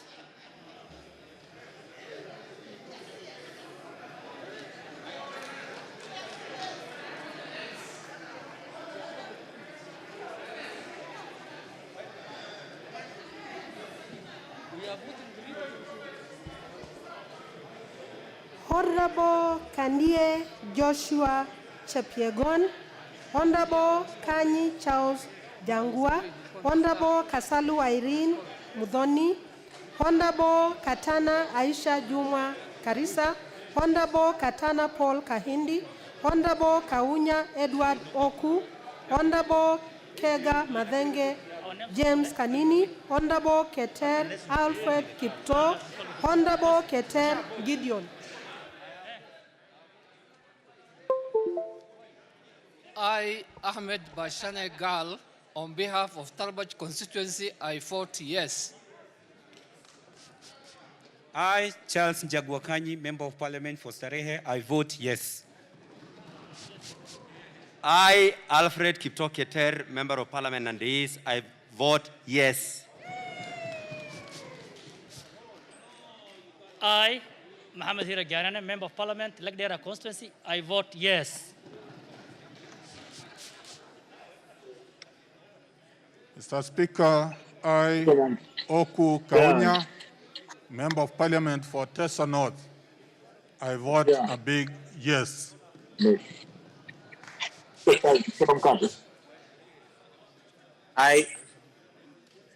I, Honorable Abdi Mood Ibrahim, Member of Parliament for Lefe constituency, I vote yes.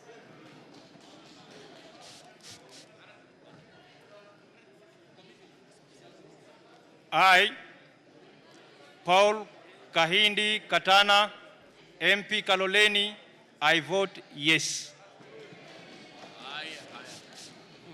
I, Kanini Kega James Madenge, the MP for Kieni, and also on behalf of my neighboring constituency, Madera, I vote yes.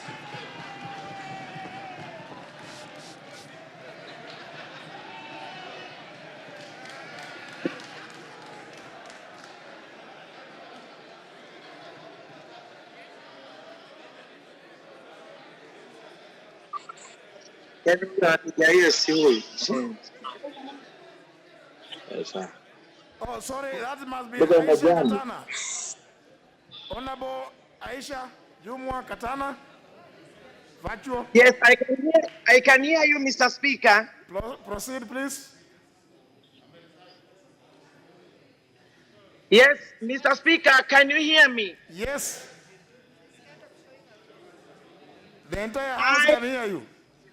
I am Aisha Jumwa, MP for Malindi, and on behalf of the Malindi people and the Hasla Nation at large, I refuse a bloated parliament. I vote a big no. Yes, Mr. Speaker, can you hear me? We have heard you, we have heard you.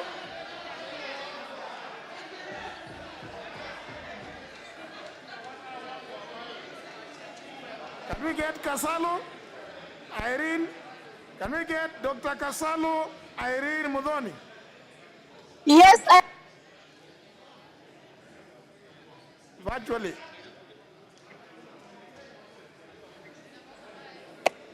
Honorable Kasalo? Hello, Mr. Speaker. Yes, Mr. please. Speaker, you can hear me? Yes. Yes, on behalf of the people of Kitui, I vote yes. Very well. Hello, Mr. Speaker, you can hear me? I vote yes. Yes, we have heard, Honorable Kasalo, we have heard you.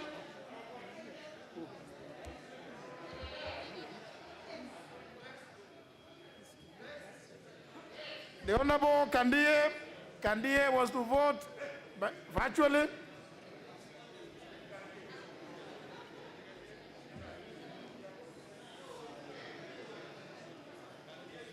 Honorable Kandie, he has indicated he was voting virtually. Did you get to? On behalf of the Malindi people and the Hausa nation at large, I refuse a bloated parliament. No, we are through with that now. We are only voting. The other story is for the wicked, isn't it?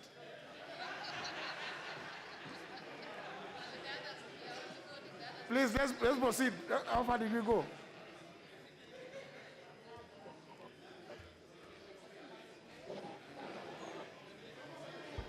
So, anybody?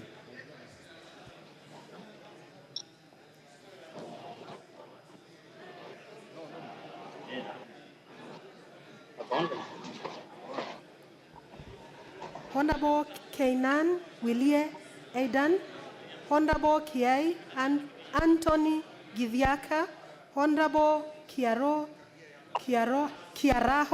David Juguna, Honorable Kibe Ann Wanjiku, Honorable Kibunguchi Enoch Wamalwa, Honorable Kigano Clement Muturi, Honorable Kihara Jane Njeri Wanjiro, Honorable Kihara Peter Kimari, Honorable Kilonzo Charles Mutavi, Honorable Kimani members and the Francis Kuria. whips.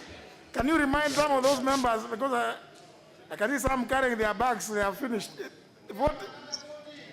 You know, some of them don't understand parliamentary procedures. I, Honorable Adan Kainan Welia, representing the people of Eldas constituency, I vote yes.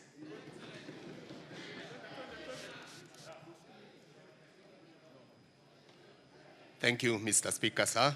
On behalf of the great people of Mokoroine, my name is Anthony Kiai, which is BBI saving Mokoroine from being scrapped. I vote yes. Muturi Kigano, MP Kangema, votes yes on behalf of Kangema. I, David Njuguna Kiaraho, on behalf of the great people of Olkarau constituency, I vote yes. Honorable Speaker, I'm Peter Kebari Kihara, MP Mathioya, and on behalf of my great people of Mathioya, I vote yes. Mheshimiwa Spika, mimi ni Kimani Francis Kuria, mbunge wa eneo bunge la Molo, Nakuru County, napiga kura ya ndio.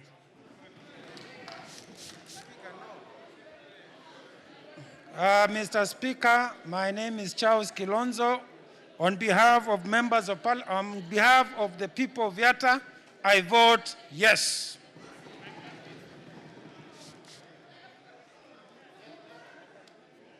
No, just a minute, honor members. I'm being requested to remind members, especially honor members. I'm being reminded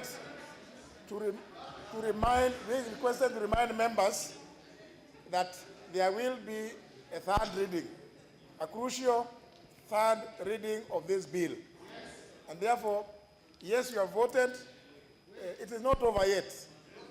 It's not over until it is over. And that last over will be after third reading. So please, unless you are going out to go and do iftar, you remain within. Proceed. And I wanted to hear whether the member for Lamu East is shown here to be voting virtually, although earlier in the day, he was here in the house. He is indicated as voting virtually. If it's virtual, very well. Let's proceed. Let's proceed. Read the names. The Honorable Jane Kihara is voting virtually, member for Naivasha. Kihara Jane, Jerry Wanjiro.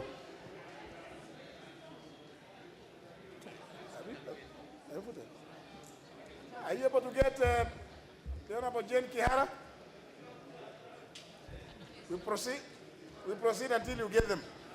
Honorable Kimino Joshua Kevinda, Honorable Kimunya Amos Muhinga, Honorable Kingara Simon Nganga, Honorable Kingi Michael Thoya, Honorable Kingola Patrick Macau, Honorable Kioni Jeremiah Ngayu, Honorable Kibiwot Julius Meli, Honorable Kipkoril William Cheptumo, Honorable Kipkosgei Joseph Tonui, Honorable Kipiegon Johanna Ngeno.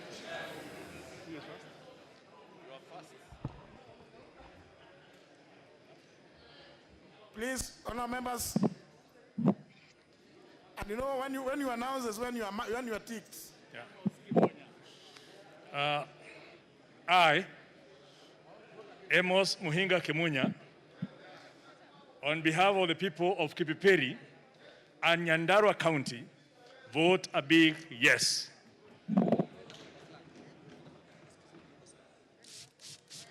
I, Patrick Macau Kingola, MP Mavoko, vote yes.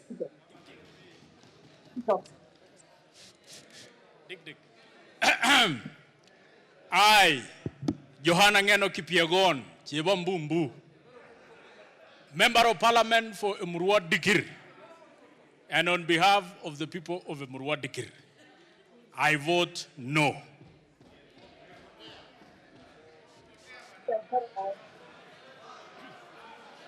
I, Simon Nganga Kingara, MP Roiro, on behalf of the 600,000 people of Roiro, I say yes. I have not heard my name. Jeremiah Kioni, on behalf of the good people of Daragwa, I vote yes. Mr. Speaker, I want to hear my name. Michael Kingi, Member of Parliament, Magarini. On behalf of the people of Magarini, I vote yes. I, Julius Kibiwot, Member of Parliament, Tindred constituency, I vote no. I have not heard my name. Speaker. Mr. Speaker, I, William Cheptumo Kipkiror, Member of Parliament, Baringo North. On behalf of the great people of Baringo North, Mr. Speaker, I vote a big no. I have not heard my name. I, Joseph Kipkoskei Tonui, Member of Parliament for Kuresoi South. On behalf of the great people of Kuresoi South who are concerned about the bottom-up economy, I vote no. Honor members, I hope everybody, if you don't come, please, honor members, there's a member who is on virtual. Honorable Speaker. Yeah, who is this? Honorable Speaker. Who is this? You can hear me, Mr. Speaker, sir. This is Honorable Speaker.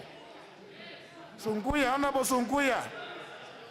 On behalf of the people of Kajiado West constituency, the very vast constituency, I vote yes. Very well. Next. Honorable Kirima Moses Gushine, Honorable Kisang William Kipkemoi, These names are we Honorable hearing?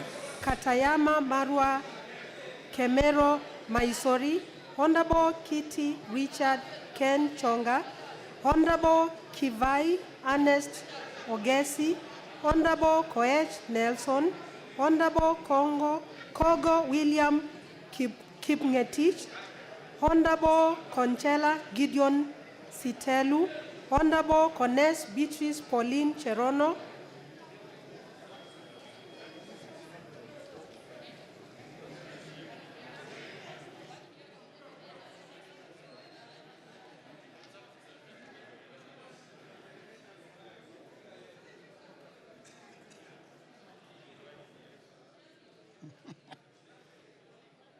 Please Ready? continue.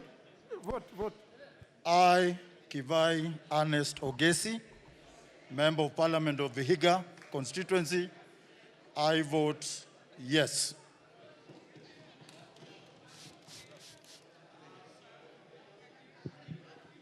Mr. Speaker, sir, the people of Kenya have spoken through the BBI process. So I, Gideon Conchela, Member of Parliament representing the people of Kilgoris, I say yes. Thank you, Mr. Speaker, sir. Mr. Speaker. Daktari Wilson Kogo is my name, the Member of Parliament, Jesume constituency. On behalf of the great people of Jesume constituency, I vote no. Nelson Arab Koech, on behalf of the people of Belgut, I vote no. Mr. Speaker. Mr. Speaker. I, Beatrice Cherono Cones, Member of Parliament, Bomet East, I vote no. Yes, the member who is on the... Yes, put the member. Who is it?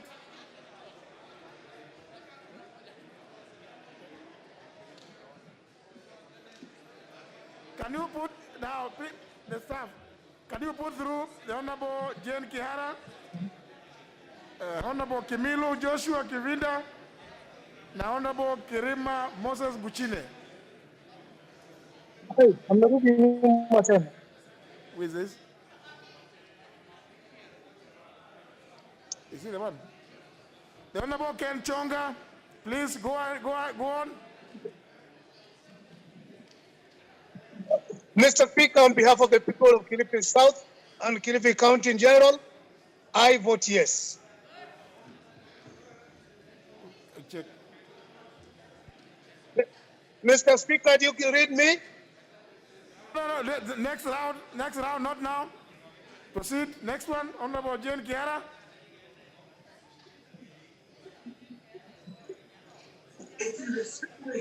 Our farmers, Milo.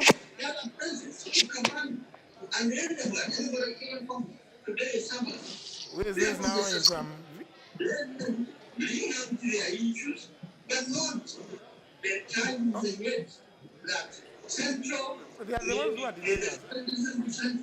Is around causing their,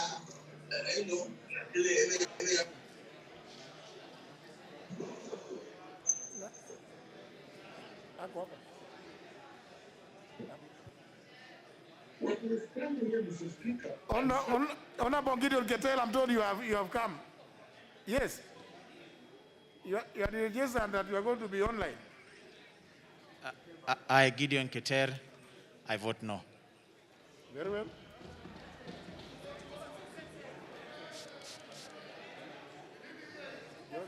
Call Sarah. Call the name. Please, honor members, pay attention to the names when they are being called out.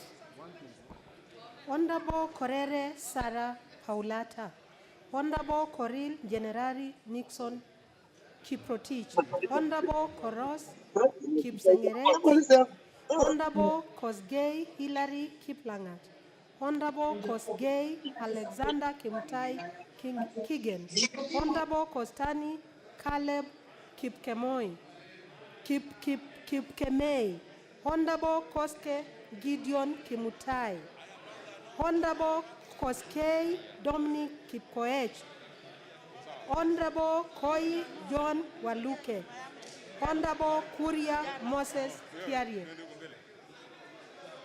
Proceed, please. Honorable members, let's move fast. Honorable Sarah Korere. Mheshimiwa Spika, mie Sara Paulata Korere, mbunge wa Laikipia Kaskazini, napiga ndio. Kabisa. Mr. Speaker, I, Generali Nixon Kiprotich Korir, Member of Parliament Langata constituency, I vote no. Mr. Speaker, I, Kipsangaret Koros, Member of Parliament Sigawet Soin, and on behalf of my people of Sigawet Soin, I'm voting no.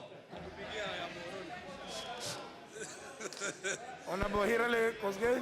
Mr. Speaker, I, Honorable Hilary Kosgei, Member of Parliament for Kipkelian West, I vote no.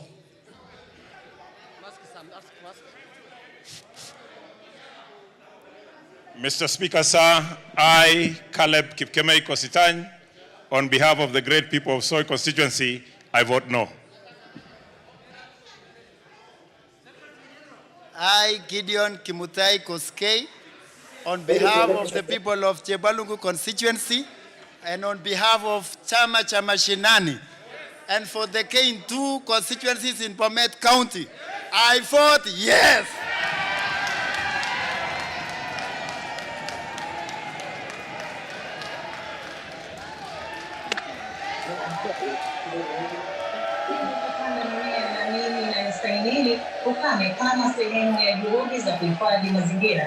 Mr. Speaker, sir, I, Honorable Dominic Kipkoech Koske, representing the great people of Sotik in Bomet County, I vote no.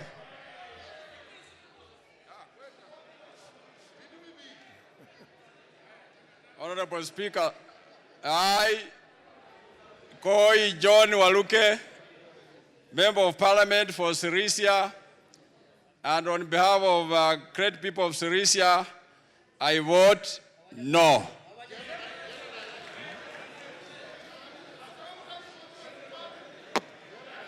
Any other in that group? Proceed. Call others. Honor members, we will not wait for those who are dragging themselves. Let's proceed. Honorable Lekum Montare Lentoi Johnny Jackson, Honorable Lentoi Manga Alois Musa, Honorable Leonard Yegon Brighton, Honorable Leshomo Mason, Honorable Lesonet Moses, Honorable Lesuda Jospin Naisula, Honorable Limo Kirui Joseph, Honorable Liza Chelule Chepkoril, Honorable Lochaka Pong Peter, Honorable Lomo Rukai Jeremiah Ekamais. Proceed. Honorable Speaker, I'm Jackson Lekumantare, MP Samburu East. I vote yes.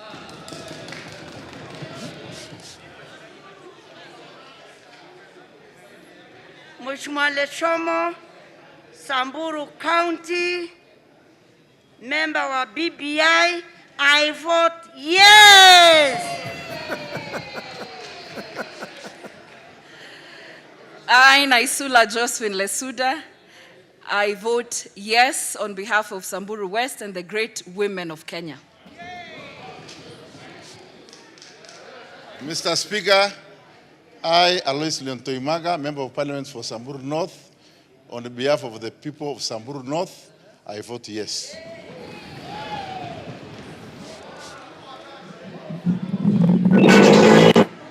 Mr. Speaker, I, Peter Lochakapong, Member of Parliament for Sigor constituency in West Pokot County, I vote yes.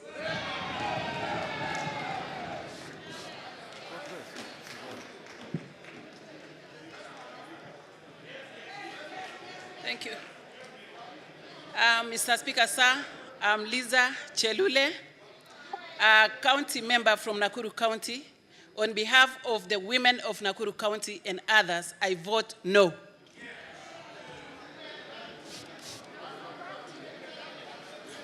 Mr. Speaker, I, Jeremiah Ekamai Silumorkai, Member of Parliament for Loima in Turkana County, I vote yes.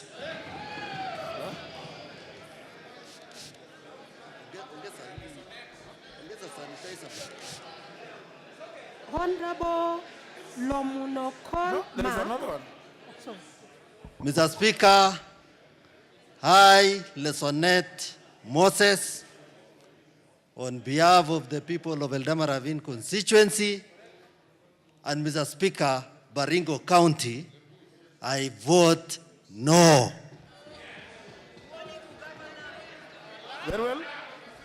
Honorable Lomunokol Mark, Honorable Luyai Caleb Amisi, Honorable Mtumbaya Justus Gesito Mugali, Honorable Maanzo Daniel Kitonga, Honorable Mabonga Moses Wekesa Mwambu, Honorable Nabulindo Peter Oscar, Honorable Maje Joseph Wathingo, Honorable Maoka Richard Maore, Honorable Mariru Patrick Kariuki, Honorable Maritim Silvanus. I'll vote yes. Proceed. Proceed in that order. Lomunokol Mark, the MP for Kacheliba, West Pokot County. I vote yes.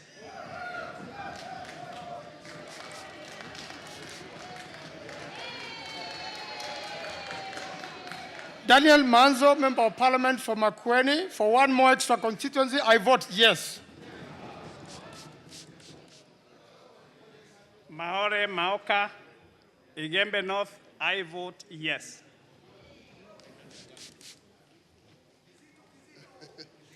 I, Justus Kizito Mugali, Member of Parliament for Shinyalu, and on behalf of Shinyalu and Kakamega County, I vote yes. Thank you.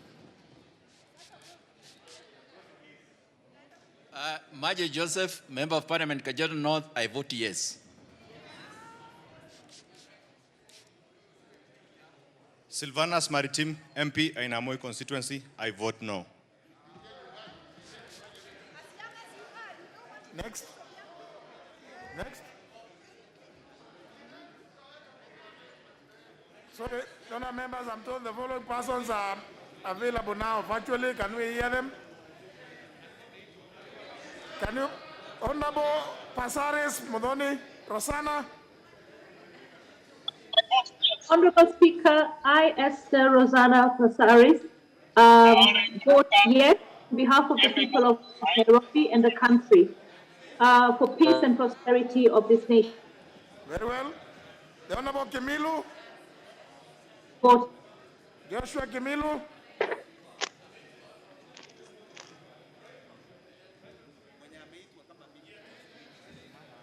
The Honorable Joshua Kimilu.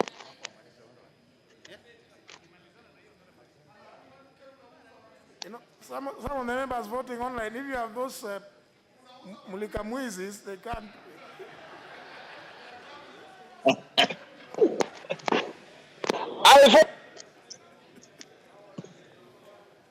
If we can't. Mr. Speaker, can I come in? Yes, please. Dr. James Murgor. Hello? Yes. Hello? Yes, Dr. Murgo. Dr. James Murgor. Dr. James Murgor, Member of Parliament, Keyo North. I vote no. Very well. Can I get Kimilu Joshua? Honorable.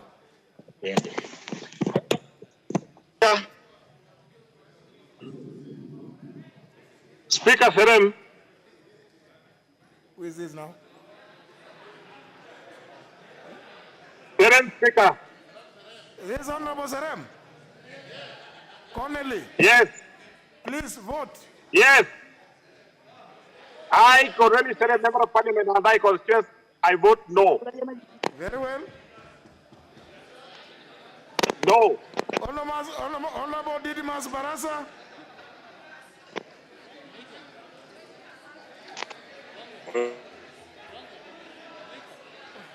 Mr. Speaker.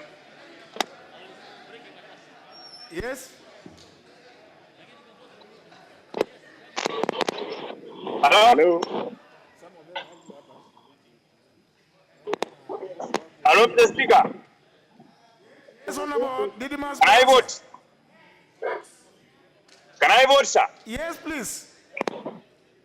I, Didimas Barasa, Member of Parliament for Community Constituency, on behalf of the people of Community Constituency, I vote no. Very well.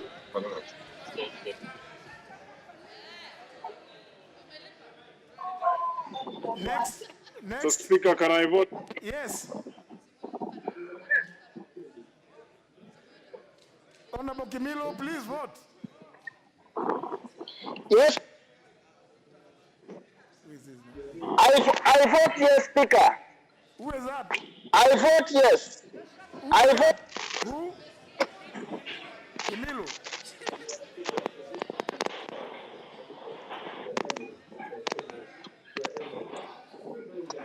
Can you just shout your name? Mr. Speaker, can I vote?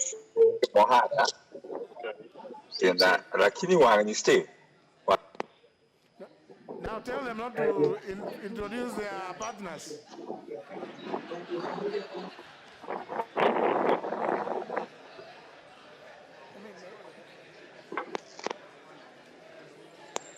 Fred Ouda, the Honorable Fred Ouda, member for Kisumu Town. Fred Ouda.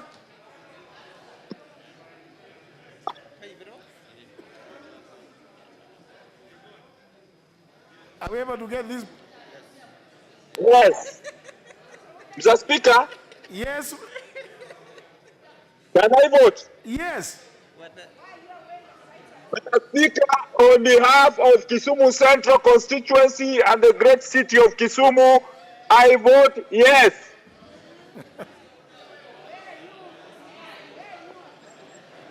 Can you bring I in vote yes. the Honorable Joseph Limo, Speak, member can for I- Kipkelion East? Honorable Speaker, can I vote? Yes. All right, Honorable Joseph Limo, on behalf of the people of Kipkelion East in Kericho County, I vote no. Honorable Lomenen, Turkana South.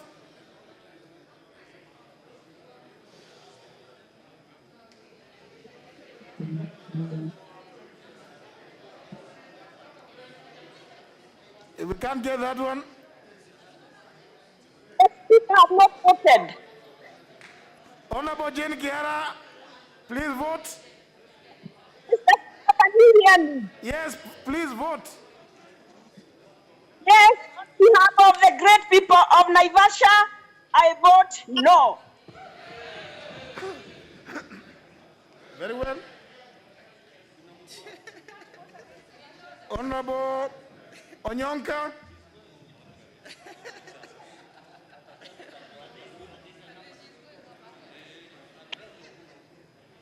Hear me. Who is this? Honorable Momoina. Onyonka. Speaker, can I vote? Who is this now?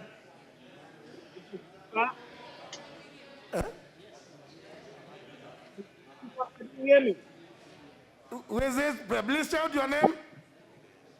Richard Onyonka here, Mr. Speaker, on behalf of myself and the great people of Kirimu Churches South constituency, I would like to vote yes. Okay. Very well. Noted.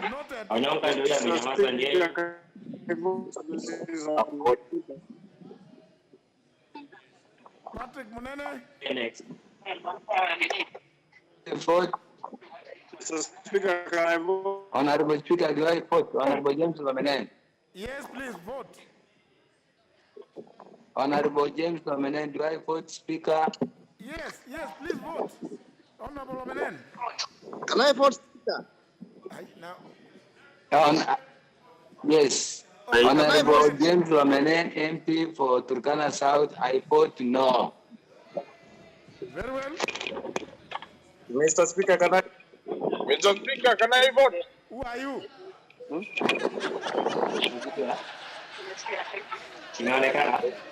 Honorable Speaker. Thank you very much. Honorable Soro, can I vote, Mr. Speaker?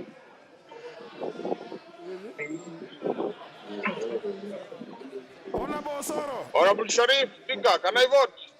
Yes, who is this? Honorable Soro. Honorable Soro, Mr. Speaker. Yes. Identify yourself and vote. Don't just appear on vote on screen. I vote no. On behalf of the people of Turkana South. That one we have taken. Let's proceed with it. I think I want to now Zembe wa plan. Honorable Masadia Alfred Agoi. We get Yes, hi. Honorable Speaker, can I vote?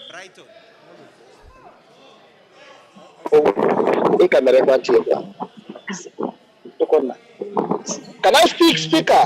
Can I vote, Speaker? Who are you? Can I vote, Speaker?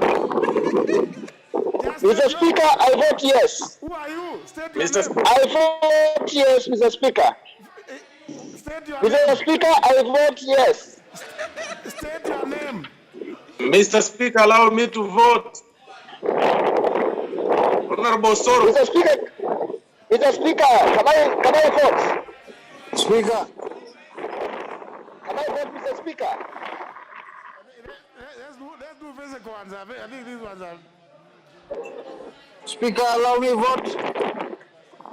Yes. Yes. Can I vote, Speaker?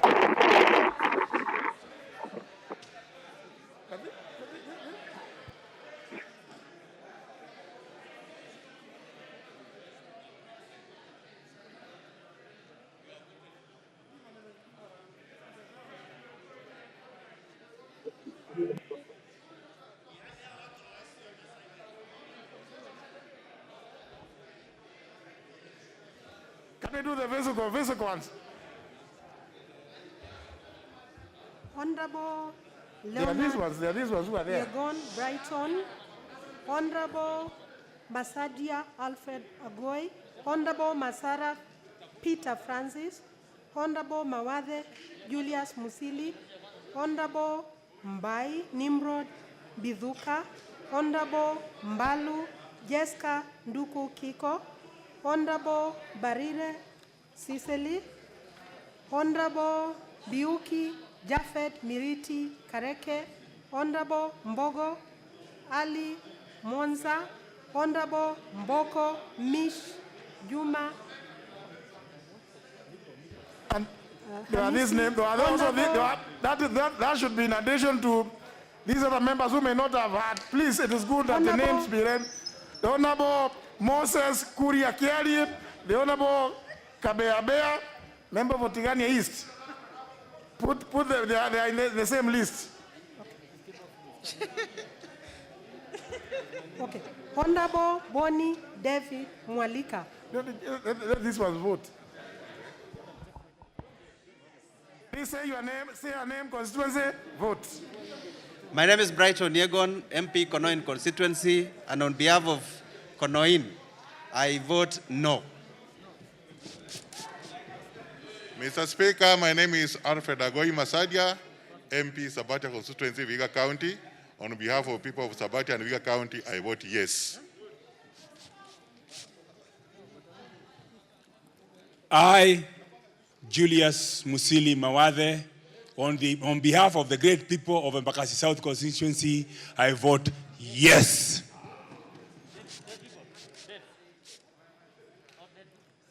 Honorable Speaker, I, Jessica Mbalu, MP Kibwezi East, on behalf of the people of Kibwezi East, I vote yes.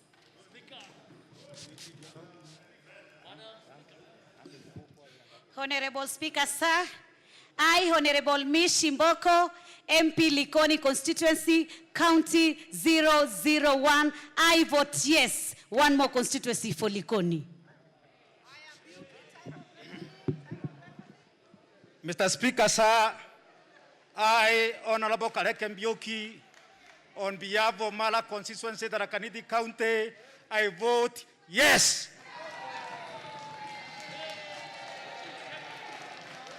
Honorable Speaker, sir, Honorable Mbogo Ali Menza, MP Kisauni, on behalf of the great people of Kisauni constituency, I vote yes.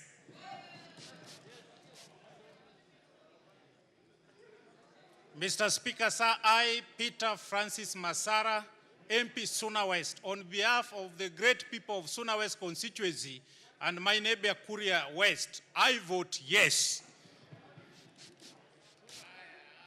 I, Cecily Mbarire, nominated Member of Parliament, on behalf of the people of Embu, I vote no.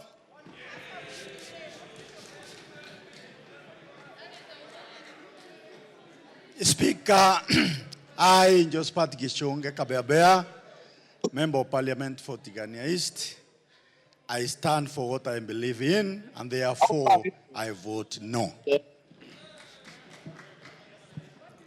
I, Deputy Mwalika Boni, Member of Parliament, Kitui Rural, I vote yes.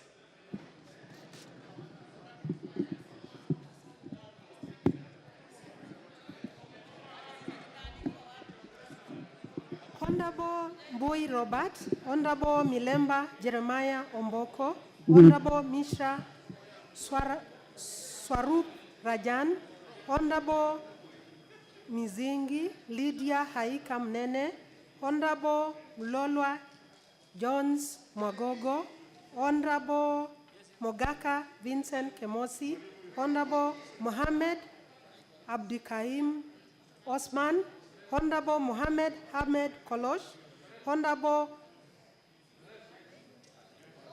Mohammed Asha Hussein, Honorable Mohammed Ali. I, Robert Mbui, Member of Parliament for Kadhiani constituency, I vote yes. Speaker, sir, I, Dr. Surup Ranjan Mishra, Kiprab Arab Chelule, on behalf of great and good people of Keses, I say big yes. Thank you. Speaker, Mwalimu Omboko Milemba, and on behalf of the people of Emuhaya, I vote yes. Bwana Spika, tulikuwa na Rais Suluhu jana, wacha nijaribu Kiswahili. Mimi Ahmed Kolosh Muhammad, mjumbe wa Wajia Magharibi, kwa niaba ya watu wangu napiga ndio.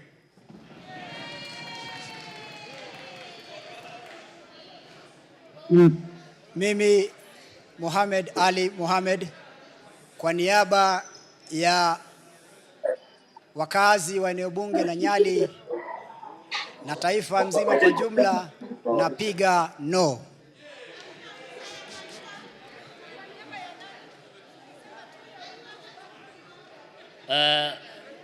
Mr. Speaker, on behalf of the people of Garissa County, on behalf of the people of Fafi constituency, and being a beneficiary of World Bank project from national government of the president of, on behalf of our president Uhuru Muigai Kenyatta, and on behalf of my party, let me finish, my friends.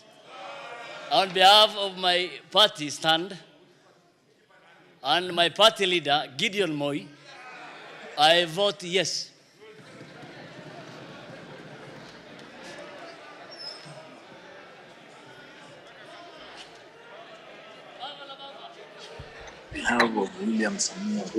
Okay, honourable members, I'm told that now let them introduce themselves and vote.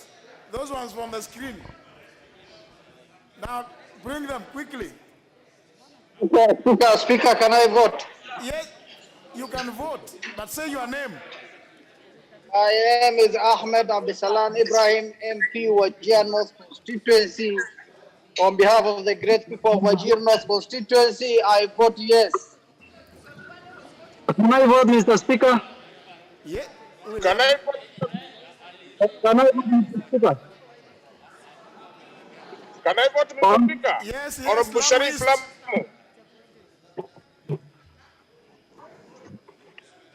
Member Can for I vote, Lamu East. Mr. Speaker, Honorable Mohammed Ali?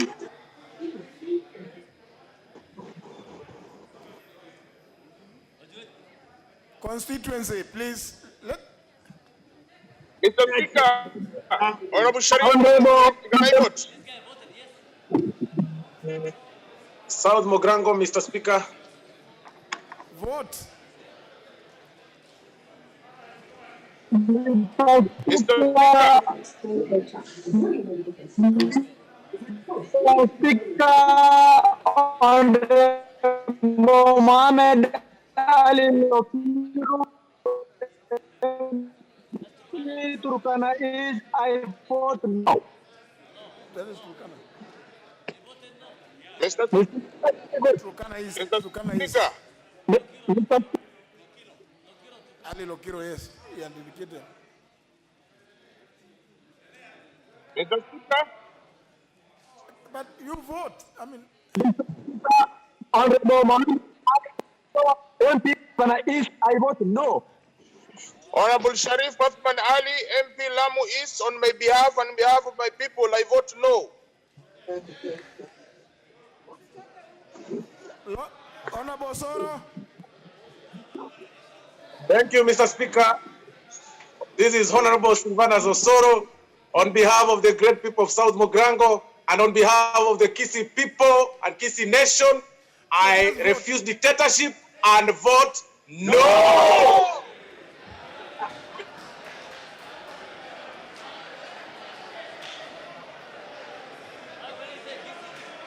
Yes, my people are here, Mr. Speaker, my people.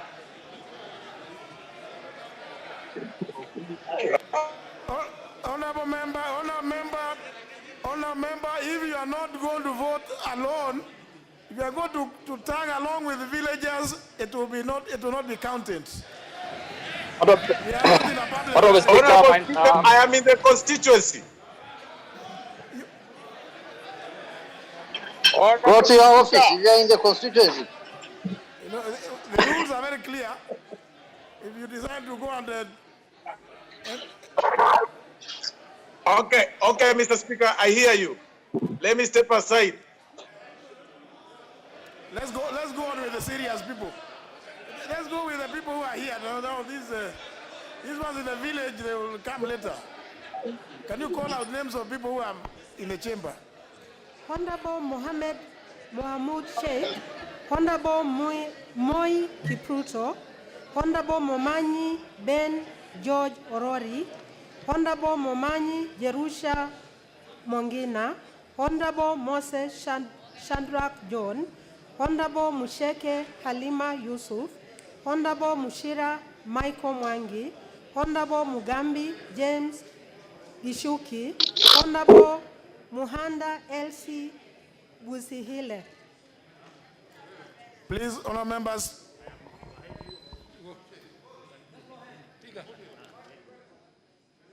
Honorable Speaker, Kipruto Moi, representing the people of Rongai constituency, I vote yes.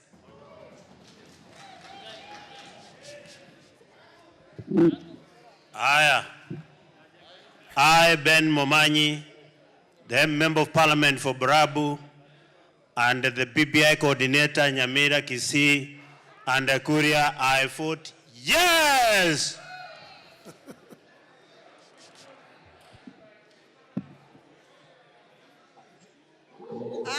Honorable Speaker, Member of Parliament Nyamira, representing the people of Nyamira, I vote yes.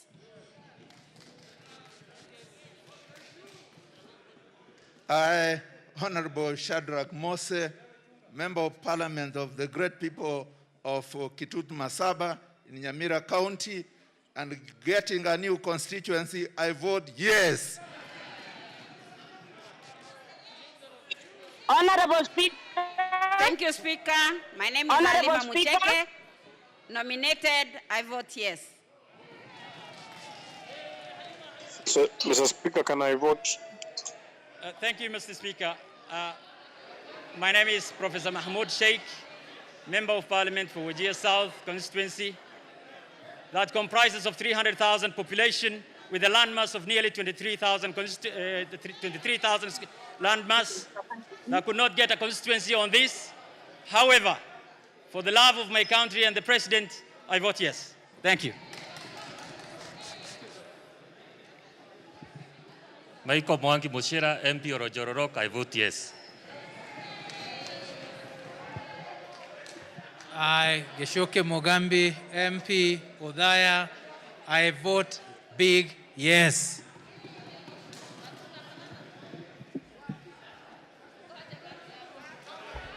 Honorable Muwana Titus Hamala, Honorable Mukuha Gabriel Mr. Speaker, can I? Honorable Simiyu Majimbo Kalasinga Joseph Wekesa, Honorable Mule Stephen Mutinda, Honorable Muli Fabian Kule, Honorable Mulu Benson Makali, Honorable Mulyungi Gideon Mutemi, Honorable Mumo Ross Museo, Honorable Munyaka Victor Kioko, Honorable Murgo James Kosgei.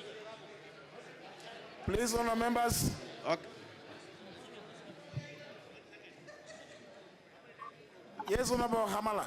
Honorable Speaker, I, Muhwana Hamala, Titus Bishop, member for Lurambi, and helping out Navakholo and Lurambi, correcting the injustice of the boundary, I vote yes. Majimbo Kalasinga, member.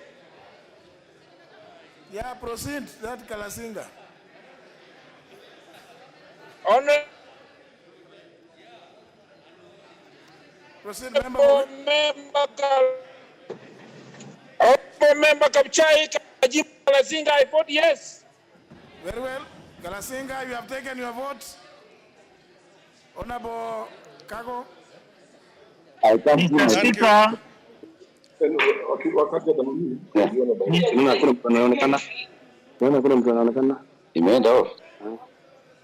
Majimbo Kalasinga, Kapchai, I vote yes.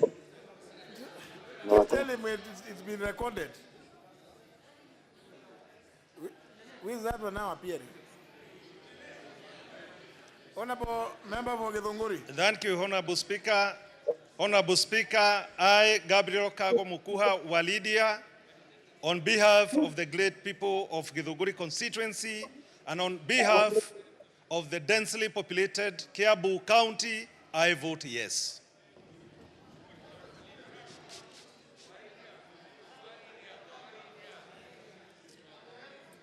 Honorable Speaker, I, Dr. Makali Mulu, MP for Kitui Central, despite not agreeing with Schedule 2, on behalf of the good people of Kitui Central, I vote yes. Mr. Speaker, did you put my vote? Yeah, yours was recorded long ago.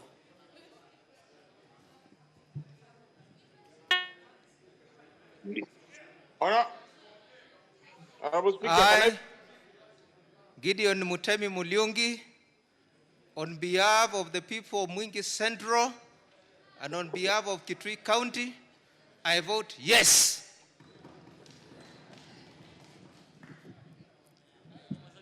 I, Dr. Victor Kioko Munyaka, Member of Parliament, Machakos Town, I vote no.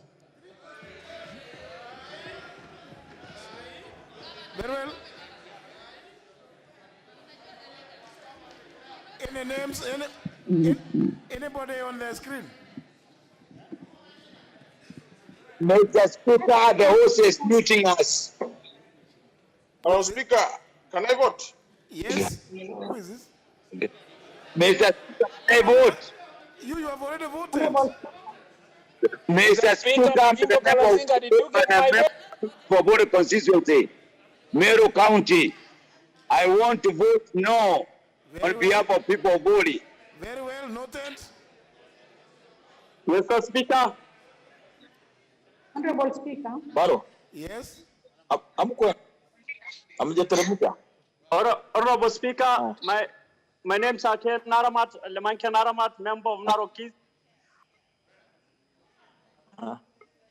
People of Narok East, I vote no. Mr. Speaker, have you got my vote, Majimbo Kalazinga? Yes. Tangu sasa ile gari nyingine mmevaulisha, ile mmepunguza. Ungeandaje kabla mja confirm? Member for Kuria West, Honorable Mathias Robbie. Is it Robbie?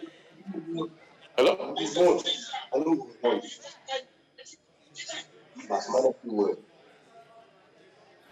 Yeah, call others. I mean,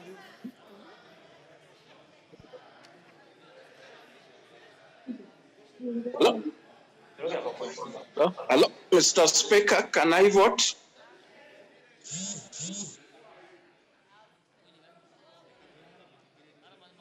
Can I vote, Mr. Speaker? yes, identify yourself before asking.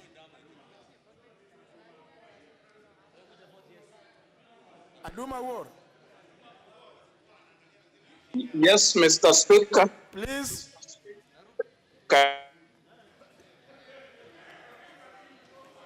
Introduce Can I vote? And the constituency Yes. represent for record.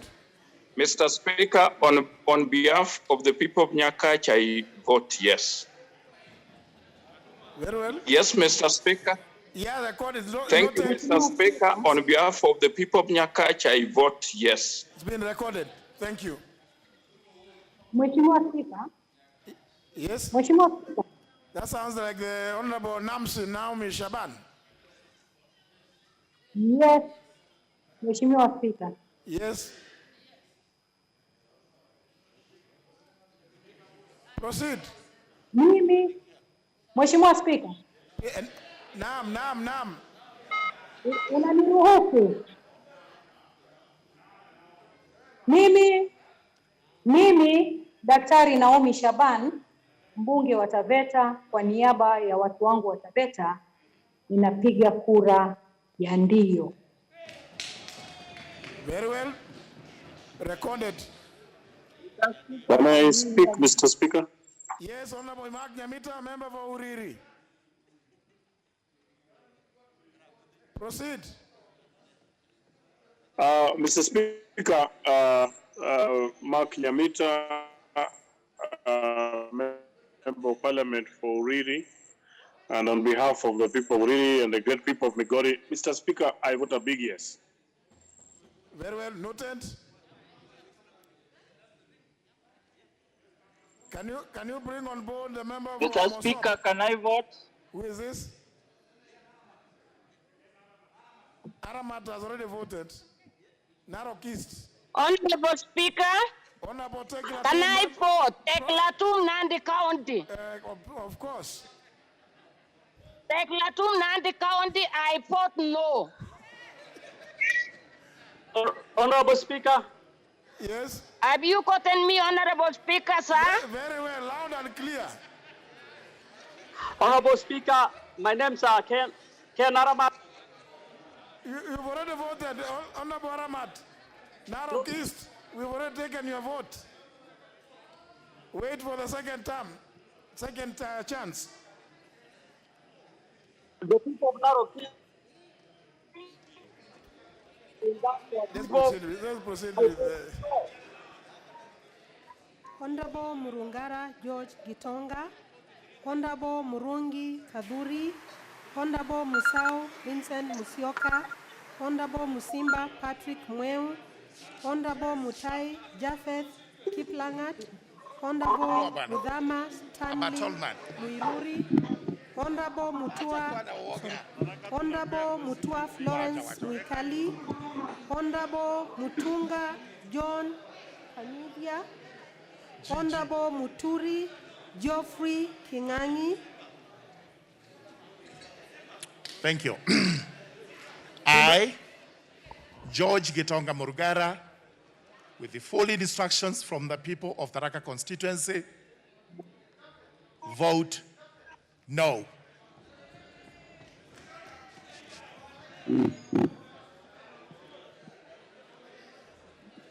Mimi Kadhuri Muronge, mjumbe wa South Imenti constituency, mimi napiga kura ya ndio.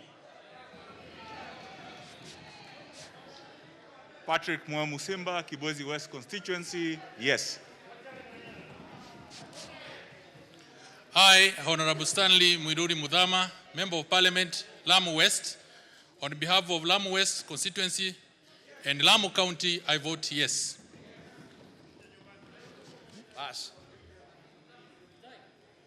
Ngoja kwanza. Mr. Speaker, sir, I, Japheth Kiplangat Mutai Kipterkej, representing the great people of Bureti, on my own behalf, and the great people of Bureti and Kericho County, I vote no.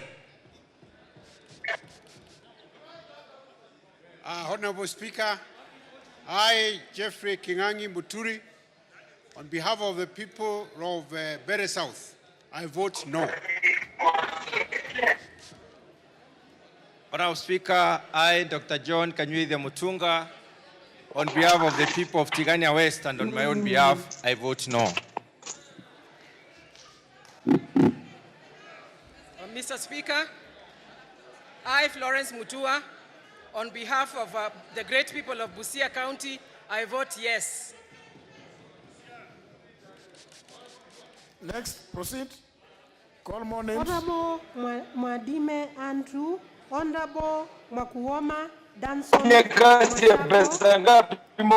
Honorable Mwale Nicholas Scott Tindi, Honorable Mwalio Joshua Mbidi, Honorable Mwambire Tendi Gumbao, Honorable Mwamkale William Kamoti, Honorable Mwangaza Kawira, Honorable Mwangi Benjamin Gadhiru, Honorable Mwangi James Gichui, Honorable Mwangi Jona Mburu.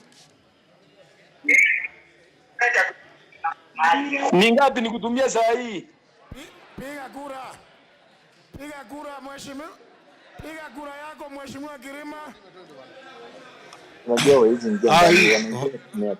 I, Honorable Andrew Mwadime, MP Mwatate, Taita Taveta County, on behalf of Mwatate people, I vote yes. I, John Amburu Mwangi, MP Lari constituency, I vote yes. I, Honorable Ted Mwambire, Guns MP in Kilifi County, I vote yes. I, Kamoti Mwamkale, representing the great people of Rabai, I vote yes. I, Benjamin Gadhiru Mwangi, ama Major Donk, MP Embakasi Central constituency, Nairobi County, I vote yes.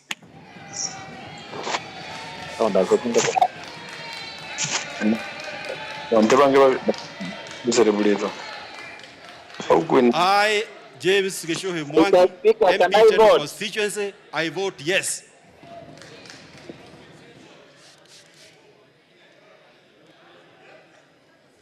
Honorable Speaker, Hi, Bishop Mwangaza Kawira, MP Meru County, because of additional 2 constituencies, which means more resources to my people, I vote yes. Honorable Girema, you appear to. Can you put him on? That Honorable Girema.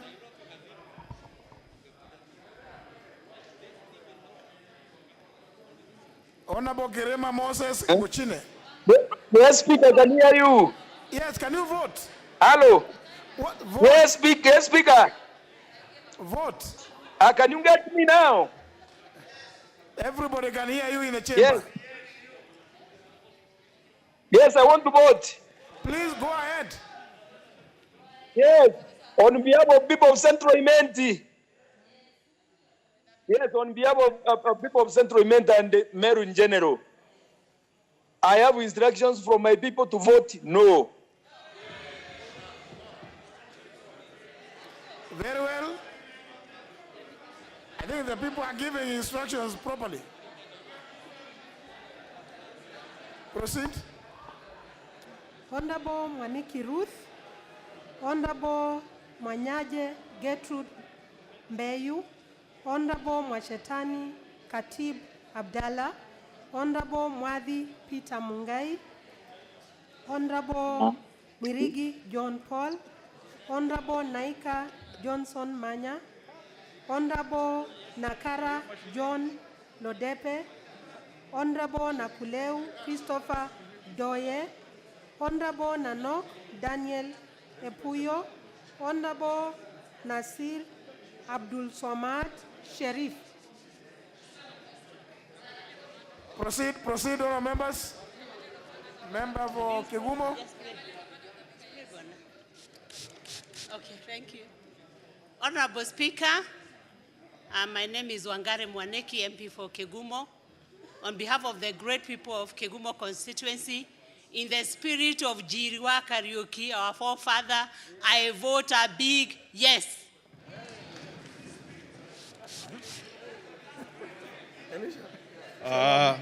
Mimi Atibu Abdallah Mashetani, mjumbe wa Lungalunga Kwale County, kwa niaba ya watukufu wa Kwale napiga kura ya ndio.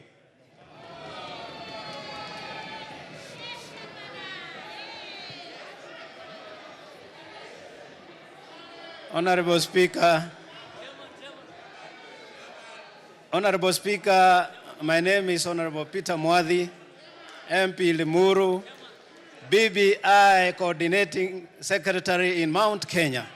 And on behalf of my great people of Limuru and my good neighbors of Kikuyu, I vote yes.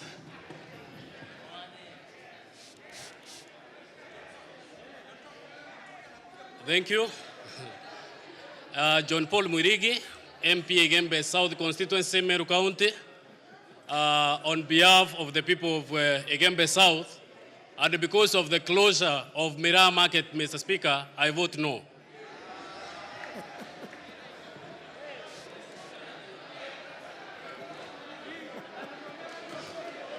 Honorable Speaker, Lodepe Nakara John, member for Turkana Central Constituency. On behalf of Turkana Central, I vote no.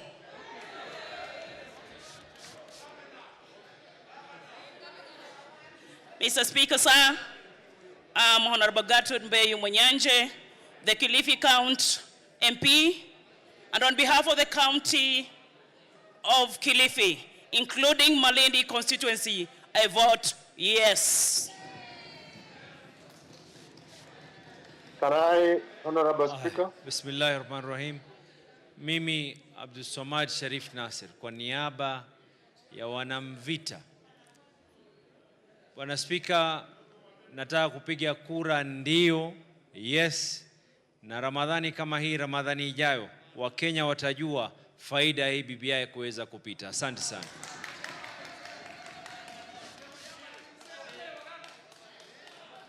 Hello, Honorable Speaker.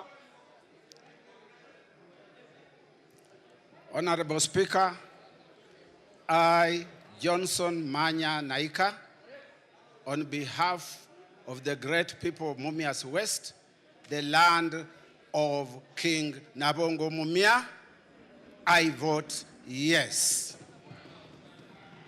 Mr. Speaker, can I vote? Yes, who is this? Please state your name and constituency and vote.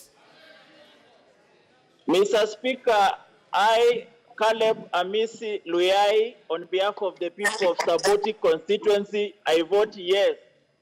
Very well noted. Honorable Speaker, can I vote? Yes. This is Danson Mwashako Mwakubona, Member of Parliament for Undanyi. I vote yes. Noted.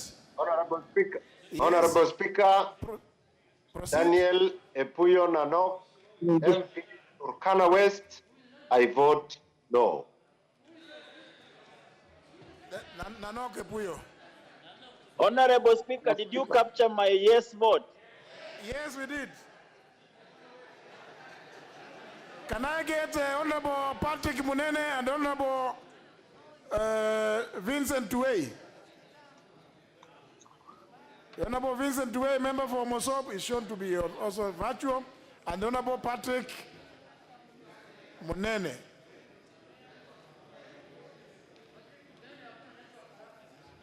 Mr. Speaker, can I vote? Yes. But that one has already voted.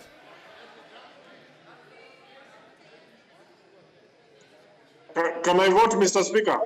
You have already voted.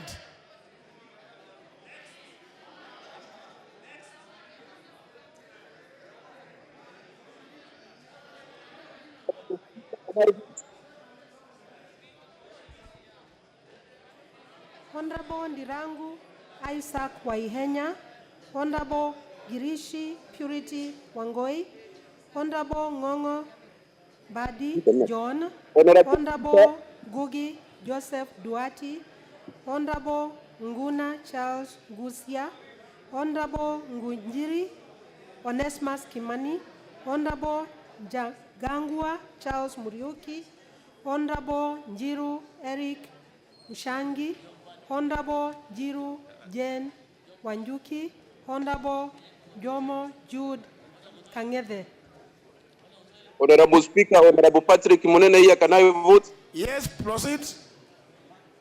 Honorable Speaker, I'm Honorable Patrick Munene, Chukega-Bangombe constituency, with a lot of respect for the President, Honorable Speaker, and honoring my people of Chukega-Bangombe who really wanted an extra constituency, that is Chuka-Bangombe constituency, and we didn't get it. I vote no. Very well. Noted. Mheshimiwa Speaker, mimi Waihenya Diragu, mbunge wa Loithabu, kwa niaba ya watu wa Loithabu na kubaliana na hoja, napiga kura ya ndio. Very well. Mr. Speaker, John Badi Ngongo, MP Suba South, votes yes. Mr. Speaker, Charles Ngusi Aguna, CNN, MP Mwingi West, on behalf of my great people of Mwingi West, I vote yes. I, Onesmus Kimani Ngunjiri, MP Bahati, I vote yes.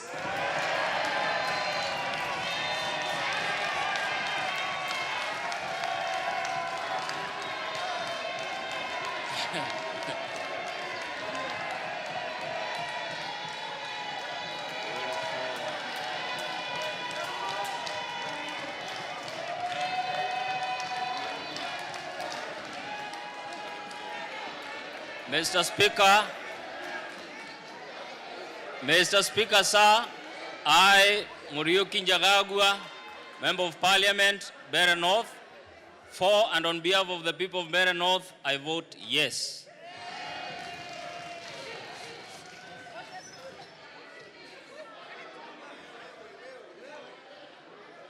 Thank you, Mr. Speaker.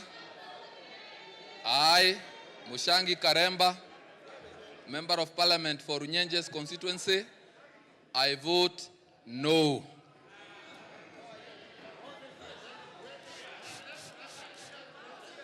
Mr. Speaker, to avoid a bloated parliament and to withhold independence of the judiciary, I vote no.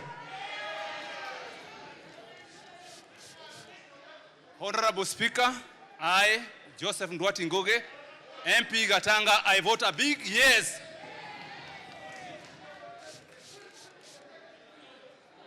Mr. Speaker, sir, I, Jane Wanjoke, Jiro, aka Vitima, MP Embu County, I vote yes. I, Jude Jomo, the servant of the people of Kiambu, vote yes.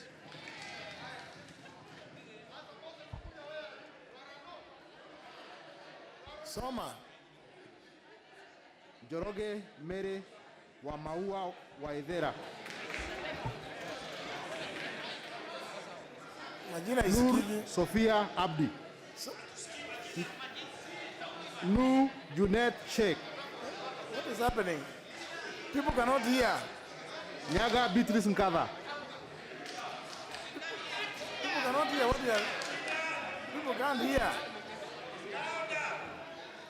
Nyaga Beatrice Nkava. Nyaga John Mushiri. Nyamai Rachel Kaki, Nyamita Mark Ogola, Nyamoko Josh Nyamache, Nyenze Edith Fevi, Nikal James Wambora, Nyoro Samson Dindi, Zambia Dhudias Kidhua, Zengu Paul Musimi, Zioka Erastus Kivazu. Their eye.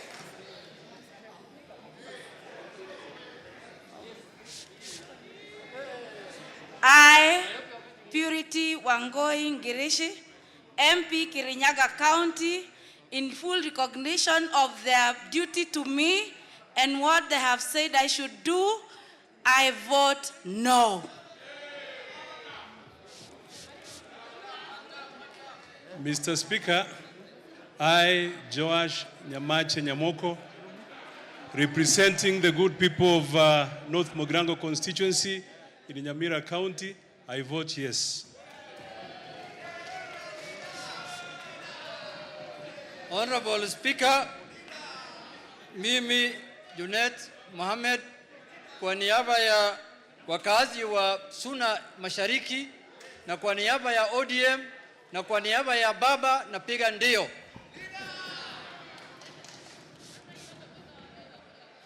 Mr. Speaker, sir, I, Beatrice Nkadha Nyaga, on behalf of the people of the Tharaka County who have not gotten a constituency, I say no, no, no.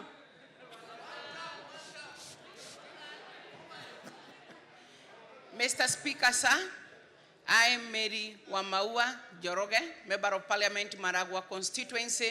I vote yes.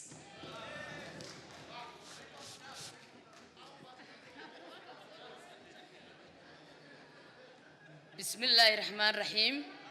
I, Sophia Abdi Nur, Member of Parliament for Ijara, on behalf of the late Mzee Mohamed Yusuf Haji, who was the chair of BBI, on behalf of the people of Garissa, on behalf of Ijara people who are left out and who are not appreciated in the size, I support and I say yes.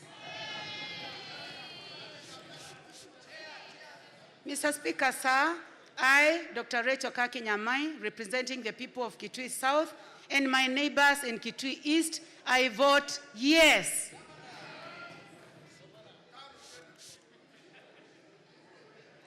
Bismillah.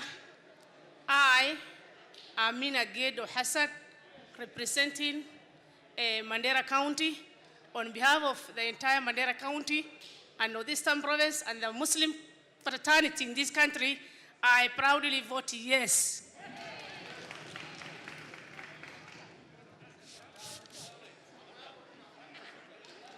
Mr. Speaker, I, Honorable Hedi Nyenze, Member of Parliament, Kitui West, and on behalf of the people of Kitui West and Kitui County, I vote yes. Honorable Speaker, my name is Engineer Paul Nzengu, Member of Parliament Mwingi North, Kitui County, and on behalf of the people of Mwingi North, even though Kitui County did not get any constituency, for the prosperity of this country, I vote yes.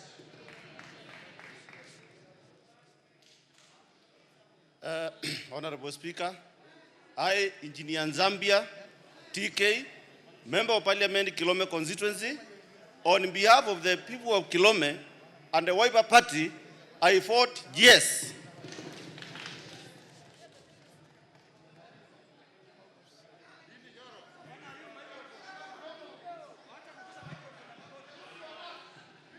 Honorable Speaker, I am Dede Nyoro, and on behalf of the people of Kiharu, the people of Muranga, and the entire Hustler Nation, I say a big no.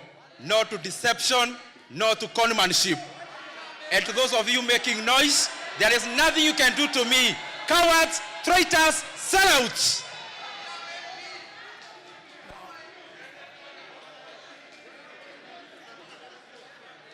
Honorable Speaker, sir, I, Erastus Kivasunzioka, Member of Parliament Boni, on behalf of the Boni people, residents and voters, I vote yes.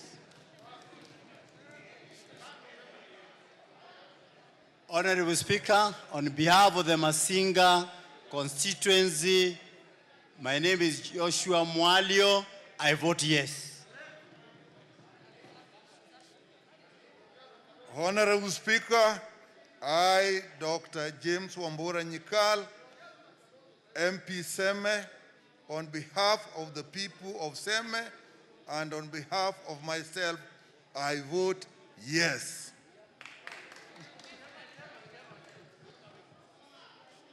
Soma mengine.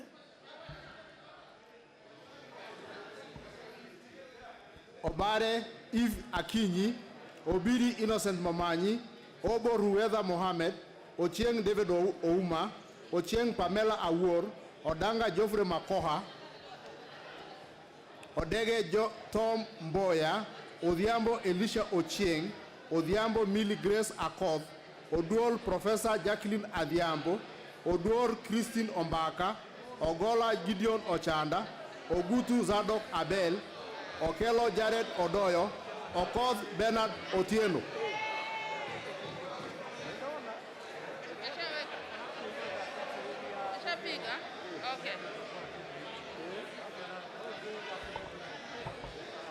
Okay. I, Eve Akinyi Obara, representing the good people of Kabondo Kasipul constituency, I vote yes.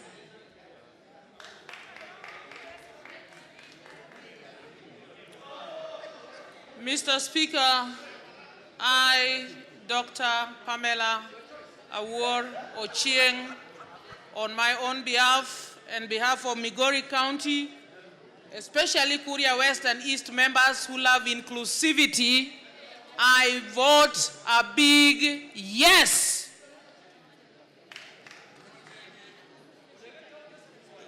I, Tom Mboya Odege, MP Nyatike constituency, I vote yes. I, David Ochieng of Ugenya, I vote yes.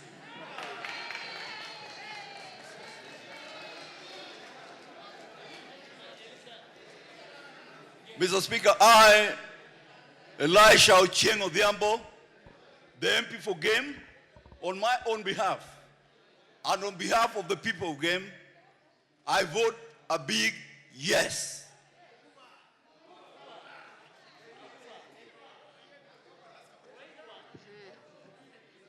Kwa majina naitwa Captain Ruweida Mohamed, mbunge wa kike wa kaunti ya Lamu. Kwa sababu tunaongezwa milioni 400, hizo pia ni pesa. Kwa niaba ya watu wangu wa Lamu, rais wetu mpendwa Uhuru Muigai Kenyatta na Gideon Moi, napiga kura ya ndio.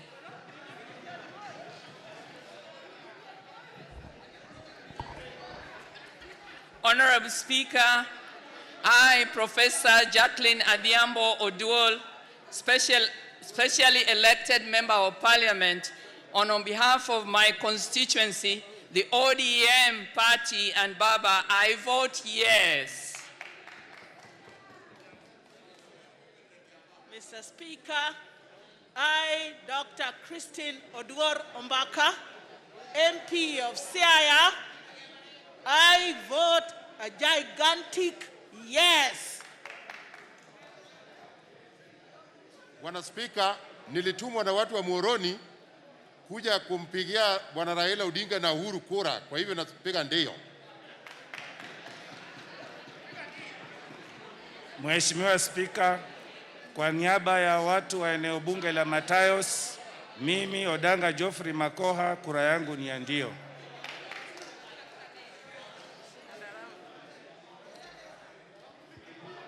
Thank you, Mr. Speaker. I, Honorable Millie Grace Akoth Odhiambo, Member of Parliament, Suba North, and on behalf of the people of Suba North and the women of Kenya, I vote yes.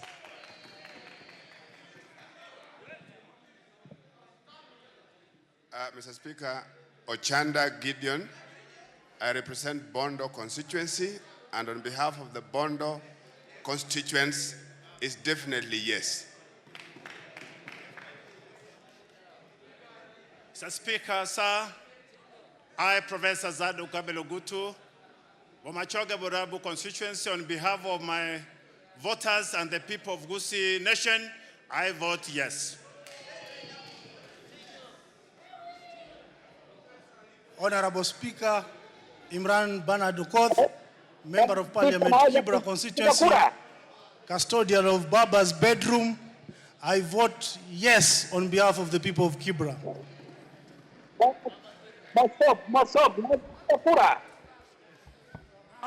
Honorable Vincent Way, can you vote?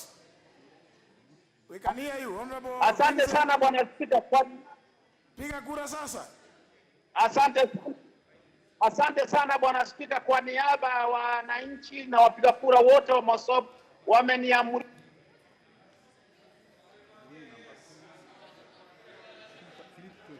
Wamekuamrisha na ukapotea. Hello? Bwana Spika, umenipata? Hatukupata vile umeamrishwa. Amri ya wananchi ni amri ya Mungu. Wamesemaje? Napiga la. La. Tuweza kumsikia naye Mheshimiwa Asha Mohamed.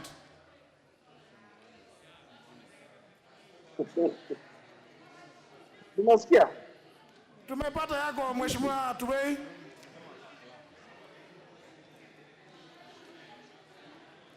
If we can't get the Honorable Aisha Mohamed, can we get the Honorable Soipan Tuya?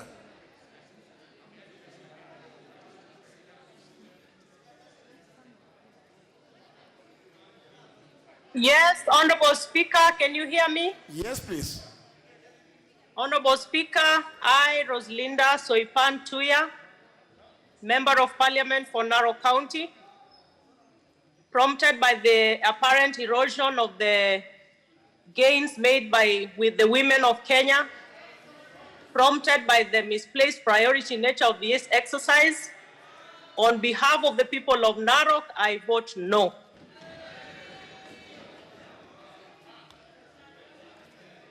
Can we get this other member, Honorable Asha Mohamed?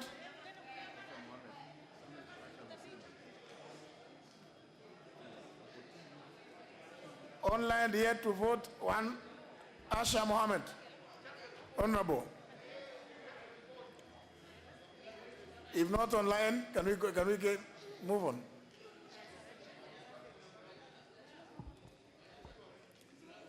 Okwome Andrew Adipo, Ole Kenta Richard Moitalel, Ole Lemein Dr. Korei, Ole Metito Kato Judah, Ole Sangok David, Oluosh Anthony Tom, Omboko Ezekiel Mashogu,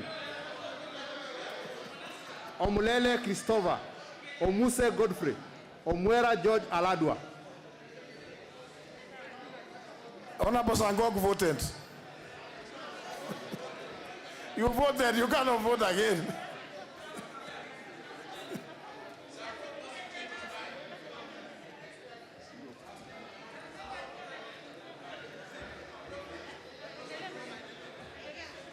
Proceed.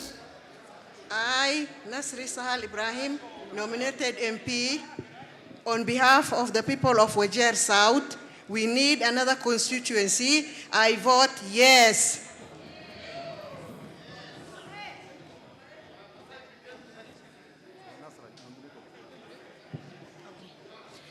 I, Anna Mohamed Gure, County MP Garissa, on behalf of Garissa County and the entire Northeastern, I vote no. Honorable Speaker, I, Hassan Oda Ulufo, Member of Parliament for Isiolo North, given that this bill was introduced through popular initiative and the limited role of National Assembly, so that my people can get opportunity to vote on it, I vote yes. I, Moitalelo Lekenta, Member of Parliament, Narok North, on behalf of the people of Narok North, and on behalf of the Maasai Nation, I vote yes.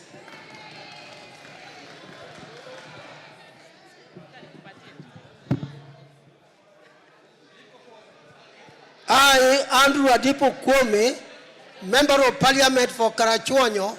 Mr. Speaker, sir, on behalf of Karachuonyo and on my own behalf, I do say yes.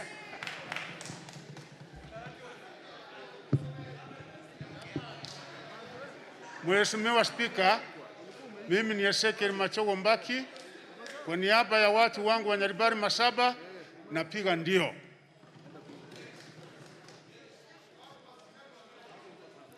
Mr. Speaker, sir, I, Honorable George Alado Omwera, MP Makadara Constituency, Nairobi County, Regional Coordinator, BBI Nairobi Region, I vote yes.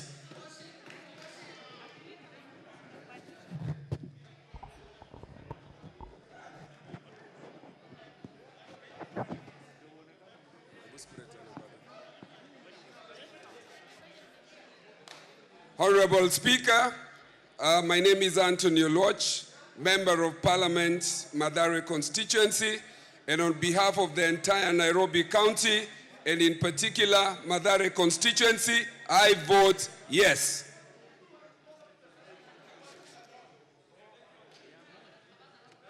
Honorable Speaker, Christopher Mulele, Member of Parliament, Rwanda, and on behalf of the people of Rwanda, I vote yes.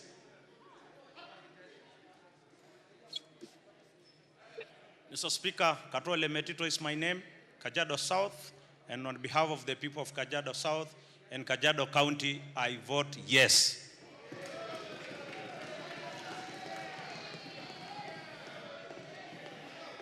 Honorable Speaker, I, Dr. Koreile Main, representing the people of Narok South, Narok County, I vote yes.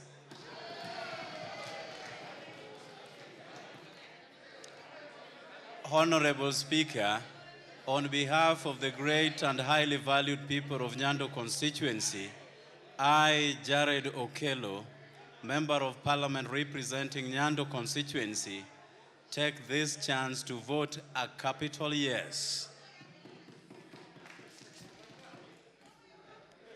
Honorable Speaker, on behalf of the people of Teso South and Busia County at large, and on behalf of Baba, I vote yes.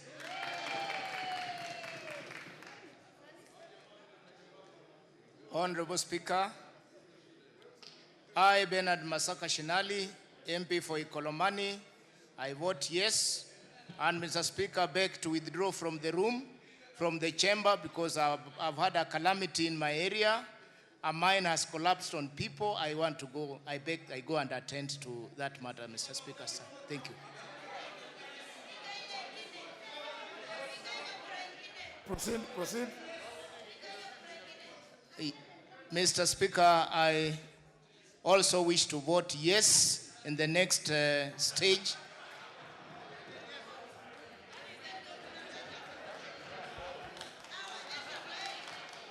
It will be noted. The member has to go to... No. Ongera Janet. Ososi Godfrey. Special case. Oundo Dr. Wilberforce Ojiambo. Owino John Walter. Owino Martin Peters. Oyo James Onyango. Oyula Joseph Maero. Kosing David Losioko. Kukose Dr. Robert. Salim Faisal Abdallah Bader. Raso Dido Ali.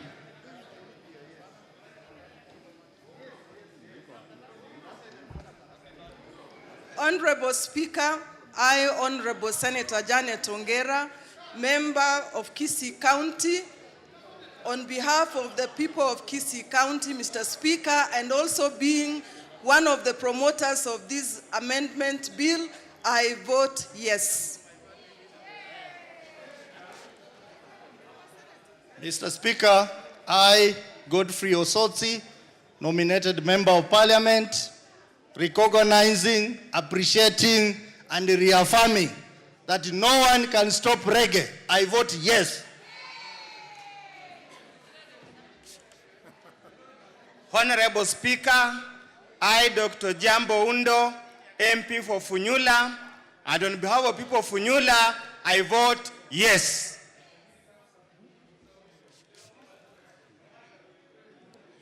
Mr. Speaker, I, Walter Owino, representing the great people of Awendo, I vote yes.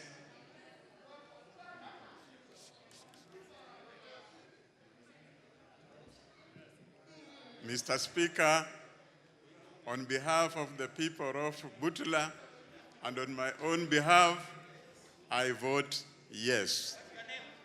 My name is Joseph Mairo Oyula.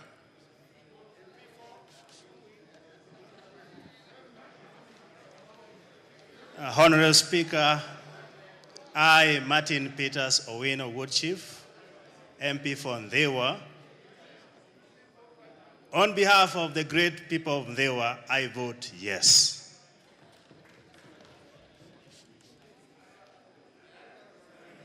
Mr. Speaker, I, Honorable David Kosing, MP Pokot South, and BBI Coordinator West Pokot, on behalf of the great people of Pokot South, I vote yes.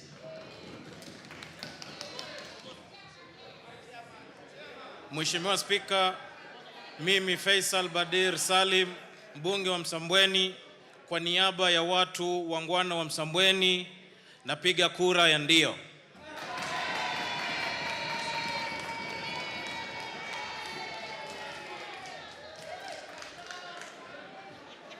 Honorable Speaker, I, Dr. Robert Pukose, Member of Parliament, Endebess constituency, and on behalf of the support community who presented their views demanding a county, and they were denied, and having been marginalized by both the colonialists and the post-colonial government, I vote no.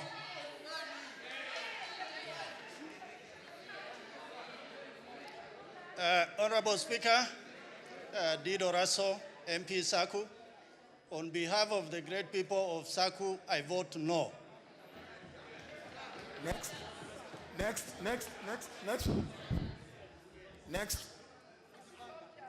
Robbie Matthias Nyamabe, Rono Daniel Kipkogei, Sambu Bernard Alfred Wekesa, Serem Joshua Kutuny, Seronei Same Kipkorir, Shamala Jennifer, Shibwa Omar Mwinyi, Sholei Gladys Boss,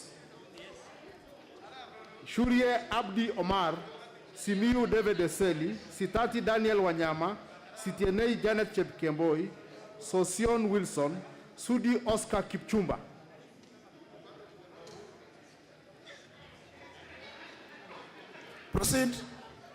Proceed, Honorable Rono. I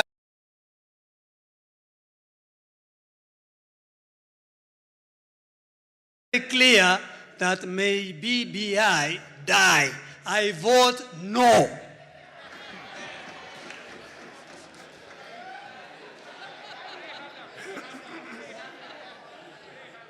Bwana Spika, nashukuru kwa nafasi hii. Ni furaha mbwito kama mwana aliyepata mwana kwa fursa hii kusimama hapa mbele kwa niaba ya wakahaji ambao nawakilisha bunge la Cherangany, na vile kama naibu mkuu wa chama tawala cha Jubilee, na vile kama mkereketwa na mwenye amepata manufaa kupata eneo bunge mbili, kaskazini Cherangany na kusini Cherangany. Niko hapa kupiga kura ya ndio bila kulalamika, na sio kuua BBI lakini kuifufua na kuipatia maisha ya milele. Asante. Shabash.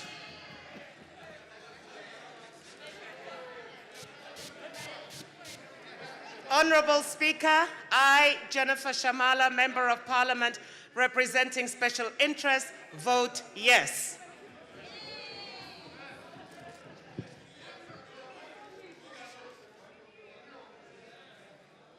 Mimi Abdi Omar Shurie, mbunge wa Balambala, na kwa niaba watu wa Balambala napeana kura yangu ya ndio.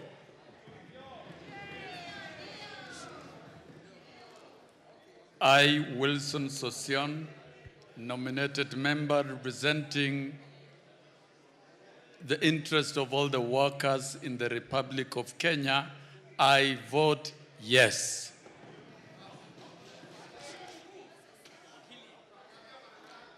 I, Gladys Boss Cholet, member for Uasin Gishu County, on behalf of the people of Uasin Gishu, I vote no to this two-man initiative disguised as a popular initiative.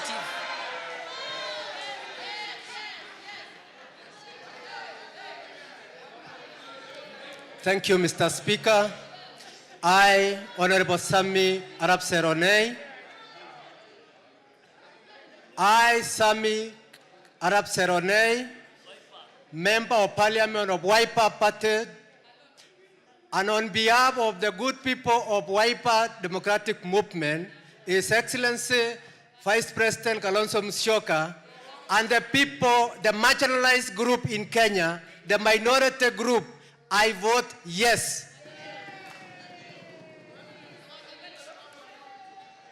Mheshimiwa Spika, mimi Daktari Daudi Eseli Simiyu nikiwa mwakilishi bunge eneo bunge la Tongaren, ningependa kupiga kura ya ndio.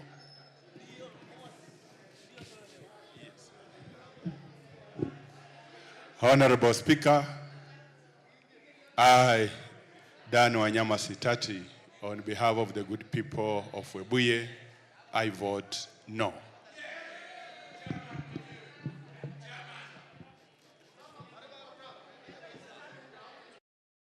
Mr. Speaker, I, Janet Chepkemboi Sitiene, Rotich, MP Taribo constituency, Hustlers Bedroom, and the entire Hustler Nation, I vote no. Next.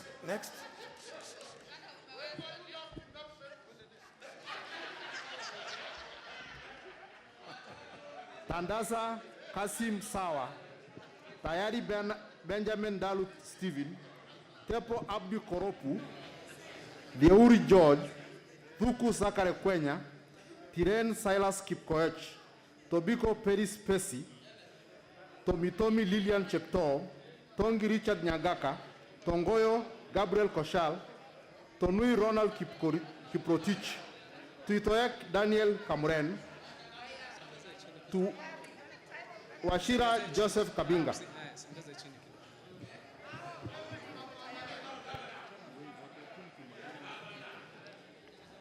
Bwana Spika, mimi Mheshimiwa Tandaza Sawa, engineer, coordinator wa BBI Kwale County na mbunge wa Matuga, kwa niaba yangu na watu wa Matuga na Kwale kwa ujumla, ninapiga ndio.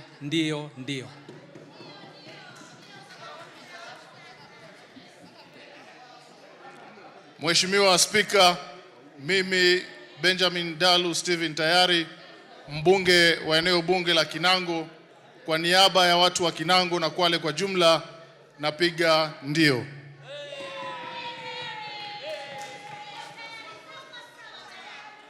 I, George Deuri, on behalf of the people of Embakasi West, I vote no.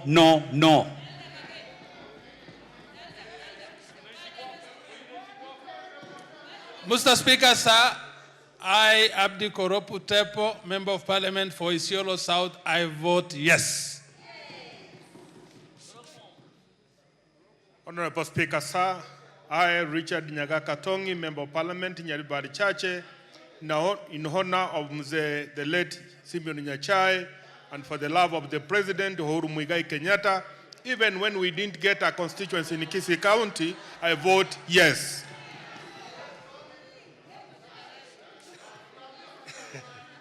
Mr. Speaker, I, Ronald Kiprotich Tanui, MB Bomet Central, on behalf of our people of Bomet Central, I vote no. Mr. Speaker, I, Kwenya Thuku, Member of Parliament for Kinangop constituency, and on behalf of the great people of Kinangop, I vote yes. Mr. Speaker, sir, I, Gabriel Koshal Tongoyo, Member of Parliament for Narok West constituency, and on behalf of Narok West constituency and the great people of Narok County, whose views and aspirations were ignored, were presented at the Lentimama Stadium, I vote a big no.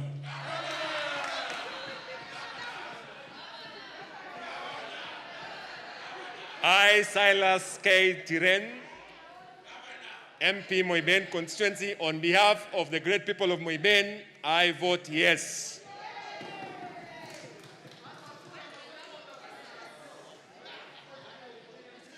Mr. Speaker, I am Paris Tobiko, representing Kajiado East constituency and the entire Kajiado County, which has voted yes. I vote yes.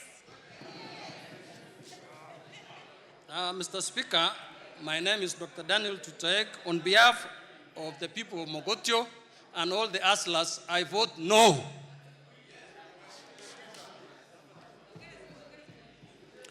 Mr. Speaker, I, Josephat Kabinga Washira Wadhai wa Mushere, on behalf of the great people of Mwea, people that feed this nation with lice, I vote yes, yes, yes. Next. Let's move fast. Washira Rahab Mokami, Wahome Alice Mudhoni, Wahungu Chrysantas Wamalwa, Wamashukuru James Githua Kamau, Wambilianga Catherine Najala, Wambugu John Munene, Wambugu Martin Derek Ngunjiri, Wamuchomba Gadhoni, Wamunyinyi Adhanas Misiku Wafula, Wandai James Opio, Wanga Gladys Atieno Nyasuna, Wangaya Christopher Aseka, Wangwe Emmanuel, Wanjala Rafael Bita Sauti, Wanjera Mother Wangare, Wanyama Janet Nagambo.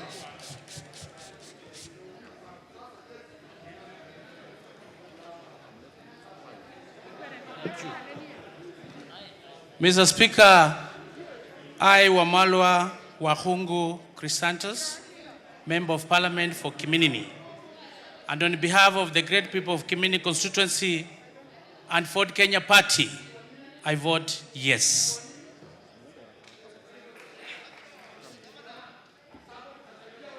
I, Rehab Mukami Maendeleo Mashinani, County MP, Nyeri County, on behalf of Nyeri County, I vote no.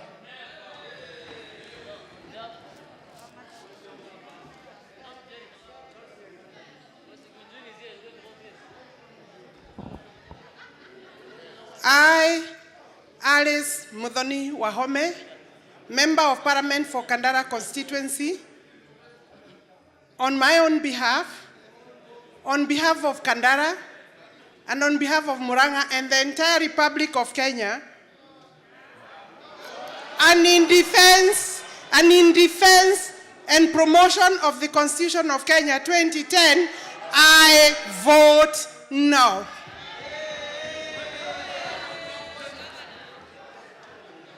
Thank you, Mr. Speaker. I, Edua Mashukuru, representing the great people of Kabete, I vote yes.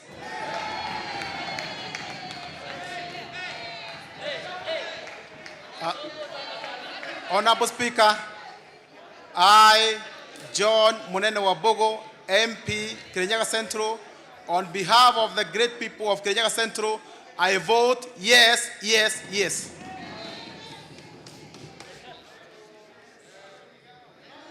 Thank you, Mr. Speaker. I, Martha Wangari Wanjera, MP Gilgil constituency, Nakuru County, and on behalf of those people that are watching who are Gilgil constituents, I vote yes. Mr. Speaker, I, Gunjiri Wambogo, Martin Derek, on behalf of the great people of Nyeri Town constituency, on behalf of the great people of Nyeri County, I vote yes. Kimeeleweka.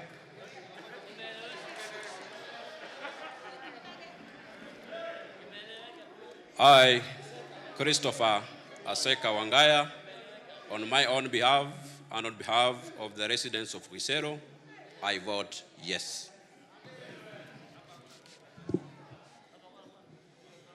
Mr. Speaker, I, Gadhoni Wamushomba, County Woman MP representing the greatest county in Kenya in terms of population, which is not rural, which is not urban, is a rural county, and the home of His Excellency, the President of the Republic of Kenya, Uhuru Muigai Kenyatta, I proudly vote yes. Kimeeleweka kabisa.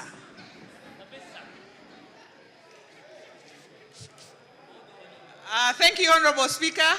I, Gladys Atieno Nyasunawanga, Member of Parliament from Homa Bay County, on behalf of the people of Homa Bay, I vote yes. Mr. Speaker, sir, I, Opio Wandai, representing Ugunja constituency, I vote yes. Thank you.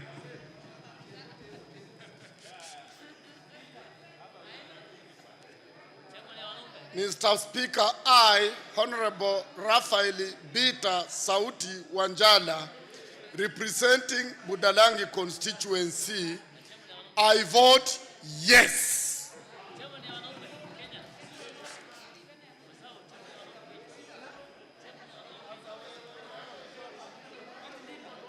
Honorable Speaker, I, Atanas Misiko Wafula Wamunyinyi, on behalf of the great people of Kandui constituency and the party I lead, Ford Kenya, I say yes.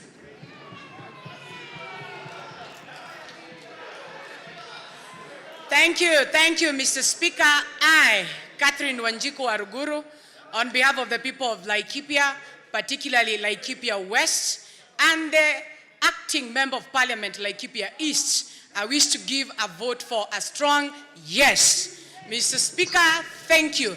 Just to mention, people who are throwing tantrums at the floor of the House, intimidating members and telling them you can shout and there's nowhere we'll take you, please, kamata dawa yako pole pole, kimeumana.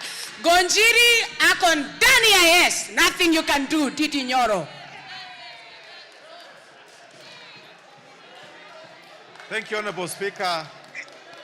Honorable Speaker, I, Emmanuel Wangwe, Member of Parliament for Navaholo, on behalf of my great people of Navaholo, and those who are supportive to this cause, Honorable Speaker, I say and vote yes.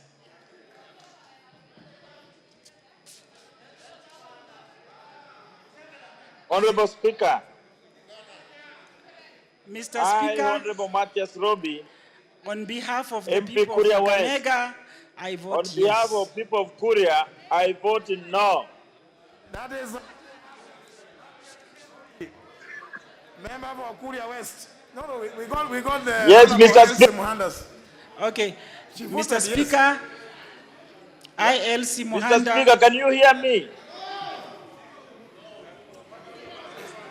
Incidentally, I had both. I had the Honorable Matthias Robi, member for Kuria West, as having voted no. I had the Honorable Elsie Muhanda, member for Kakamega County, as having voted yes. I mean, what else? And Hello, Mr. Speaker. Mr. Speaker, can you hear me? Tumekusikia kwa kishindo. Okay, thank you, Mr. Speaker. Tumesikia sauti yako na kwamba umepiga kura la.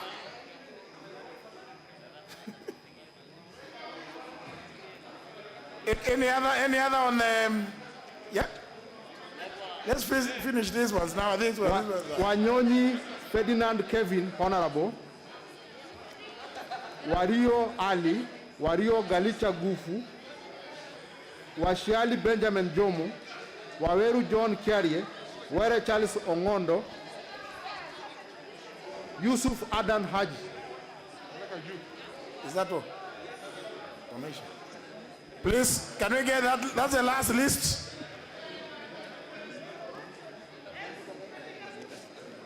Mr. Speaker, sir. Yes.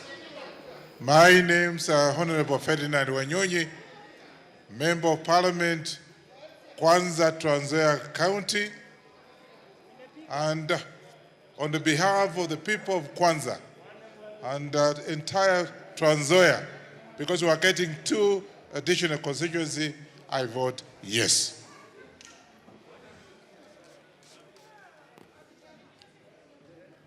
Thank you, Honorable Speaker.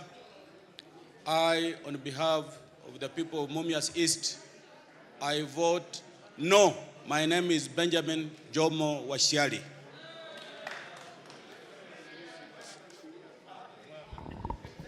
Mr. Speaker, sir, I, Kalicha Gufu Wario, on behalf of the great people of Moyale, and because of the reason they know, one of which is insecurity in Moyale and Marsabit County, I abstain.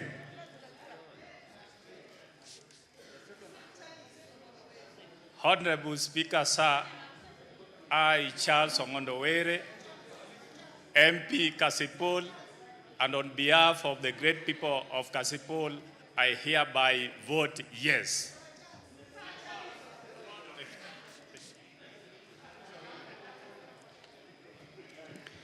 Mr. Speaker, on behalf of the people of the Greater South constituency, who expressly expressed their will when the signing of the signatures was being done for BBI and emerged the last in signature collection, Mr. Speaker, I, John Kiarie Waweru, conscientiously vote no.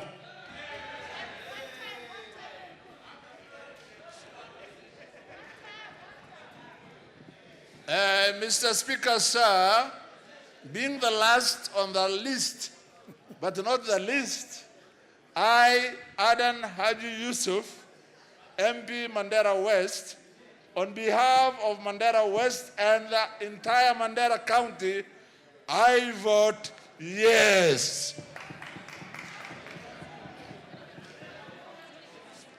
Honour members, before we go to any that may be pending online, if any member who is in the chamber has not had their name called out or has not voted and desires so to do, either way, please step forward. The Honorable Joyce Coril.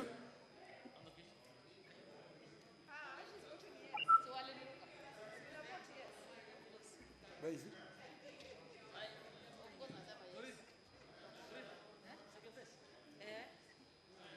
Step forward. Do it. Don't look at them.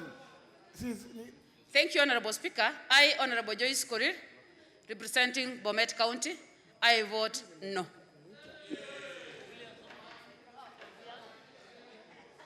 Honourable members, I have this online, Honorable Kangogo Bowen and Honorable Asha Mohammed. Asha or Ashu? I don't know.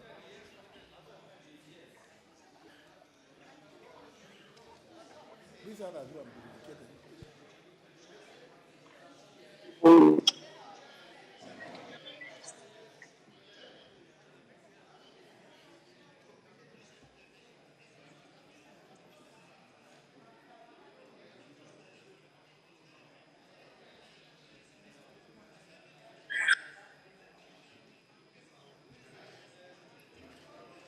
That's Honorable Kagogo Bowen, member for Marakwet West or East. Marakwet East, Mr. Speaker, on behalf of the people of Marakwet East, Mr. Speaker, I vote no.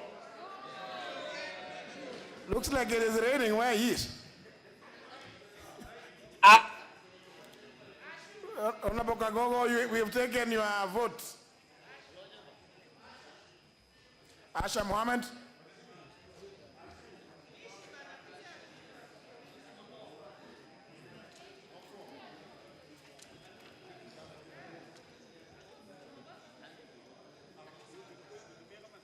Asha Mohammed Hussein, the women rep, Mombasa County.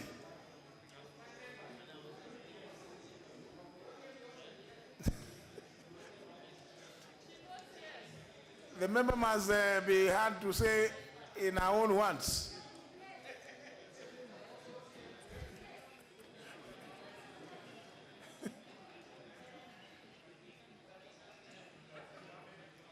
I could go through this list of all those members who are registered to vote virtually. That is Mohammed Asha Hussein. The ones remaining. Awar Joshua Aduma, sorry. Aduma has voted, isn't it? Yes. He voted, yes. Robbie Mathias, that one has voted. Kuria West, yes. Salim Veso, that one has done physically here, isn't it? The Honorable Connolly Serem, the Honorable Connolly Serem had indicated was to vote virtually. Where? He voted virtually. Very well. The Honorable Tommy Tom Lillian Chepto, West Pokot, has not yet voted. The Honorable Wanyama Janet Nangabo, the Honorable Wario. So we have those 3, 4. Are they available?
Sasa mimi namalizia nyinyi wote wawili.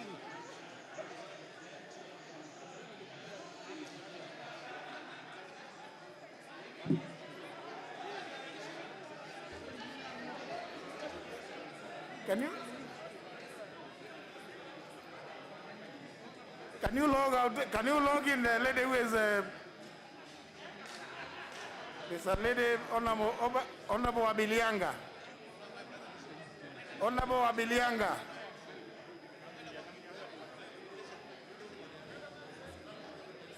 The host, please. Can you facilitate her to vote?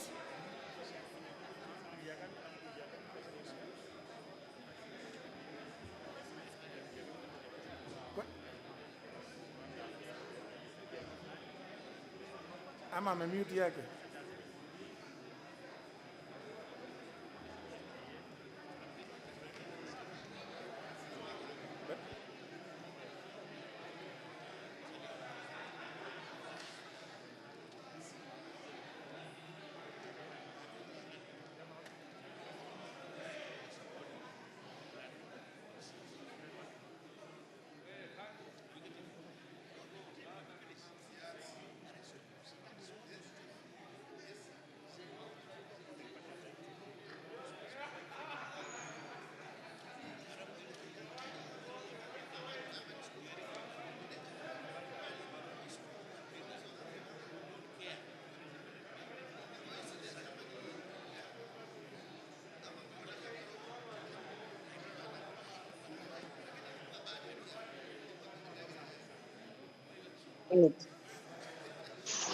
Mr. Speaker, sir.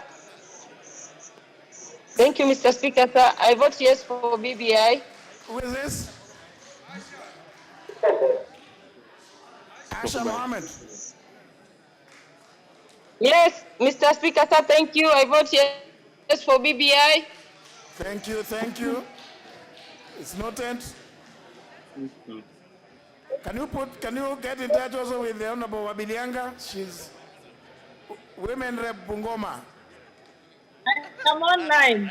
Yes, please. Honorable Wabilianga, yes, we can see you.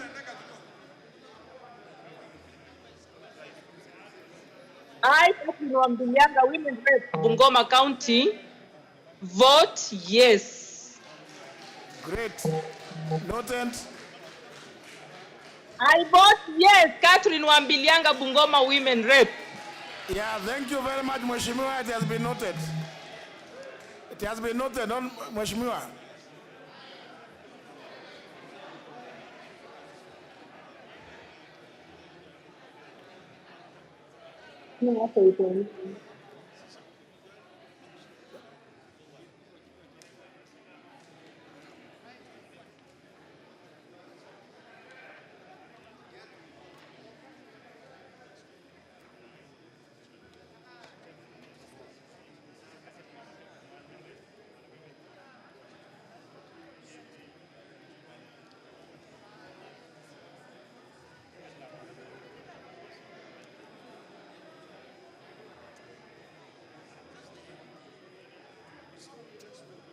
Lakini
Bisa.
Also, and the one who are saying,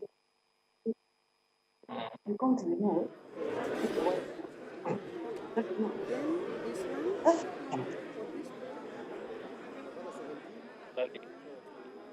Hapana. They're not ballots, whatever is to be counted. Si wana take to kwenye list.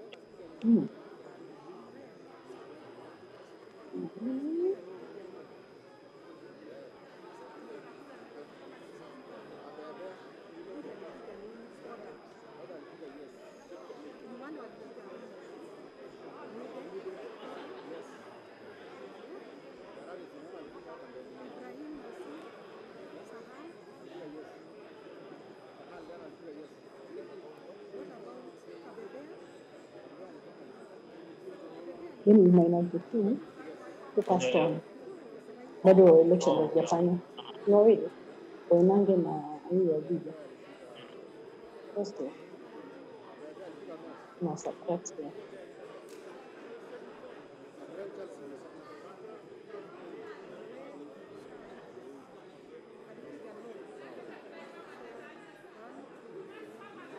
A simple calculation.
Si lazima unmute. Weke tu hivi.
And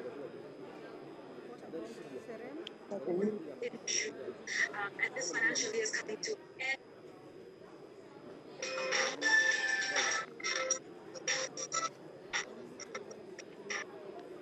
Ngoja tu.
Naangalia bado vile. Kwa nini naangalia watu wapi? It's quiet. It's quiet. Ana kazi nyingi.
Kwangu ilikuwa sio ile mbaya. Ilikuwa yangu sio South Africa kwa sababu ya sio. Lakini sio ilikuwa kwa sababu ya kampuni. Ndio mimi ndio check. Sina sawa hizi.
Speaker na mimi.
If you could now resume your seats.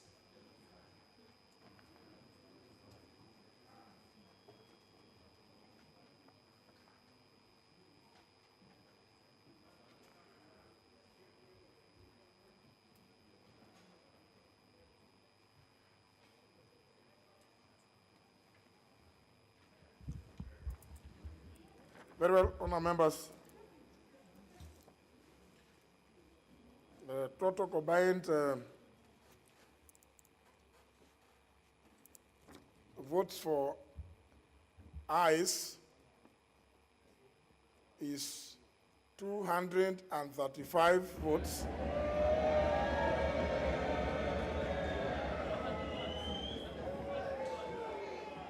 The total combined votes for the nays, 83.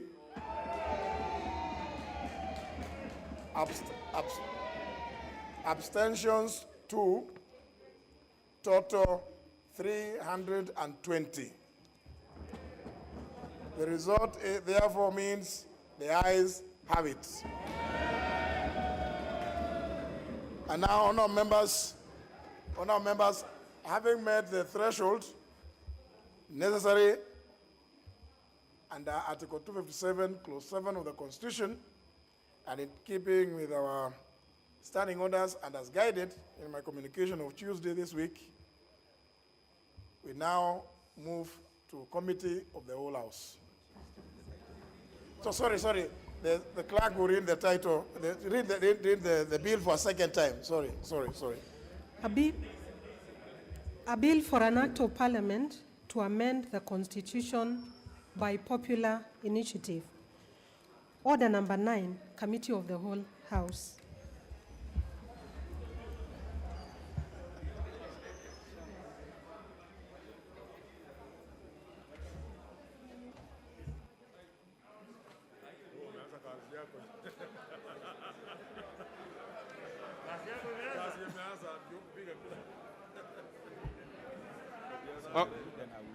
Order, honorable members. Order. We are now getting to the Committee of the Whole for the Constitution of Kenya Amendment Bill 2020.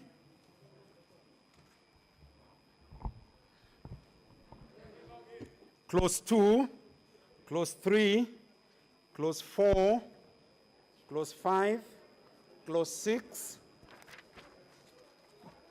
Clause 7, Clause 8, Clause 9, Clause 10, Clause 11, Clause 12, Clause 13, Clause 14, Clause 15, Clause 16, Clause 17, Clause 18, Clause 19, Clause 20, Clause 21, Clause 22, Clause 23, Clause 24, Clause 25, Clause 26, Clause 27, Clause 28, Clause 29, Clause 30, Clause 31, Clause 32, Clause 33, Clause 34, Clause 35, Clause 36, Clause 37, Clause 38, Clause 39, Clause 40, Clause 41, Clause 42, Clause 43, Clause 44, Clause 45, Clause 46, Clause 47, Clause 48, Clause 49, Clause 50, Clause 51, Clause 52, Clause 53, Clause 54, Clause 55, Clause 56, Clause 57, Clause 58, Clause 59, Clause 60, Clause 61, Clause 62, Clause 63, Clause 64, Clause 65, Clause 66, Clause 67, Clause 68, Clause 69, Clause 70, Clause 71, Clause 72, Clause 73, Clause 74. Yeah, you can. So you propose the question. Honorable members, we have the particular clauses have been read out. So I propose the question, which is that clauses 2 all the way to 74 be now read.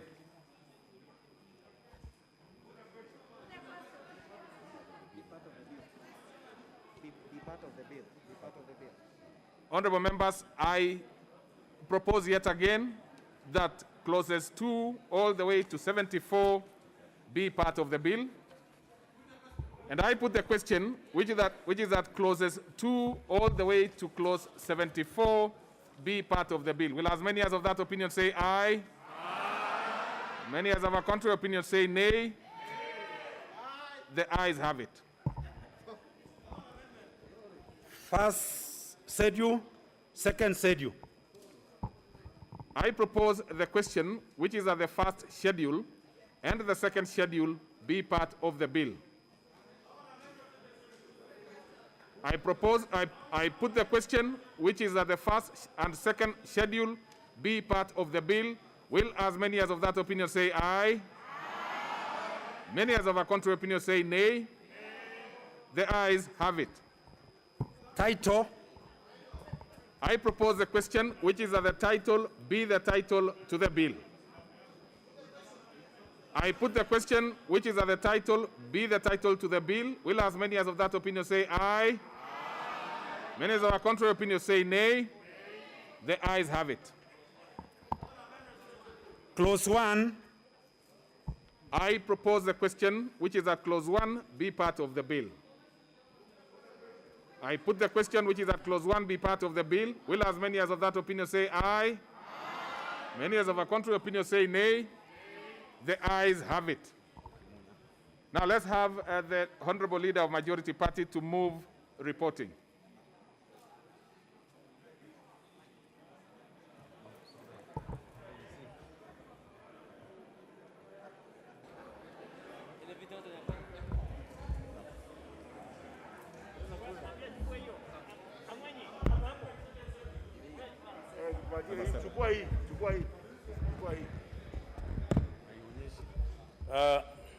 Honorable Chairperson, I beg to move that the committee do report to the House its consideration of the Constitution of Kenya, Amendment Bill 2020, and its approval thereof without amendments.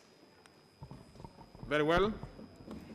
So I put the question, which is that the committee do report to the House its consideration of the Constitution of Kenya Amendment Bill 2020 and its approval thereof without amendments. Will as many as of that opinion say aye? Aye. Many as of a contrary opinion say nay? Nay. The ayes have it.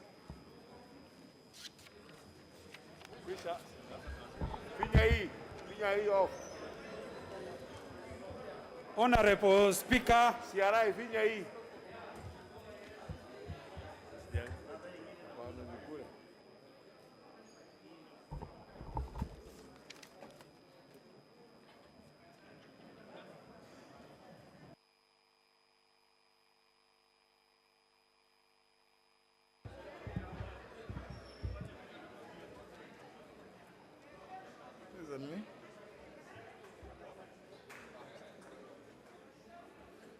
Chairperson. Chairperson.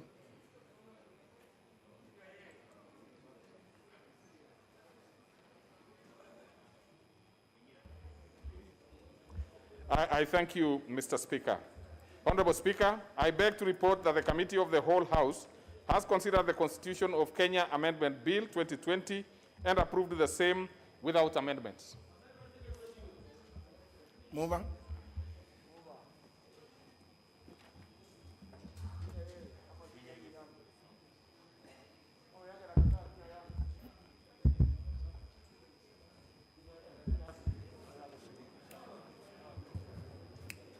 Honorable Speaker, I beg to move that the House do agree with the committee in the said report. I also request Honorable Badi, the Leader of the Minority, to second the motion for agreement with the report of the Committee of the Whole House. And let me also at this point record profound thanks for the members of this House for standing with the people of Kenya.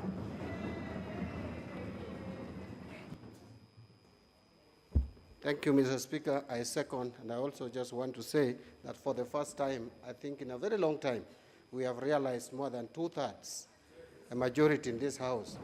Thank you, honorable members. I second.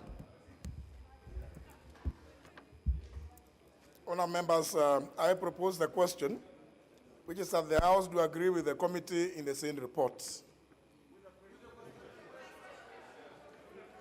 the desire of the House that I put the question. I proceed, therefore, honourable members, to put the question, which is that the House do agree with the committee in the same report. Will as many as of that opinion say aye? Aye. Will as many as of the contrary opinion say nay? Nay. The ayes have it. Move on. Is it? Order number 10. You call the order. Number 10. No. Yeah? You just go. Honorable Speaker, sir, I beg to... Order number 10, the Constitution of Kenya Amendment Bill, 2020, third reading. Thank you, Honorable Speaker. Honorable Speaker, I beg to move that the Constitution of Kenya Amendment Bill 2020 be now read at that time. I also request the Honorable John Buddy to second. Honorable John Buddy. Mr. Speaker, I second.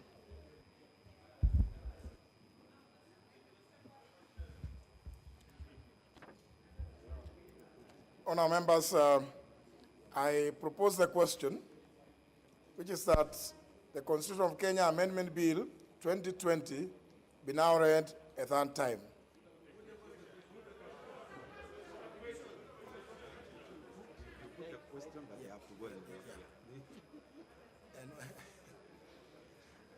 Honourable members, I appreciate that members may be in a hurry. But honourable members, even as I put the question, this being a constitutional amendment bill, at this stage I do not expect a voice vote. But for the convenience of the House, I have decided that once I put the question, those in favor of the bill, the ayes, will move to the right of the Speaker, and those who are not in favor, the naysayers, go to the left of Mr. Speaker.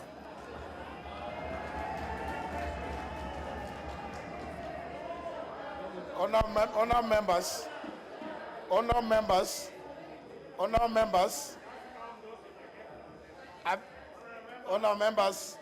having confirmed, as I'm required by the Constitution, honour members, having confirmed, as required by the Constitution, that we have the quorum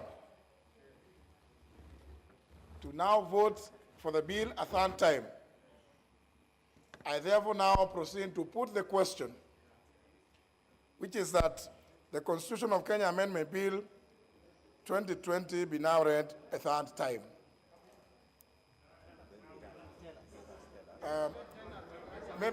Honour members, maybe even if it is for 2-3 minutes to organize ourselves, can I, in keeping with our tradition and practice, ask the Sergeant at Arms to ring the bell, the division bell, for 5 minutes so that members can then find a space where to be. And tell us, honour members,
hapa ni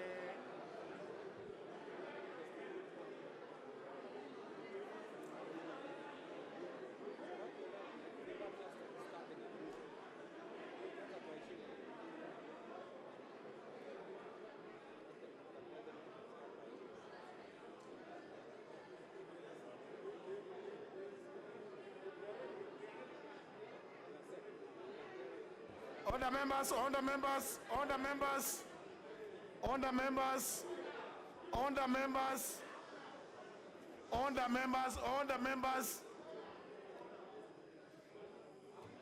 Order members, if you could take, go back now to respective positions.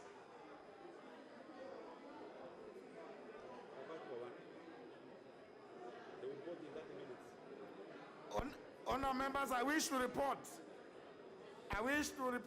as follows, that those who are voting virtually will do so after we have finished for smooth operations. So the staff tell the people they can still continue holding on. They will vote immediately after we finish the physical voting. So honor members, I wish you could, so that we can be organized and move this thing faster. These members who are standing, Awana Viti. Okay. Now, honor members, order.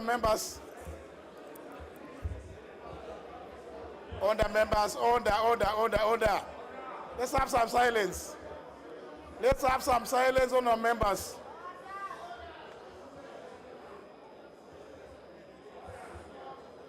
Honor members, why is it you cannot... Now, I wish to make the following announcement. That for the ayes, we have the tellers are the Honorable Joshua Kutuny and the Honorable Atanas Misiko Wafula Omunyinyi. And for the nay, they are led by the Honorable Caleb Kostani and the Honorable John Paul Mwirigi.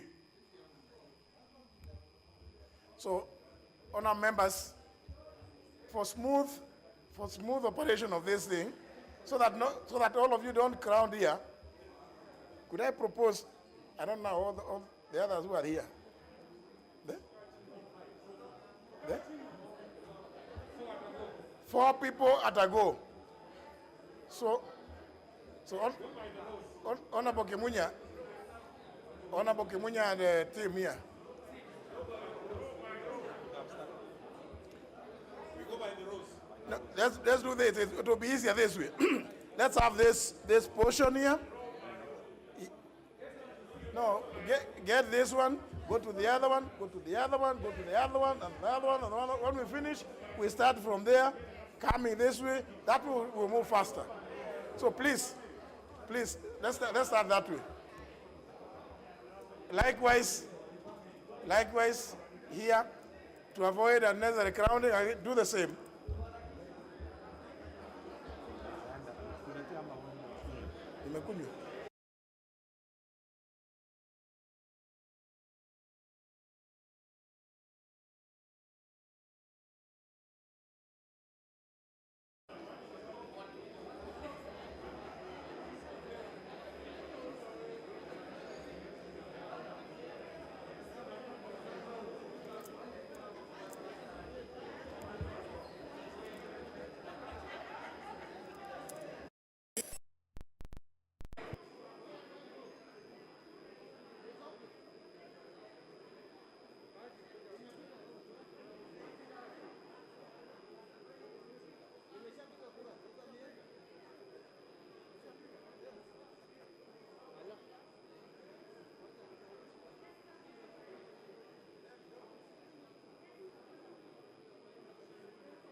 Hello? Honour members, honour members. Honour members. I think this is not. Honour members, this is not. This does not respect the protocols. And you know, some of them have been. They have just come back. They were in isolation. Honour members, this is risky. Lakini hawasikia. Unaona kuna mtu anaanza kusikia.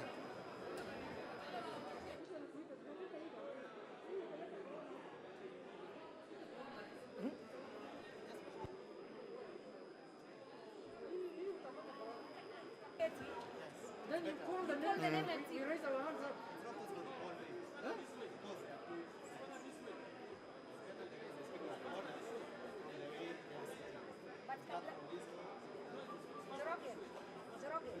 Kabla utafute mimi niko namba 10 ama namba 50. Nikienda kutuanua na chakula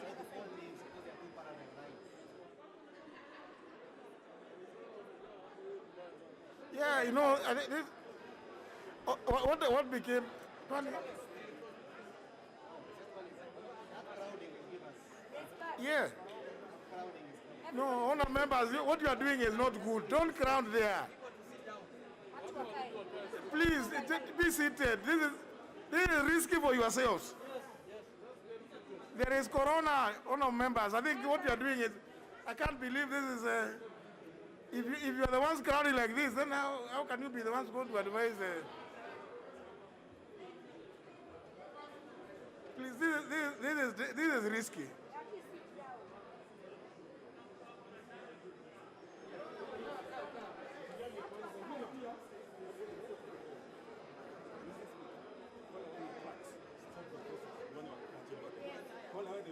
No.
300,000.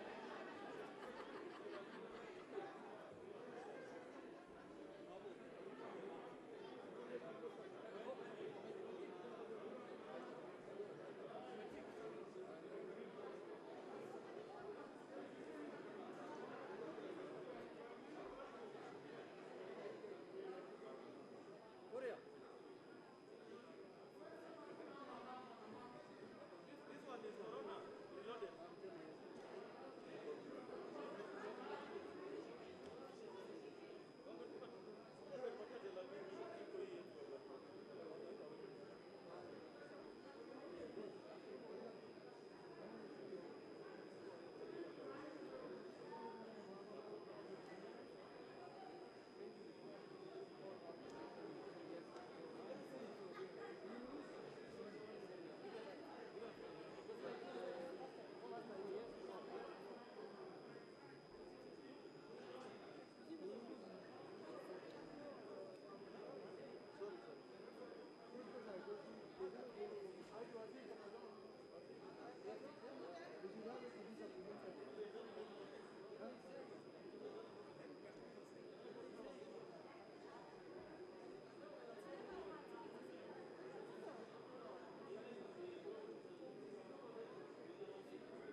Procedurally, I want to be here. I'm very tired, but I want to be here just for the historic moment that it passed here. So procedurally, what happens next? What we are left with, we are left to for those online to vote. Once you finish, the speaker will announce the result. Once the results are announced, the people will have either passed or defeated. And that's the end of it. But how long will it take? Depends on how fast these guys vote on the online. But walipatiwa timing. Tunawaita sasa hivi. Tunangojea wapi? But so far many people have voted, isn't it? Lakini kuna watu bado.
Honourable members, I hope everybody who is physically present has now voted one way or other. Staff, can you now bring those ones who are in other parts of the world? Those people who are going to vote virtually, please. The hosts. Ali Amin Dede Mohammed.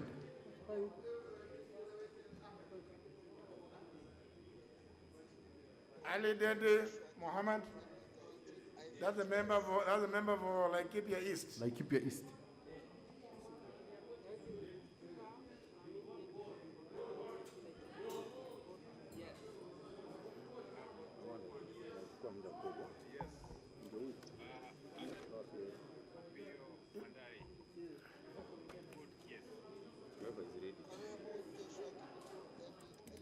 Go to the next. That one is Ali Sharif Athman. Bowen David Kangogo.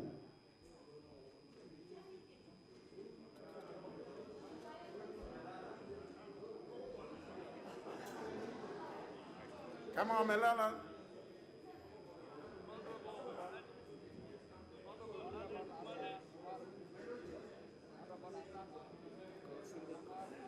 Duale Aden Bare.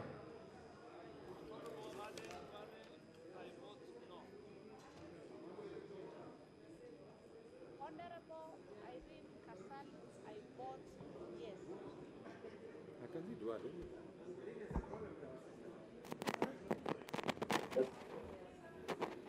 Honorable Aduma, I vote yes. What? Who? Kimani Chungwa, Who? I vote no. Who is this? Honorable Joshua Who is this, please? Kaiti, I vote yes. No. So, We can't hear.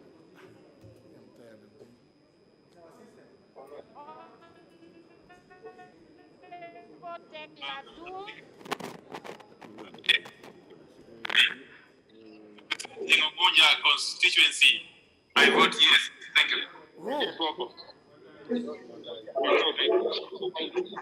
Nimeitwa bana. Dr. Naomi Shaban.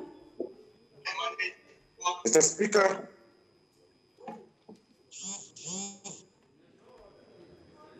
Mr. Speaker.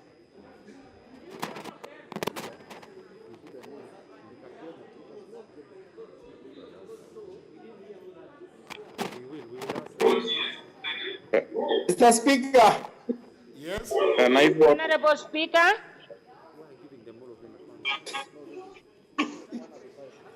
Can you, please, can we? Mr. Speaker, Kangogo Bowen votes no.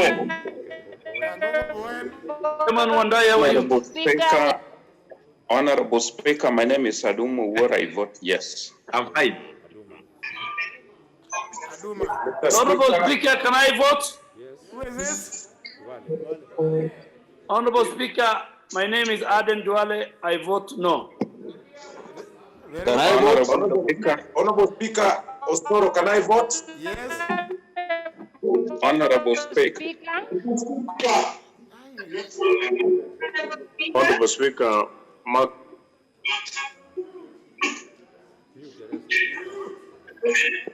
Can I vote? Honorable Speaker, my name is Opio Wandai. MP Ubunja, I vote yes. Very well. Yes. Honorable Speaker. Yes. Honorable Speaker. Yes. My name is Tim Wanyonyi, MP Westlands. I vote yes. Honorable Speaker, my name is Joshua Kimilu, I vote yes. Joshua Kimilu. Honorable Speaker. Honorable Speaker, can I vote? Yeah, who is this? Kimani Chungwa. Yes. Kimani Chungwa, Kikuyu constituency, on behalf of the people of Kikuyu and the entire Hausa nation, I vote no. Yes. Honorable Speaker, I am Ahmed Ibrahim, MP Wajir North constituency. On behalf of the people of Wajir North constituency, I vote yes. Honorable Speaker, this is Osoro Silvanus, Member of Parliament South Mugrango, everything in that house today, I vote no. Yes. Ditmas Barasa, MP Kimilili constituency, I vote no. Mr. Speaker. I am Gulung Hassan, MP Banisa, I vote yes. Honorable Speaker. I vote no. Honorable Speaker, Ahmad Nyamita Uriri, I vote yes. Mr. Speaker, can I vote? Honorable Speaker. Jimbo Kalasinga Kapchai, can I vote? This is just noise. So wangoe wenye wamemalizana nayo. Joro. Wenye wamevote speaker wangoe. The staff, those who have voted, you should just mute them or throw them off vote. The bus. We are almost done actually.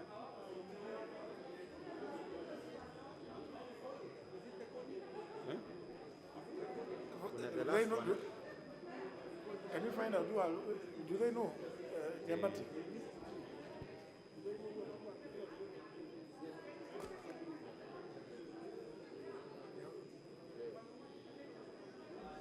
Put the next one, but there's a member who voted and I don't know who it was. Kalasinga. Honorable Speaker. Yes, who is this? Honorable Speaker. Honorable Speaker, this is Limo. Can I vote? Yes, vote. All right, Honorable Joseph Limo, MP Kipkelian East, on behalf of the people of Kipkelian and the Hustler Nation, I vote no. Please, now it is a bit late. If you can just say how you are voting, your name of your constituency, we know on whose behalf you are voting. Spare us this.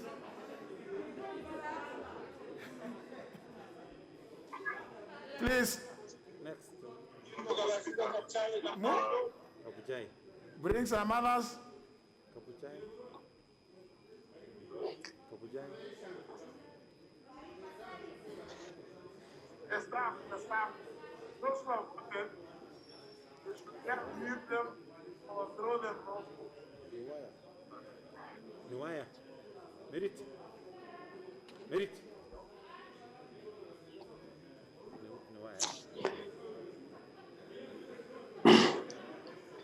Mr. Speaker, those who have voted, they should give us a chance to vote. Yes. And you were speaking, who are you? Kangogo Bowen. Kangogo Bowen. Yes, sir. You have voted? Yes, I vote no. Yes, and it was recorded. Okay, thank you, Mr. Speaker, sir. Honorable Speaker, I'm in Dedi Laikipia East. I vote yes. Dedi, yes. Yes. Who is the next? Honorable Speaker, Honorable Esther Basaris, Nairobi County, on behalf of the entire county of Nairobi and all the hustlers that support the BBI, I vote yes. Esther Basaris. Yes, Mr. Speaker, I vote yes. It's noted. Next.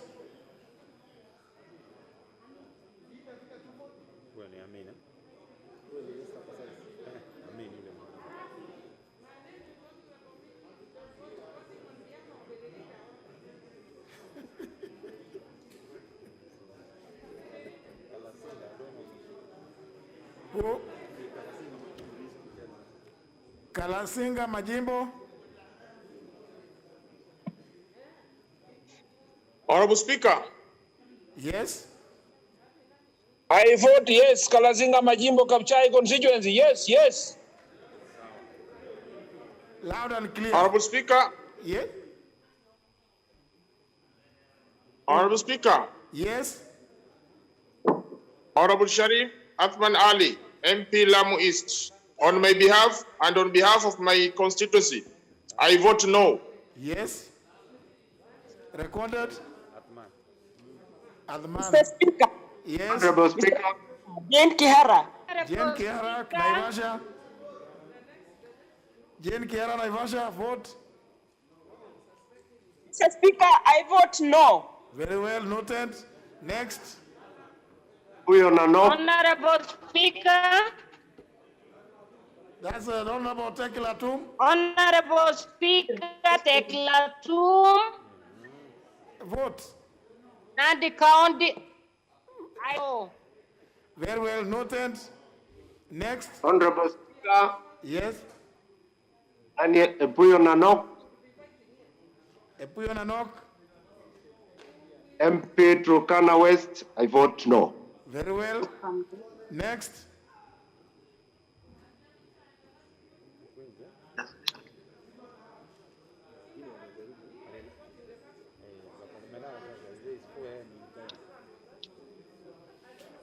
Next.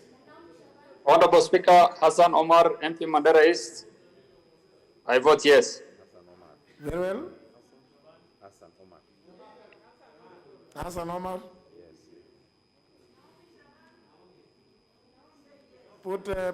Can you access Naomi Shaban? She's been trying to vote. Vincent Tuwei, MP Masop, I vote no.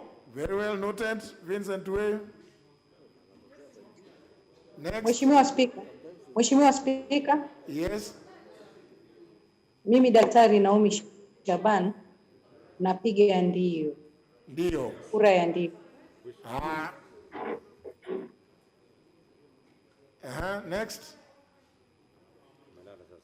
Simba Arati.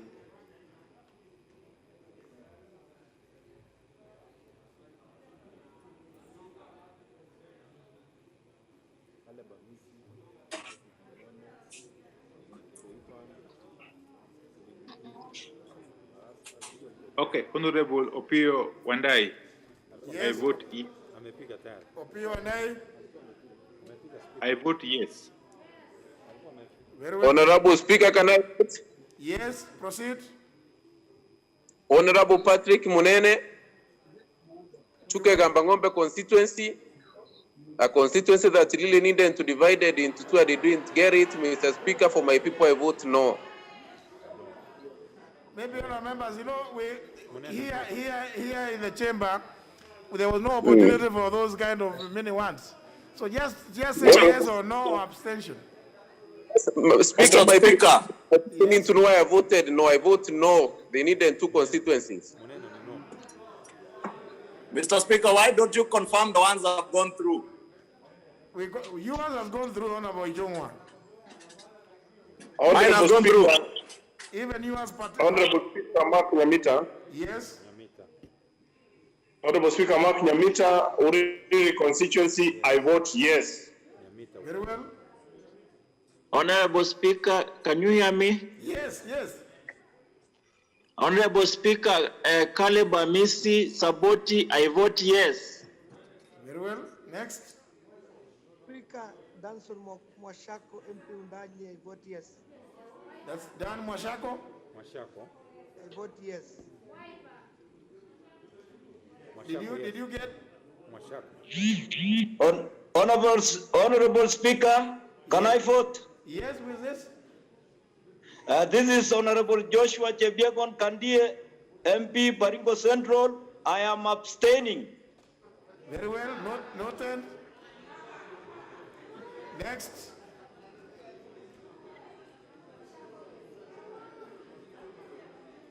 Next. Next.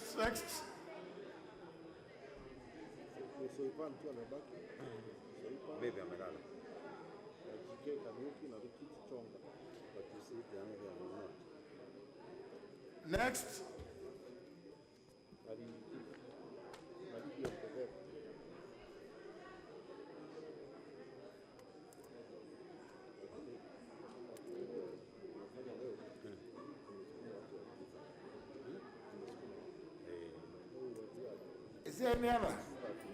Or they have gone to sleep? Any other staff you're holding us?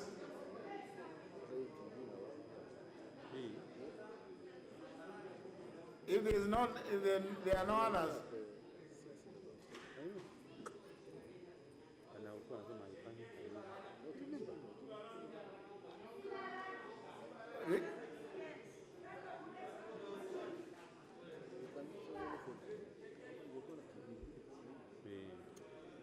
Honourable members, I could actually read out the names of those who voted earlier. I don't know how they voted, but I have the list. I have some list here.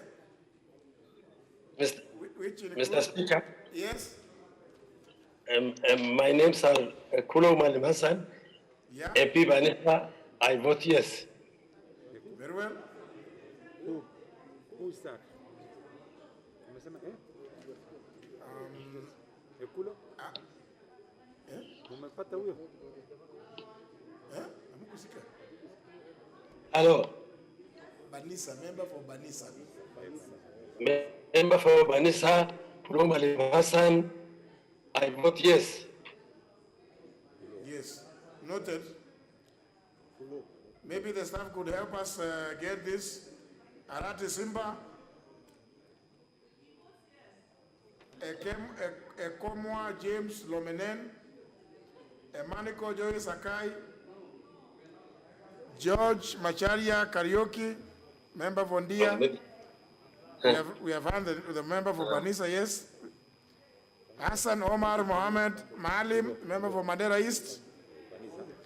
Ibrahim Ahmed. Honorable Speaker, I am ready to vote. Honorable Speaker, I am ready to vote. Right. Joyce Emanicol. Yes. I vote no. Very well, noted. Good night.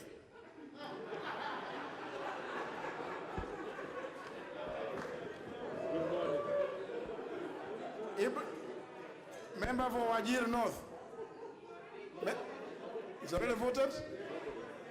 Member for Kikuyu has voted. Member for Kitui, Kasalo, Irene Mudhoni. Has she voted? She is virtual. She voted the last time. Has she voted this time? I have not voted, Mheshimiwa Speaker. Who is this? Honorable Robbie MP Kuria West. Robbie? Kuria West. Vote. I, Honorable Matthias Robbie MP for Kuria West, Mr. Speaker, I voted no. Very well, it is noted.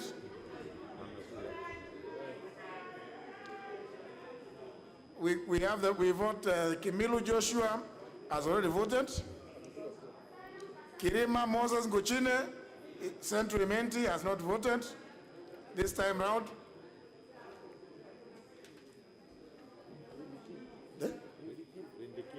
Mugambi Rindikiri, member for Bori.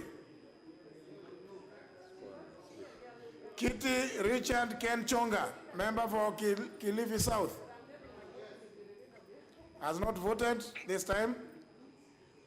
Member for Kipkelion East has voted. Member for Saboti has voted. Mombasa Women Rep, Mohammed Asha Hussein, has not voted this time round. Mohammed Lokiru Ali, Turkana East, I think that one has voted. Murgo James Kipkoske, KU North. Mutua Barasa Titimas has voted. Mwakugoma Danson Mwashako has voted, I believe.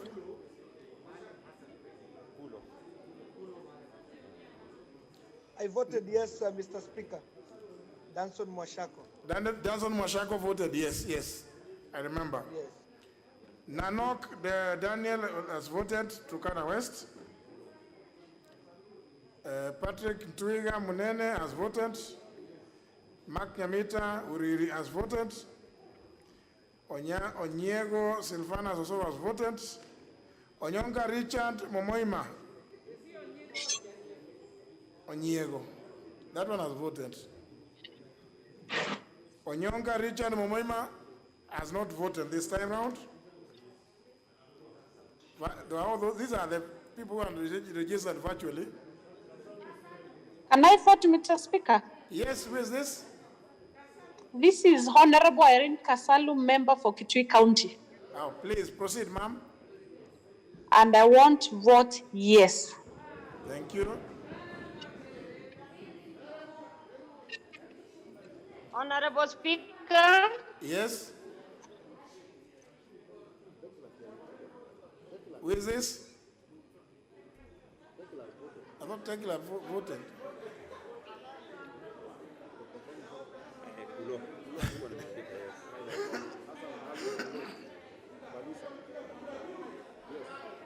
Honorable Tekla Tum, you've already voted. I believe, is it true? Good night. Have you recorded our vote? Yes. Member for Nandi. Tum, yes. She voted. She voted no. Tum. Yes, she voted no. Tum, yeah. Honorable Tekla Tum. Yeah, you voted, it has been noted. Lala Salama. Serem Connolly, member for Aldai, has not voted this time round. Sunkuya George, Kajiado West, has not voted this time.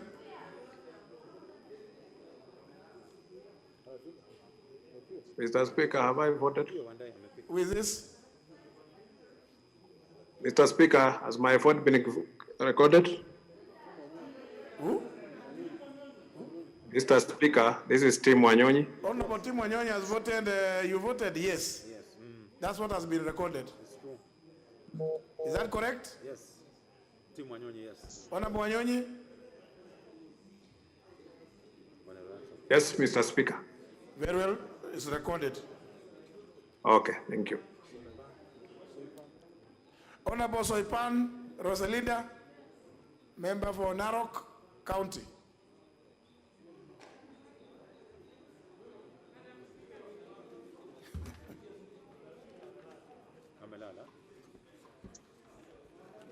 Honorable Sunguya, you are alleged, it's alleged that you've taken an early nap. Did we get Owor Joshua Aduma? He has voted this time now. Very well. Rindikiri Mugambi, Moruidania.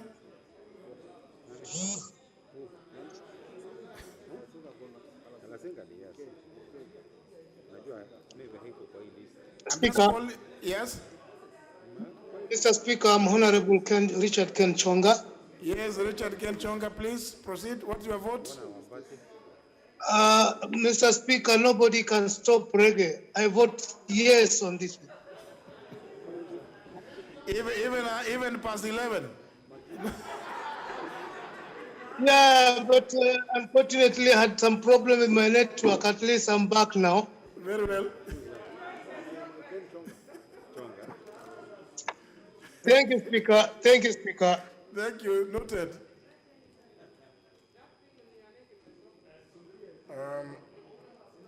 These others who are dedicated who are going to vote are not available. At least the Honorable Ali Wario, member for Bura, Honorable Janet Nagabo, she didn't vote.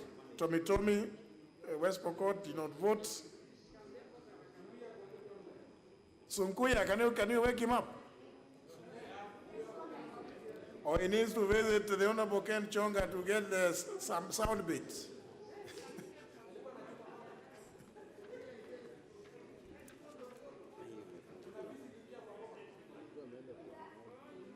Is there any member who may be trying? Who? Mr. Speaker, confirm if I have voted. Who? Who is this? Honorable Robbie, have I voted, Mr. Speaker? Yes, your vote has been recorded.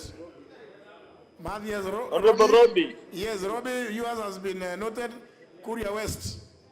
Kuria West, thank you. Yes. You get the Honorable Sunkuya?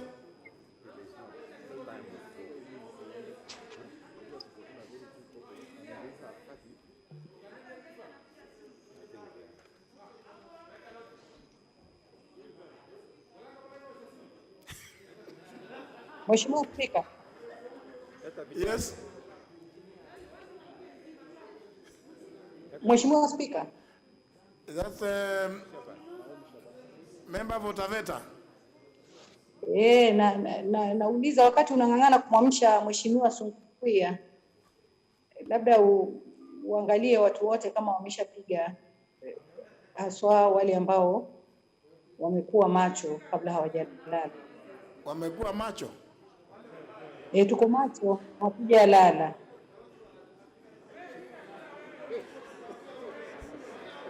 We have noted you have noted your vote. Good night. The Honorable Simba Arati is also, I'm sure by now must be, is either doing that dance or he slept.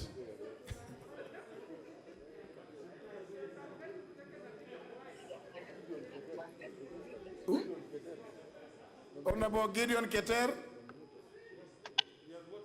He has voted. Very well. Oh, he came. He came. Yeah, actually he came, yeah.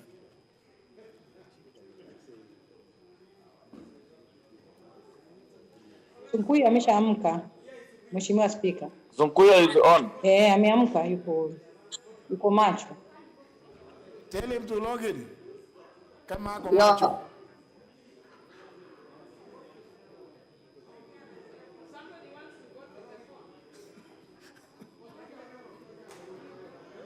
Speaker,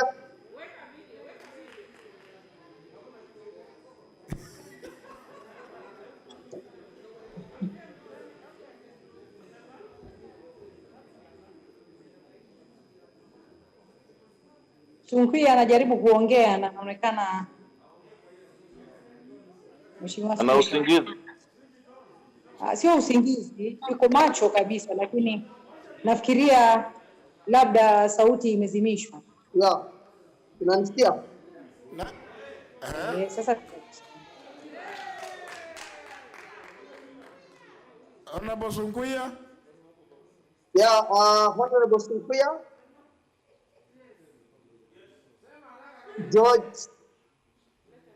Honorable George Sunkuya, the MP for Kajiado West constituency, and on behalf of the people of Kajiado West constituency,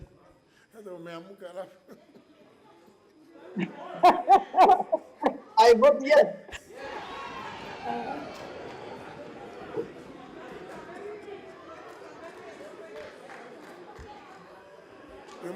You must thank the Honorable Sonkok who has woken him up.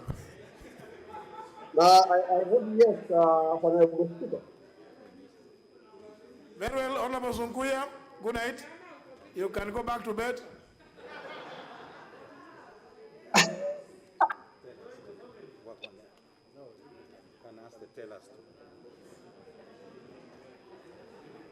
No more? Can I get confirmation that there are no others? Sasa. Yeah? Speaker confirmed that Banisa Kuro Malim Hassan has voted, so that I go and sleep. Member for Banisa, I thought you voted. You want to repeat? Thank you. You recorded, is it? You recorded it. No, we noted your vote. Honorable Wabilianga, sorry.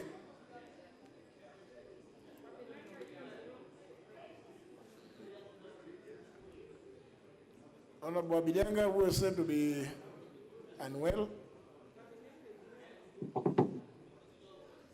The member for Bungoma County. Is she? Speaker, can I confirm whether I voted? Yeah, who is this? MP Wajir North, Ahmed Ibrahim. How did you vote? I have voted yes. It was noted. Did you record that? It was Wajir North. It was not. Yeah, it was noted. It's up to you.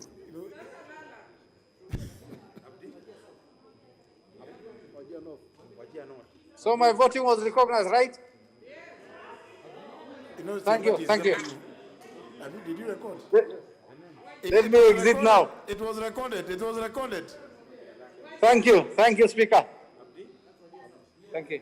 Wajir North. Abdisalan, isn't it? Yes, sir. The Vice Chair of PIC. Vice Chair PIC, yes. Yes.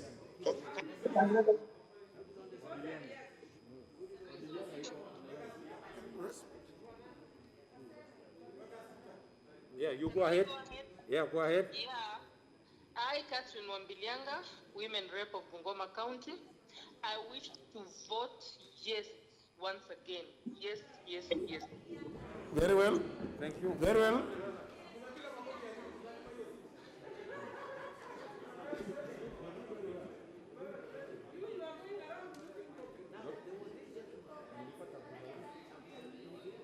We are through. Staff, you can confirm. That's all? Very well. Some members, I think those who are awake, some who are outside the jurisdiction might have already, maybe they are about to wake up. Can we get do the totals, please? Quickly.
special night in honor of BBI.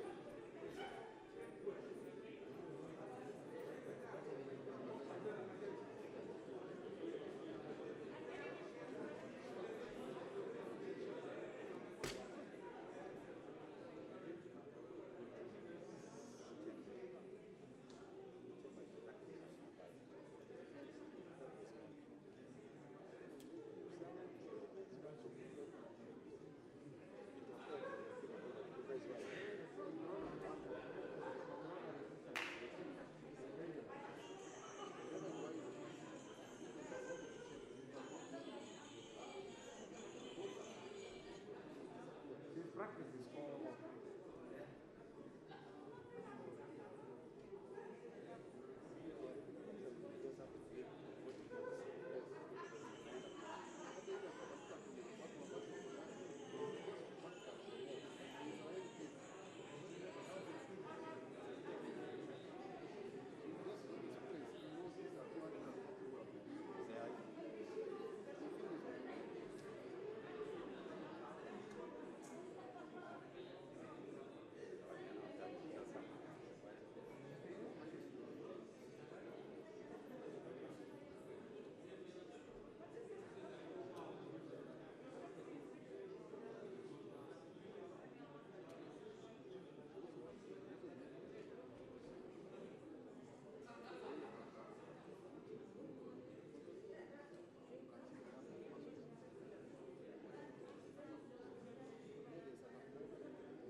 Order.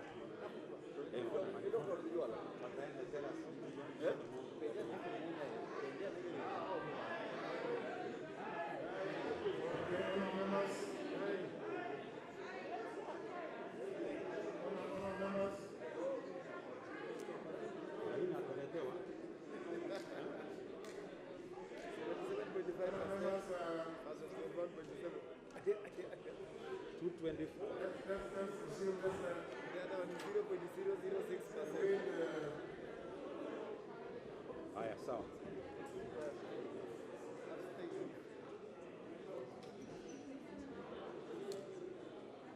Tell us,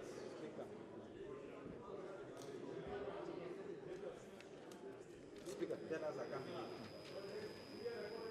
Yeah, that member. Yes, tell us, please.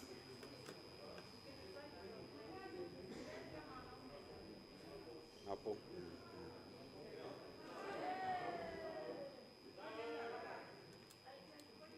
Yes.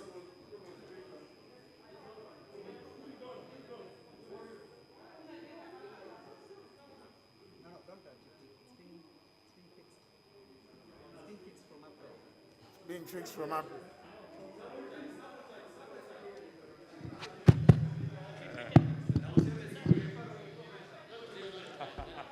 Honorable Speaker, on behalf of the tellers, I wish to report the results of the division, which is as follows. IS 224. The noes 63. Abstentions 2. Total 289. 389. No, 289. 289. It is 289. Mr. Speaker, I beg your pardon, it's 289. Yes. Thank you. Very well.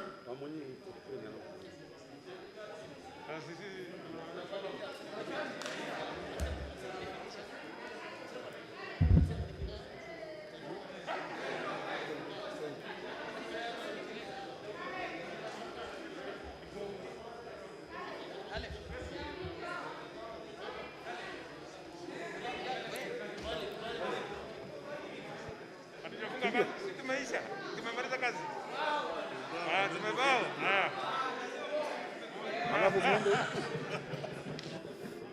Anyway. Tuesday is what date? Tuesday is 11. Therefore, honor members, Tuesday 11. just wish to, for purposes of the record, 11. to confirm, as has been presented, the ayes 224, the nays 63, abstentions 2, total 289.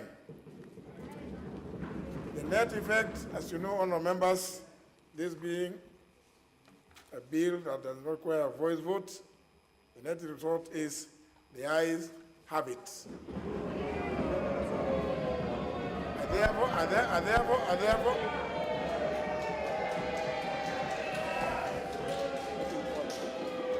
therefore order that the bill be read a third time. A bill for an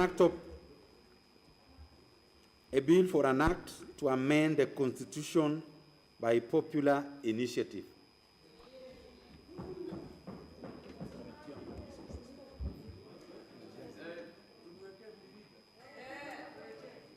Now, honor members, time being 11 p.m., 11:53 p.m., this House stands adjourned until Tuesday, the 11th of May, 2021 at 2:30 p.m.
Not approved.